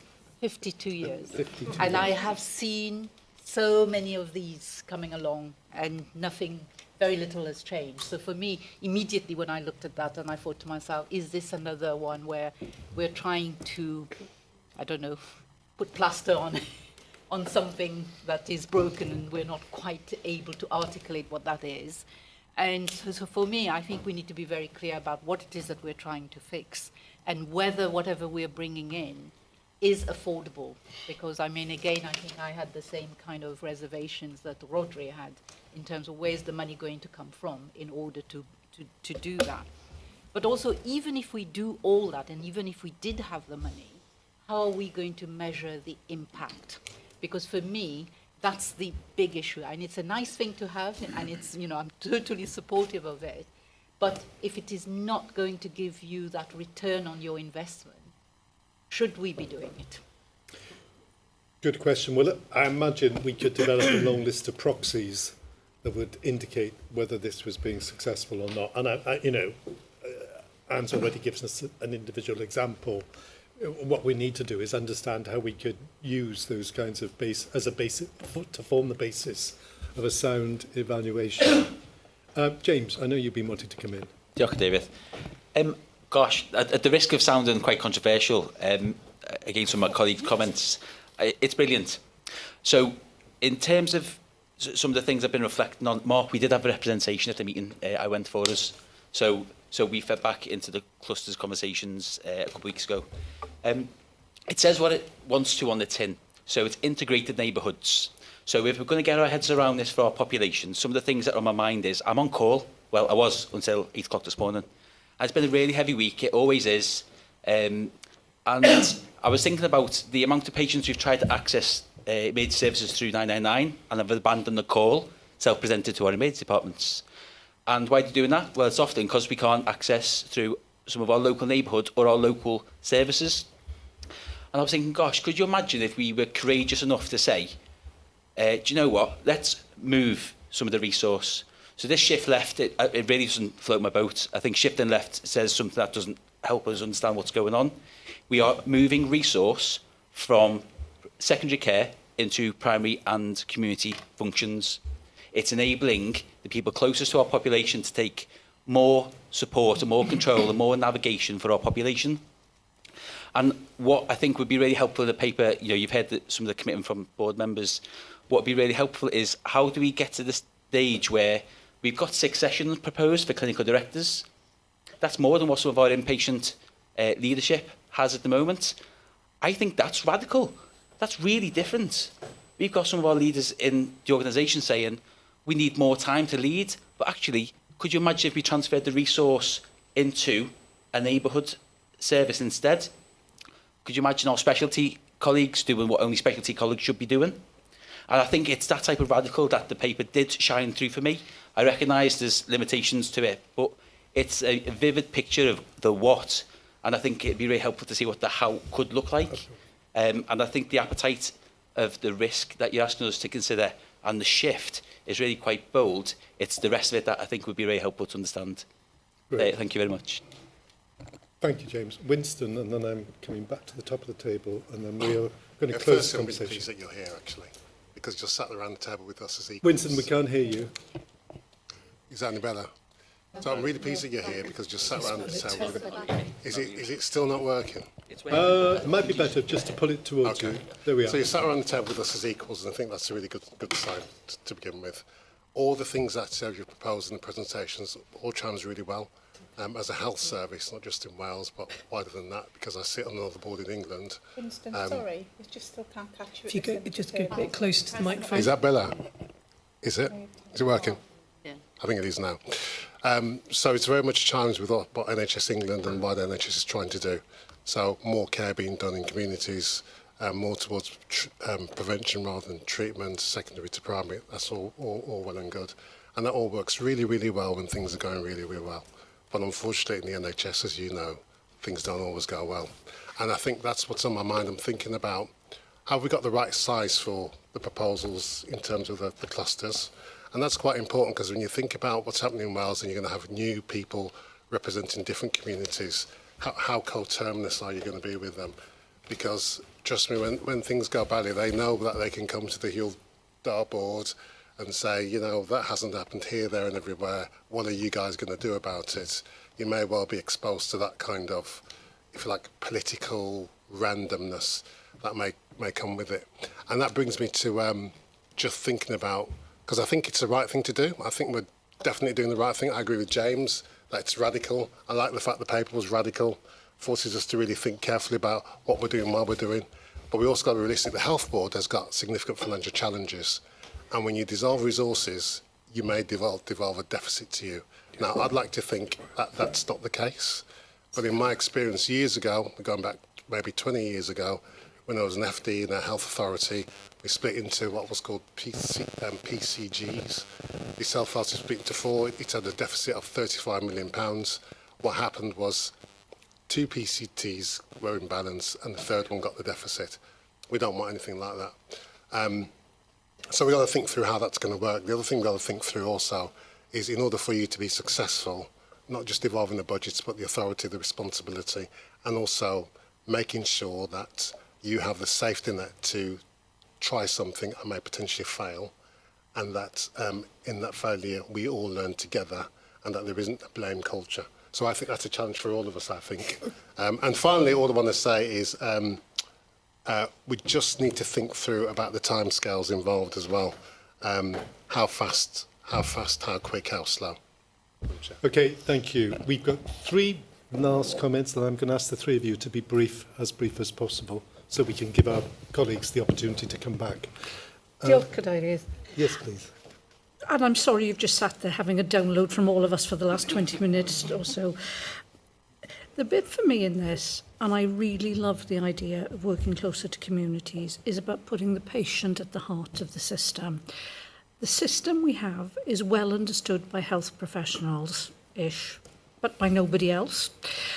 And I think I don't want it to feel like a super cluster. The presentation was better than the paper, forgive me.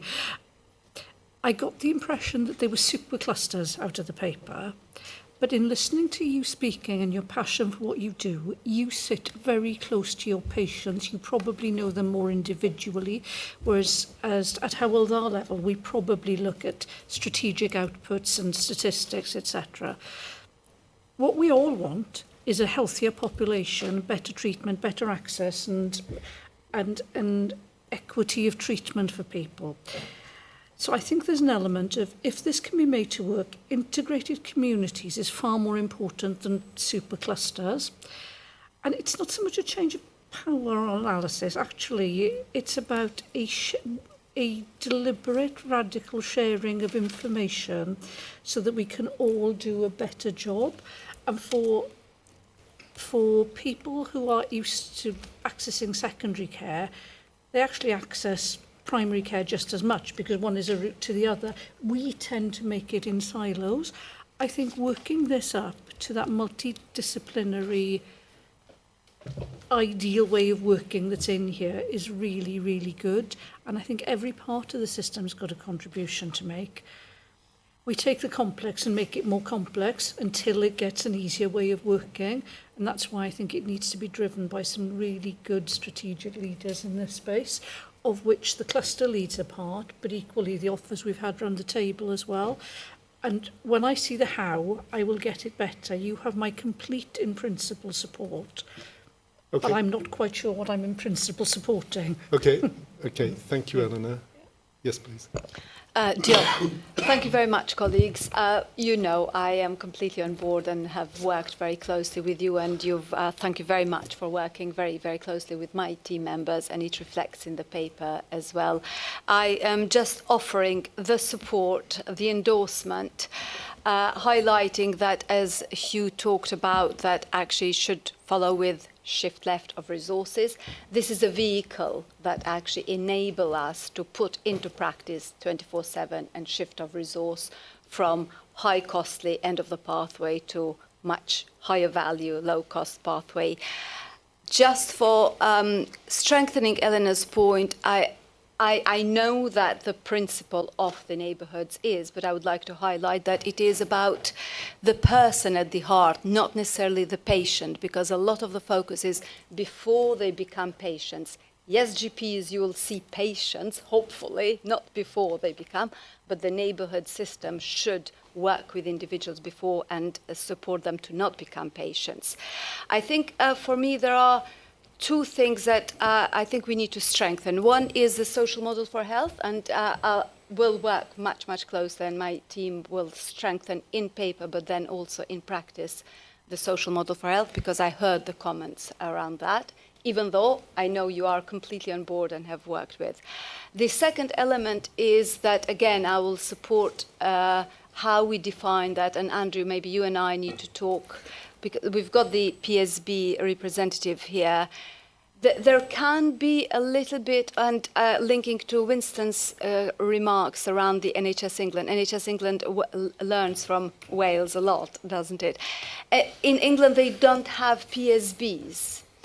And in theory, what the neighbourhood, integrated neighbourhoods are going to be is the membership of what the PSBs are, except that PSBs do not really hold budgets, whereas you hopefully will hold a lot more of our, at least, health board budget and integrate it with other.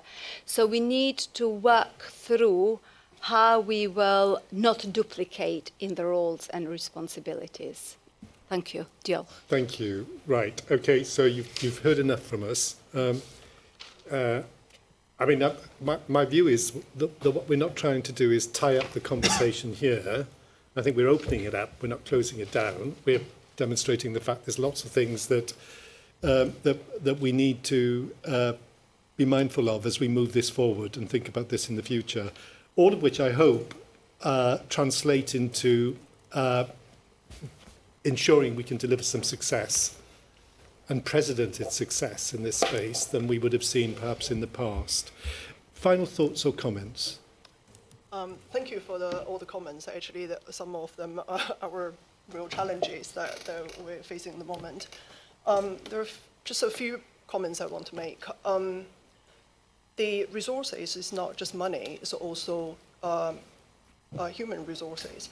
So lots of time it's not shifting the money, it's actually changing how we work, the model of working, and moving the staff to the community and making it more accessible to the specialty services, more accessible to the patients of all the specialty services historically located in hospital.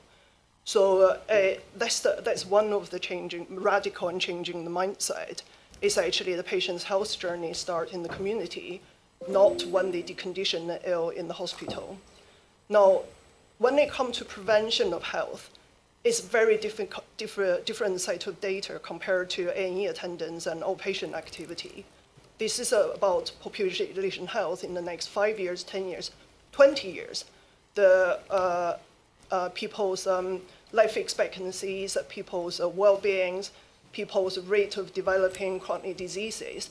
Those are all like measures that take years, to become transparent. So it's not going to be a 3 months, 6 months, even a yearly data will show. Because the asthma school project would be an example, because we've been running it for 3 years, I think, coming to the 4th year now. And I've been asking Phil for the admission data. The problem is, right, we could have a flu pandemic in that year and completely skew the data.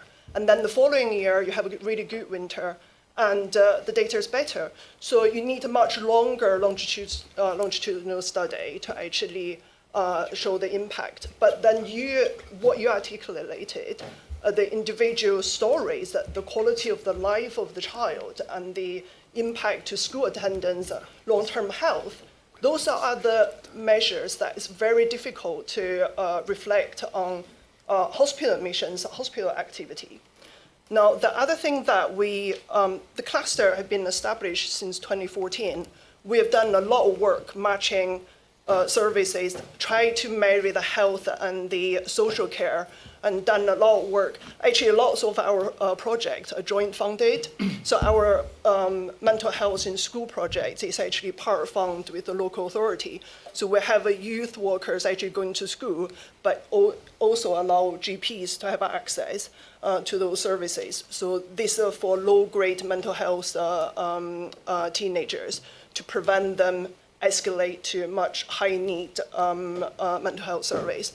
So but there's gaps in there. I'm not saying we're perfect. There are a lot of gaps that we need to map wider. We certainly need to map more with what's happening in the hospital, because I have seen duplications that we have set up services in the community, but somehow not linked into secondary care, and then A&E or acute care set have a similar type of group with a similar makeup of expertise in those groups. So service mapping, absolutely 100%. We need to map all the services happening in the system, including third sectors and what's happening. So our MDT and CRT workings, is the platform to actually allow the wider engagement with a lot of the micro enterprise and third sectors. We're working on that, so we need to do more. Now, Helen, last point. Yeah, sorry. The last point is, I want to make a comment of on page 2 of the paper, is saying to rebalance the current funding. I've got slight concern of rebalance allocation focus on deprivation, because being a rural health board, elderly population, aging population is actually the most heavy part of our health seeking behavior. And we all know, like, you would consider Naber as being quite affluent town, but within my catchment area, there are pockets with a deep, deep deprivation. But because the population is sparsely located, it doesn't pick up on the deprivation data, but those deprivations are embedded in every single community. So I don't think there is a community that hasn't got deprivation. It's just where the concentrations and where they are. So by looking the funding formula purely based on one factor, or the other things like aging, ruralities, and chronic disease, how many patients got multiple chronic conditions, those are other factors will have an impact on the kind of service we want to set up. So, maybe that need to have a careful thoughts. Yeah. Okay, fine. Okay. It doesn't feel to me as this conversation's been particularly satisfactory. I say that from the point of view that that we haven't heard enough. Okay, we've had lots of exchanges of views, but what we haven't, but it doesn't feel to me like a developmental conversation, and we need to have more of a developmental conversation.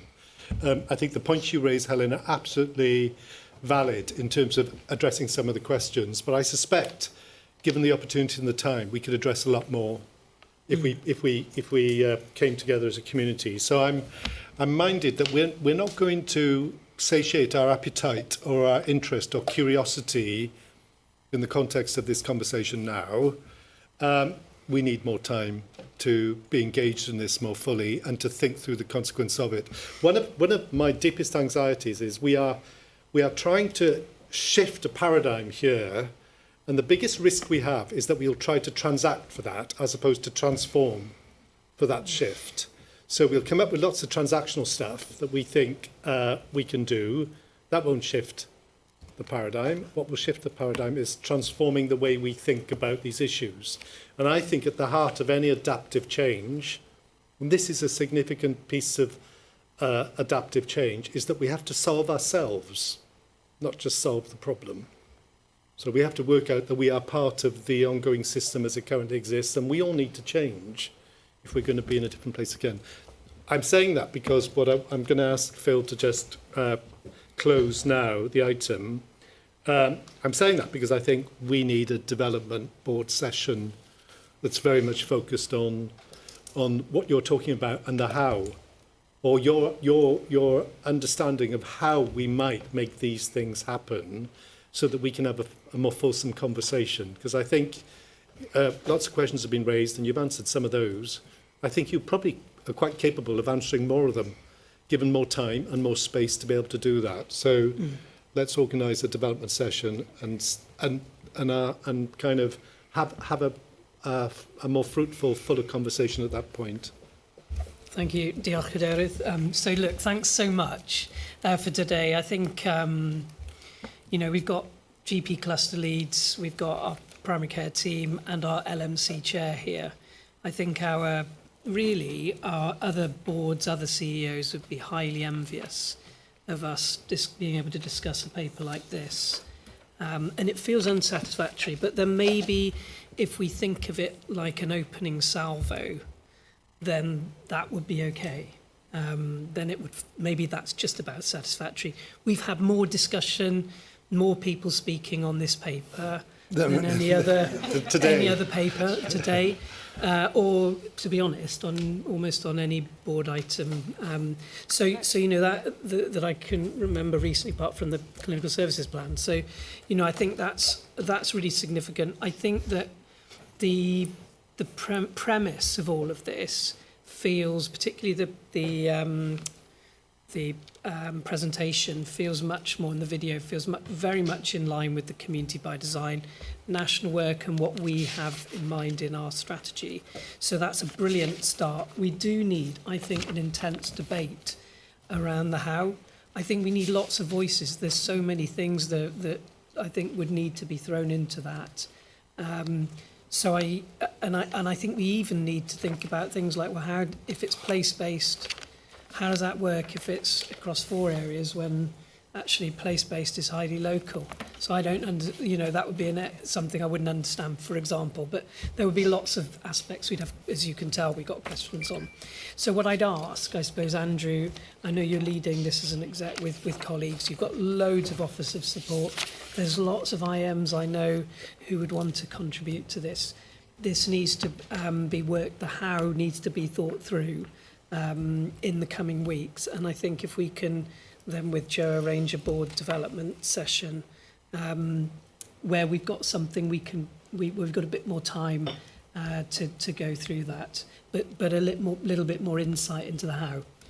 But I don't think we should be afraid. We need to work out, as you said, how we learn together. It shows that we haven't had enough conversation, and we're going to need to learn how to disagree without falling out, I suspect, in all of this, because there will be lots of different views on this, which will be part of the fun. Great. Thank you very much for your time. We really value your contribution. It's been a really good conversation. Thank you very much. Thank you for the opportunity. Thank you. colleagues, we'll take our next item and then we'll break. We'll take a break before we go any further. So, Sharon, feel free to leave. Thank you very much, Sharon. Thank you. Okay for me to start? Yeah. Thank you, and I'll be brief because I appreciate the time is against us. So this report, the nurse staffing levels report, provides assurance to the board that we continue to meet our statutory duties under the Nurse Staffing Level Wales Act for 2016 for the period of April 25 to April 26. I just want to put out 3 points, if I may, Chair. Firstly, we remain fully compliant with the Act, with robust governance, biannual reviews, strengthened use of data through safe care, and to support oversight and assurance. Secondly, while there continues to be challenges in consistently maintaining planned rosters in adult wards, there is evidence of improved reporting culture, improved escalation, greater use of professional judgment and active risk mitigation. So paediatric services continue to demonstrate consistently high levels of appropriate staffing. And I think it's important to pull out that the report identifies significant improvements in our workforce stabilisation with a 79.9% reduction in agency over the last couple of years. So this is reflective of strong recruitment pipelines. And then thirdly, the impact on patient care remains low. Very few incidents of moderate harm or above where staffing levels were a contributory factor. So highlighting that risks are being identified and managed effectively when they arise. So overall, the report provides assurance of compliance and improving maturity in how we monitor, interpret and respond to nurse staffing risk with a further work plan to strengthen data quality, consistency and system-wide application over the coming year. Happy to take any questions, Chair. Thank you, Sharon. For me, I'm just trying to triangulate some information we received this morning on staff falls and other patient falls, Right. and whether there's a correlation between the staff complement and patient injury or patient harm. Yeah, in terms of the way that it's monitored and calculated in relation to the Act, the incidents relate to incidents that are of moderate harm or above. And I think there were 3 during the period that we reported. Yeah, they were false, but otherwise the pressure damage medication errors were not a factor in during the year. Okay. Okay, thank you for that. Yes, please. Diolch. Sharon, I just had a quick question. There's quite a lot of reference in here to us taking reasonable steps around things. What does that actually mean? Is that a pre-described definition, or are we marking our own homework, or how does that work? So in relation to the Act, there's operational guidance that underpins the Act to enable us to enact it operationally, and there's a series of reasonable steps that we would be required to take in order to meet the staffing requirements. So that could be use of bank, use of agency, postponing potentially study leaves, etc. So we would make sure that we would take all those reasonable steps to make sure that we maintain compliance with the Act. Yeah. Colleagues, any other thoughts or questions? Do we take assurance? We do. Okay. Yeah, thank you. Thank you, Sharon. Right, can I suggest a 10-minute break and then we'll move into our last items.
Thank you, colleagues, for returning so promptly. I'm conscious we've had a fairly lengthy day.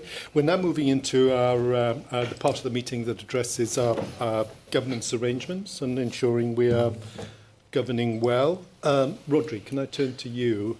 Report to the Audit and Risk Assurance Committee. Okay, thank you, Chair. I'll try and keep it brief now. There's a couple of things I need to raise and the rest I'll take as read.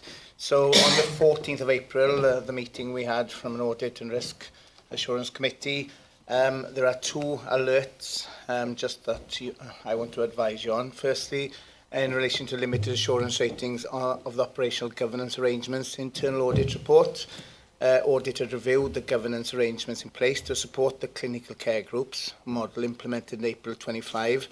It had found that the arrangements are well designed and have been adopted by the CCGs. However, application is inconsistent and not operating as intended. You can read the rest of it, but rest assured the committee has requested that a progress update be provided to a future meeting. Also, in relation to the limited assurance rating on internal escalation level 3 and 4 functions internal audit report, whilst the internal escalation process is generally well designed, the audit found that it is not operating as intended or resulting in the desired performance improvement. The audit identified issues with identification and documentation of actions. And once again, we have requested that a progress update be provided to a future meeting. If we look at the advice, then I'll take that as read, but right at the bottom of that page, if you see there's the head of internal audit opinion. When this paper was written, the rating may be one of limited assurance. Well, since then we have had assurance that that the head of internal audit opinion will be limited. It was a close call, but unfortunately we did receive many internal audits that were limited within the operational space of the Health Board, and these did push the opinion to an overall limited opinion. Okay, and the rest of it then regarding the paper is as read, and the recommendations are to, well, I'm not sure if you want to do that, but the board is asked to approve the revised version of the standing orders and standing financial instructions, which are enclosed. Respond to the items the committee is alerting it to, note the items the committee is advising it of, and take assurance from the items that the committee is providing assurance on. Thank you, Rodri. Colleagues, thoughts or questions? Chair, just on the matters that require their alert to the board, two of those obviously closely linked together, and the Chair of Audit Committee has asked that to come back to the August meeting with the progress report on there.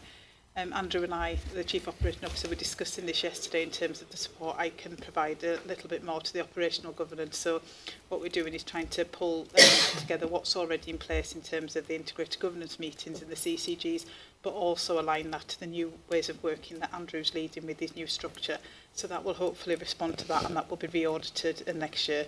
And Hugh's already mentioned, Chair, in terms of the work he's leading on the level 3-4 arrangements and the new escalation arrangements. So they will be going back to Audit Committee, and at that point, if there's still no assurance, they will be alerted back to Board, Chair.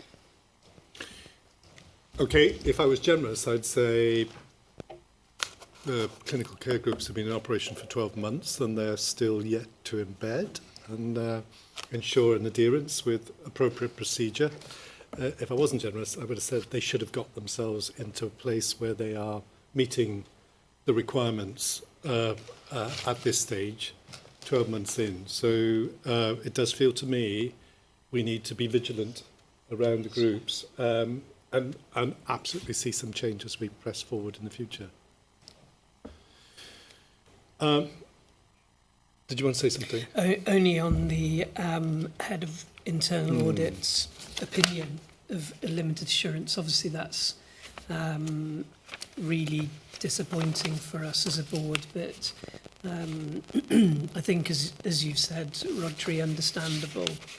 And we are going to have to, we know as an executive team, we're going to have to work on that for next year. We don't want there to be a close call. we recognise that's something we've got to work on. It's particularly the follow-ups of audits, I think, is the challenge. So, I know. you know. I know. So we might be understanding of it, but we're not accepting of it. We're not accepting. We understand how we've reached that situation, but that doesn't mean it's acceptable practice. For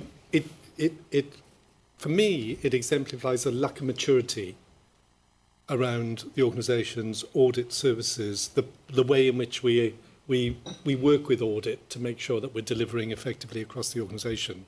It's the kind of practice I've seen in other organisations where they don't quite take audit seriously, they don't quite attend to the recommendations, they don't have grown-up conversations with audit about what those recommendations might be in the first place, and they don't agree timescales for delivery against those recommendations that are realistic and take into account how the business is operating. So we need to see a higher level of maturity inside this space, in my view. I think it's fair to say we have had a meeting and there is a protocol that's going to be in place. There is a protocol, but we're going to ensure that it will be in place. And I think you also have to remember, kind of with internal audit, with those areas that we've got on the annual plan of what we're looking at, we are looking at areas where we also know there might be issues there. So we could kind of, in a way, dilute them down. But I think to have internal audit working well with kind of within this space, I think it's important that we identify where we think there are issues as well, and they are looked upon, and kind of when there are issues, that they are dealt with appropriately. And in a way, we have, and as chair, we have kind of asked for kind of feedback sometimes, and regarding dates and deliverability, we always ensure that there is kind of a time scale for these improvements to happen. So I don't know, Joe, if you want to say anything else on that. It was just to add, Chair, that the Chair of ARAC and myself met with the Head of Internal Audit to work out how we can work better together from both sides. And we've now, Rodri cleared the protocol, which is Chair of ARAC, which has now been shared with Internal Audit. Hugh's kindly agreed to deputise if I can't get to any of the meetings for leave and etc., so that we have that weekly check-in, but it's more in a formal space now, Chair, which we can share the protocol with Audit Committee members as well. Great, okay, very helpful, thank you. Can I raise one matter with regard to the standing orders, which I think is 1.1.1. We refer to the appointment of the chair and non-executives appointed by the Minister for Health and Social Services. Now, it'll obviously now change Fine. because of the word. Okay. These went to ARAC before the changes to government fine. and the title, Chair. Fine, so we okay. can approve subject to, we'll amend it to Cabinet Ministers. Great, okay, that was my only observation in the process. That would be very helpful. Any other points people want to raise? No? Okay, so can we... I got one other paper. Yeah. Oh, yeah, good, okay. So, and just, so if we move on to the 7th of May then, to the other paper. So I'll take this as read as well. And there are two kind of sickness management follow-up internal audit report is as an advice, and also the major infrastructure investment programme internal audit report. The rest of it I'll take as read, and as recommendations, just note the items the committee is advising of and take assurance from the items that the committee is providing assurance on. Colleagues, any questions?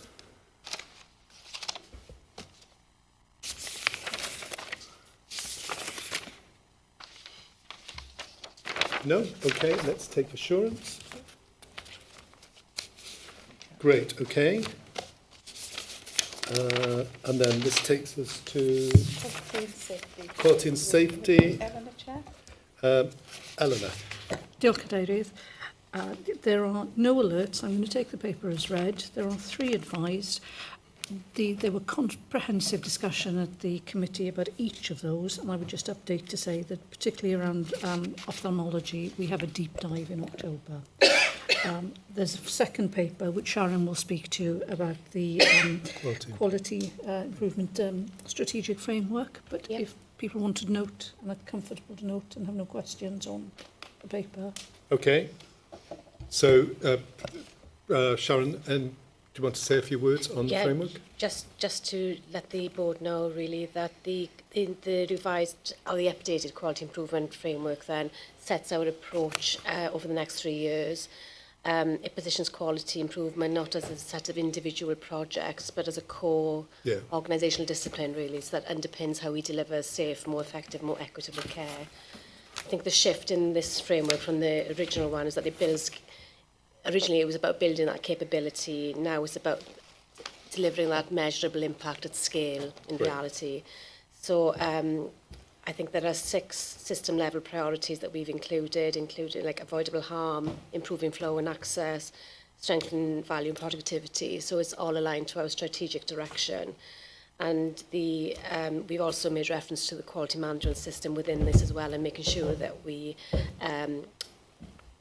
recognise that improvement is part of that integrated planning and assurance and delivery framework that we've got within the Health Board. So I think this is more about our maturity in this space and focused on outcome-driven, evidence-based, and embedding it into everyday practice across the Health Board, really. So that's the nuance. There's just that change of direction. Great, okay, thank you. Thank you, Sharon. Yes, please, Maynard. Great paper. Welcome it. Just a couple of comments. One, words in there on research and innovation, which sits under DDIC rather than QSEC, and also the stresses the importance of having data to be able to assess your quality. So I'm wondering whether I can have a discussion outside of committee about that overlap between our 2 committees to make sure that we address those concerns. That would be great. And my final point is to give another plug to EQUIP. Those of you who haven't been to an EQUIP celebration, then you haven't lived yet. Exciting, innovative things that we do as a health board, and we've got to learn how to take those lessons learned there and put them into practice. Yeah, I completely agree with that. I think it feels to me, I often read about it, and just reading about it leaves me inspired how much personal agency is being put into thinking about how we do our jobs differently. So really helpful. Great, okay, so as Eleanor indicated, if we can take assurance from the items that she's raised for our attention, that would be great, and approve the quality improvement strategic framework, building on what Maynard's just said in terms of building that connection in relation to data. Be really good. Okay? Great, thank you, Rodri. Diolch. Let's go to the report of the Finance and Performance Committee. Okay, thank you, everyone. So, take the paper as read. You'll see there's a lot of this will be recognisable from discussions today. An alert about the issue of the concerns about the capacity to deliver the required savings. Then some advice, in other words, some concerns. Audit again, inspection and regulatory reports. But again, in performance, hospital flow, planned care trajectories, also financial risk of the interplay between savings and performance. And assurance, take those as read. One of them there about the compendium of value opportunities, something Hugh was mentioned earlier on today, about it, we looked at that. But there again, I think, say, a lot of that has been familiar with what's been discussed already today, Chair, I would expect. Right, okay. Colleagues, we'll come to this is where I often get confused, because we talk about the procurement report twice. Do you want to talk about that now? Happy to. Procurement report is there. Forgive me.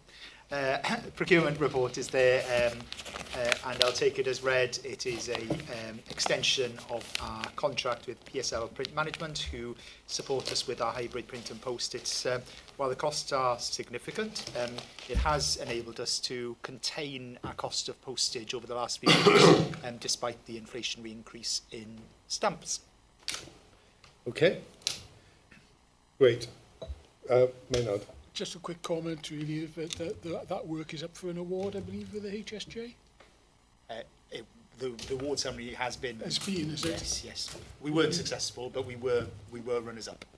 Oh, that's great. Well, we didn't win, but we were runners-up, so yes. Great, okay. So, thank you, Hugh. So, can we approve the extension of the hybrid print and post contract with PSL? Yep. Great, okay. Any response to any issues that Michael's raised? No? Note the items that he's advising us of and take assurance from the items the committee is providing assurance on. Great. Okay, fine. So let's move to the report of the Strategy and Planning Committee. Winston? Okay. Thank you, Chair. Committee met on the 22nd of April. There are no matters to advise the board or alert to the board. Colleagues can note the assurance of items that we covered at the committee, and the board is asked to, by way of recommendations, approve the application of the seal for all the schemes listed in Annex 1, to approve the award of the contract of 1.2 million approximately for the Prince Philip Hospital to T. Richard Jones, and I think that's all that we're looking to advise the board on. Great, thank you, Winston. So, any comments more broadly? Okay, are we happy to approve the application of the seal of all the schemes in Annex 1? Yes? Yes. Approve award of the contract to T.R. Jones? Yep. Yep. Okay, note the item the committee is advising us of and take assurance from the items the committee is providing assurance on. Great, okay. Let's move to Targeted Estates Fund project. Lee. We've just covered that, Chair. Of course. Report to the Health and Safety Committee. Anne. Sorry. The Health and Safety Committee met on the 5th of May. There was to advise assurance and risk report, which we had concerns over regarding overdue actions without updates, and the fire risk assessment, Boris. There wasn't a lot of clarity around the actions and ownership. So you've read the rest of the paper, so we're asking the board to approve the Health and Safety Committee terms of reference, approve the pandemic response framework, note the items the committee is advising them of, and take assurance that the items that the committee is providing assurance on. Thank you. Great. Thank you. Colleagues, any comments or thoughts? Okay, approve the Health and Safety Committee terms of reference, the changes to the terms of reference. Approve the pandemic response framework, which I thought was really helpful and comprehensive. Note the items the committee is advising us of and take assurance from the items that the committee is providing assurance on. Thank you. And anything more that you need from us? It's similar to the audit. It's the CCG. There has been issues, but hopefully now, I'm praying now for July's meeting, July's meeting, that we can start getting more constructive, frameworked responses where health and safety is a core element of everything that's done. Yeah. The same as audit, you've said yourself, taking audit into the value and the importance of it, but health and safety taking that into the value and the importance of it as well. We might not be a statutory committee, but we're a very important committee going forward. Of course, and it feels to me that that some of the impact of those broader issues around undelivered recommendations impact upon your work in health and safety. Thank you. Thank you. Well, let's monitor that, and we'll wait for you to come back to us if you feel that it's not you're not receiving the support you need. Thank you. Great. Shall we move on to report of the Charitable Funds Committee? Yep, diolch, Cadeirydd. The report is there. I'll take it as read from our last meeting on the 17th of March. Just would like to thank Nicola Llywel and all the team who do great work in terms of trying to raise funds, which we then hopefully disperse as the committee. You'll see there is nothing there to alert to advise, and in terms of the assurances, you'll see we covered a broad range of topics, but also feedback from many of the projects, including what we were talking about this morning in terms of arts and health, which were funded again through charitable funds. I will kind of signpost colleagues in terms of the review of risks, which you'll find at the bottom of page 2, which does kind of highlight a risk in terms of, as you'll see at the top of the paper as well, a potential impact of the recent kind of cost of living crisis that we're seeing, and other challenges to households that may see a decrease in the funds which are given in terms of charitable funds. But that's something we will continue to monitor and take advice on. Thank you. Thank you, Ewan. Colleagues, any comments or thoughts? No? So let's note the items that he's advising us of, the committee, and take assurance from the items that committee is providing assurance on. Thank you.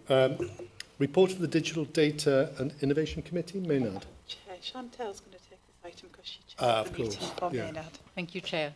And again, I'm making an assumption that everybody has read the paper. We met on the 21st of April 2026, and there are no no matters of which to alert the board or matters of which to advise the board, but there are a number of matters that we've given assurance on to members, which is there.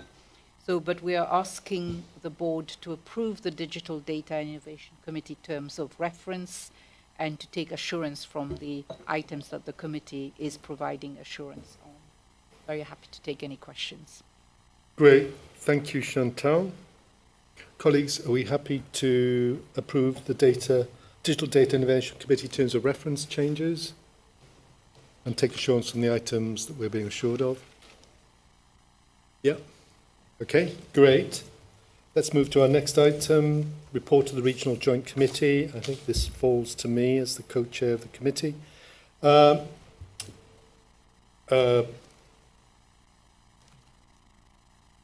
just going to say,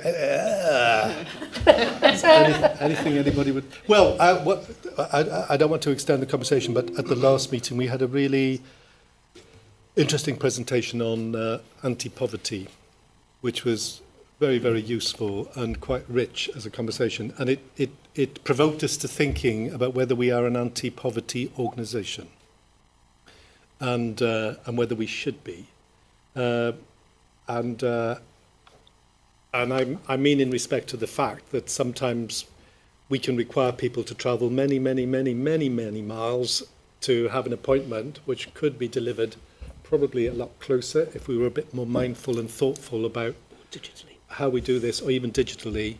So it provoked, within the board, it provoked that conversation, and it's one that I want us to think hard about as a board in terms of how mindful are we of the disadvantage that some people experience in communities, and whether actually, going back to Ardiana's point earlier, whether we create hurdles to access if we're not mindful of the disadvantage that some groups are experiencing.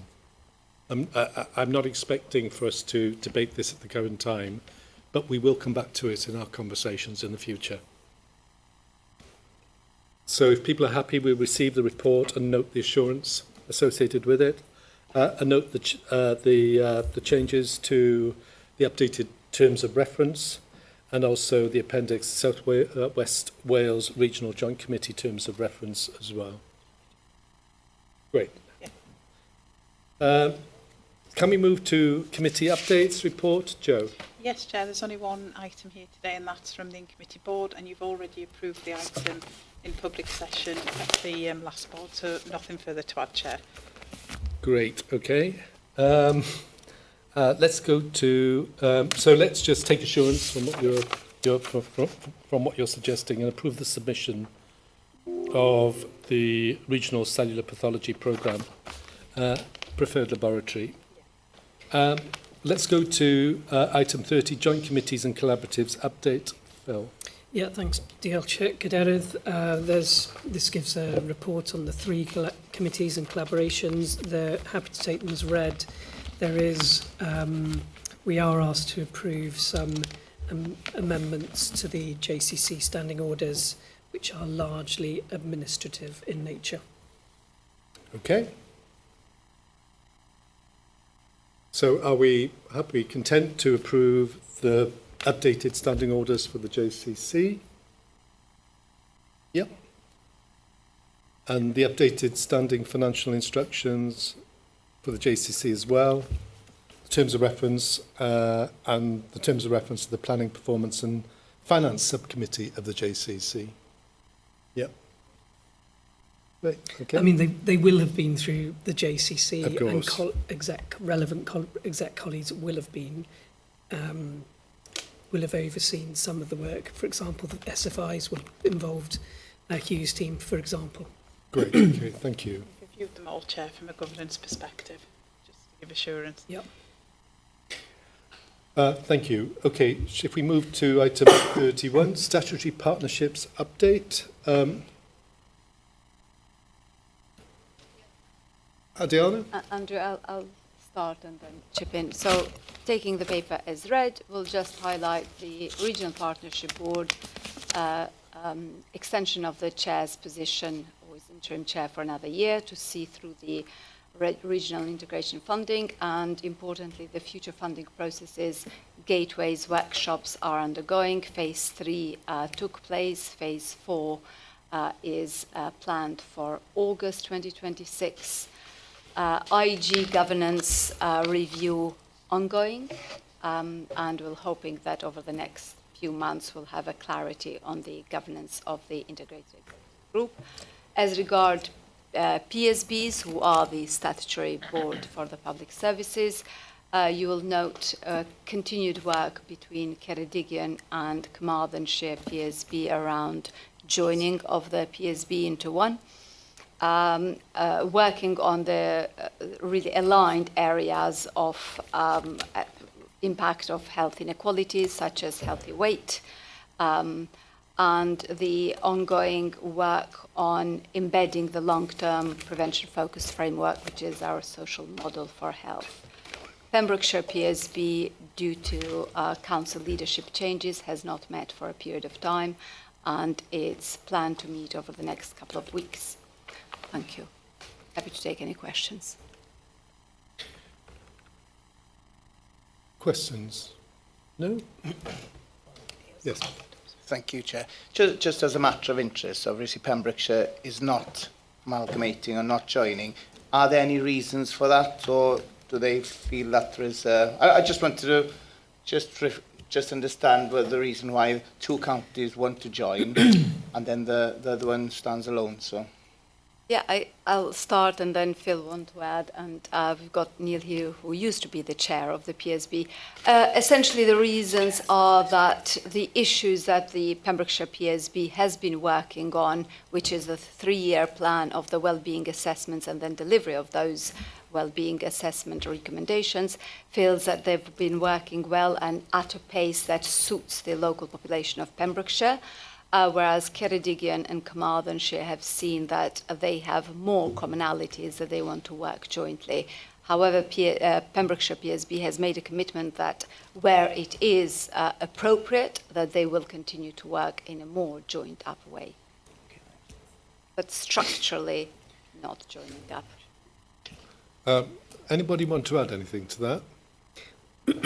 Well, you've got two former chairs of the PSB and the former vice chair as well of the PSB in Pembrokeshire. Well, I suppose we know some of the former, what the discussions have been. In fact, you're still a member, Tegrin. I mean, my understanding is it's about this real balance between local and getting the benefit of having a view across the region. I think, and Pembrokeshire, I think in the view in Pembrokeshire is you kind of lose the local if you go to the regional. I don't know, others will have a different, it is tricky. Tegrin's still in the PSB, so he'll probably have... I didn't want to open a can of worms, it's just... if I'm honest, Well, I suppose I was trying to declare our interests. So you've both got an interest in this? Well, more, I don't know. Yeah. I'm interested, but I don't I'm interested in this. Good distinction.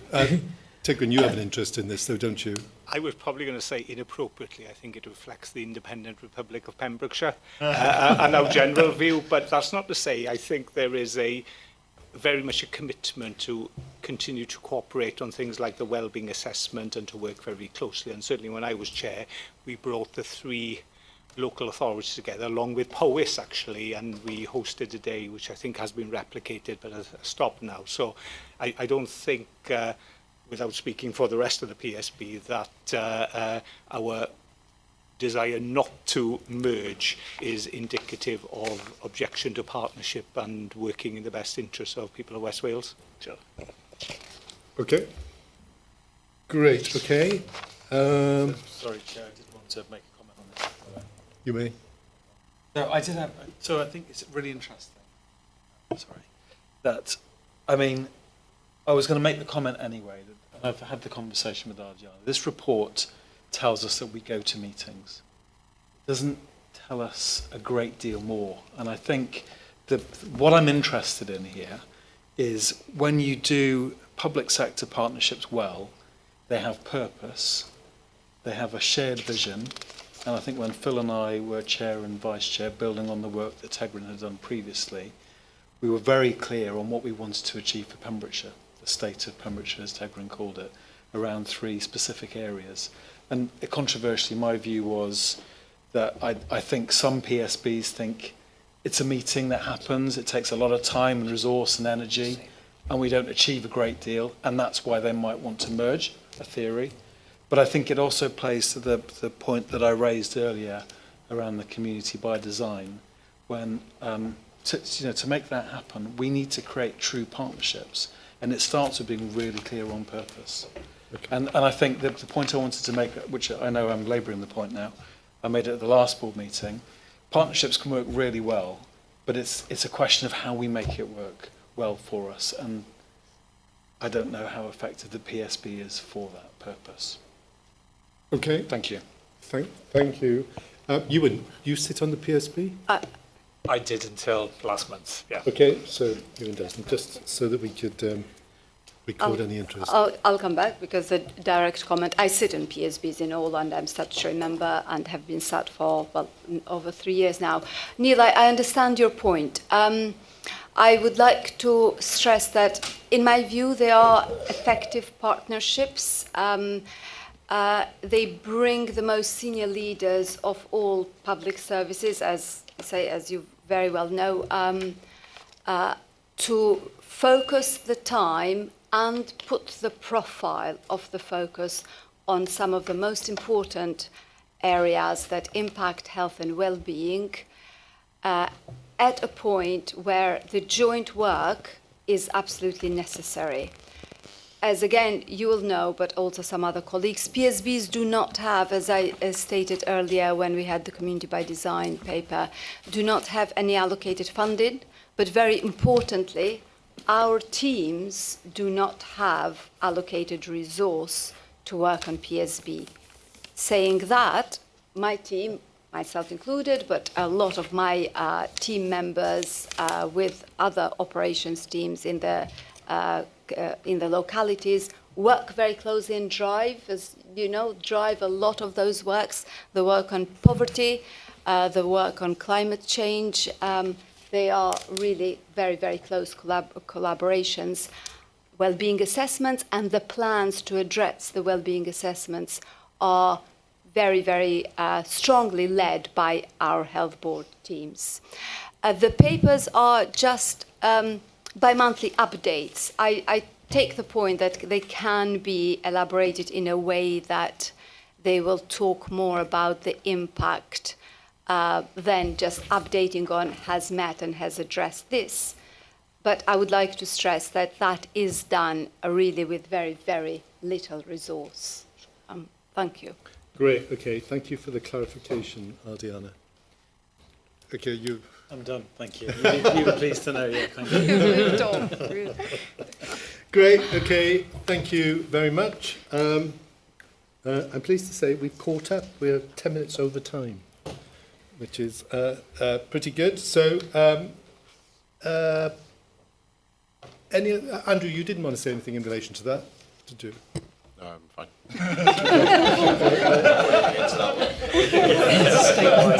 Thank you. Sorry.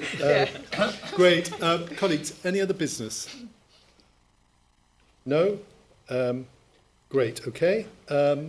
For information, the board annual work plan is provided.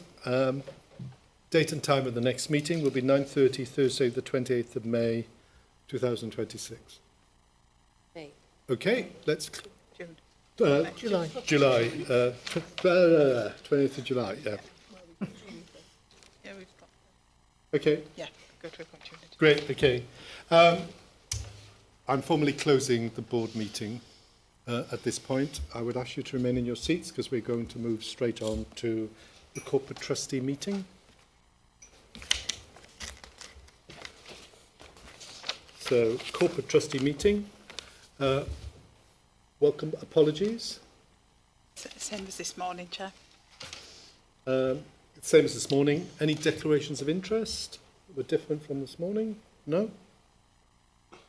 Okay, let's go to our main item, which is ratification of a resolution to authorise the Executive Director of Finance to take out a grant of probate of letters of administration on behalf of the Health Board. Sharon. I'm happy for Joe to take the item. Yeah, thank you, Chair. So it's quite a simple request of the trustee, Chair. So in order to enable us to enact the grant of probate, we need to get you to approve the recommendation at the bottom, which would then allow the Executive Director of Finance to enact that on behalf of the Health Board. It will enable us to receive some funds, Chair. Great, and this isn't specific to any particular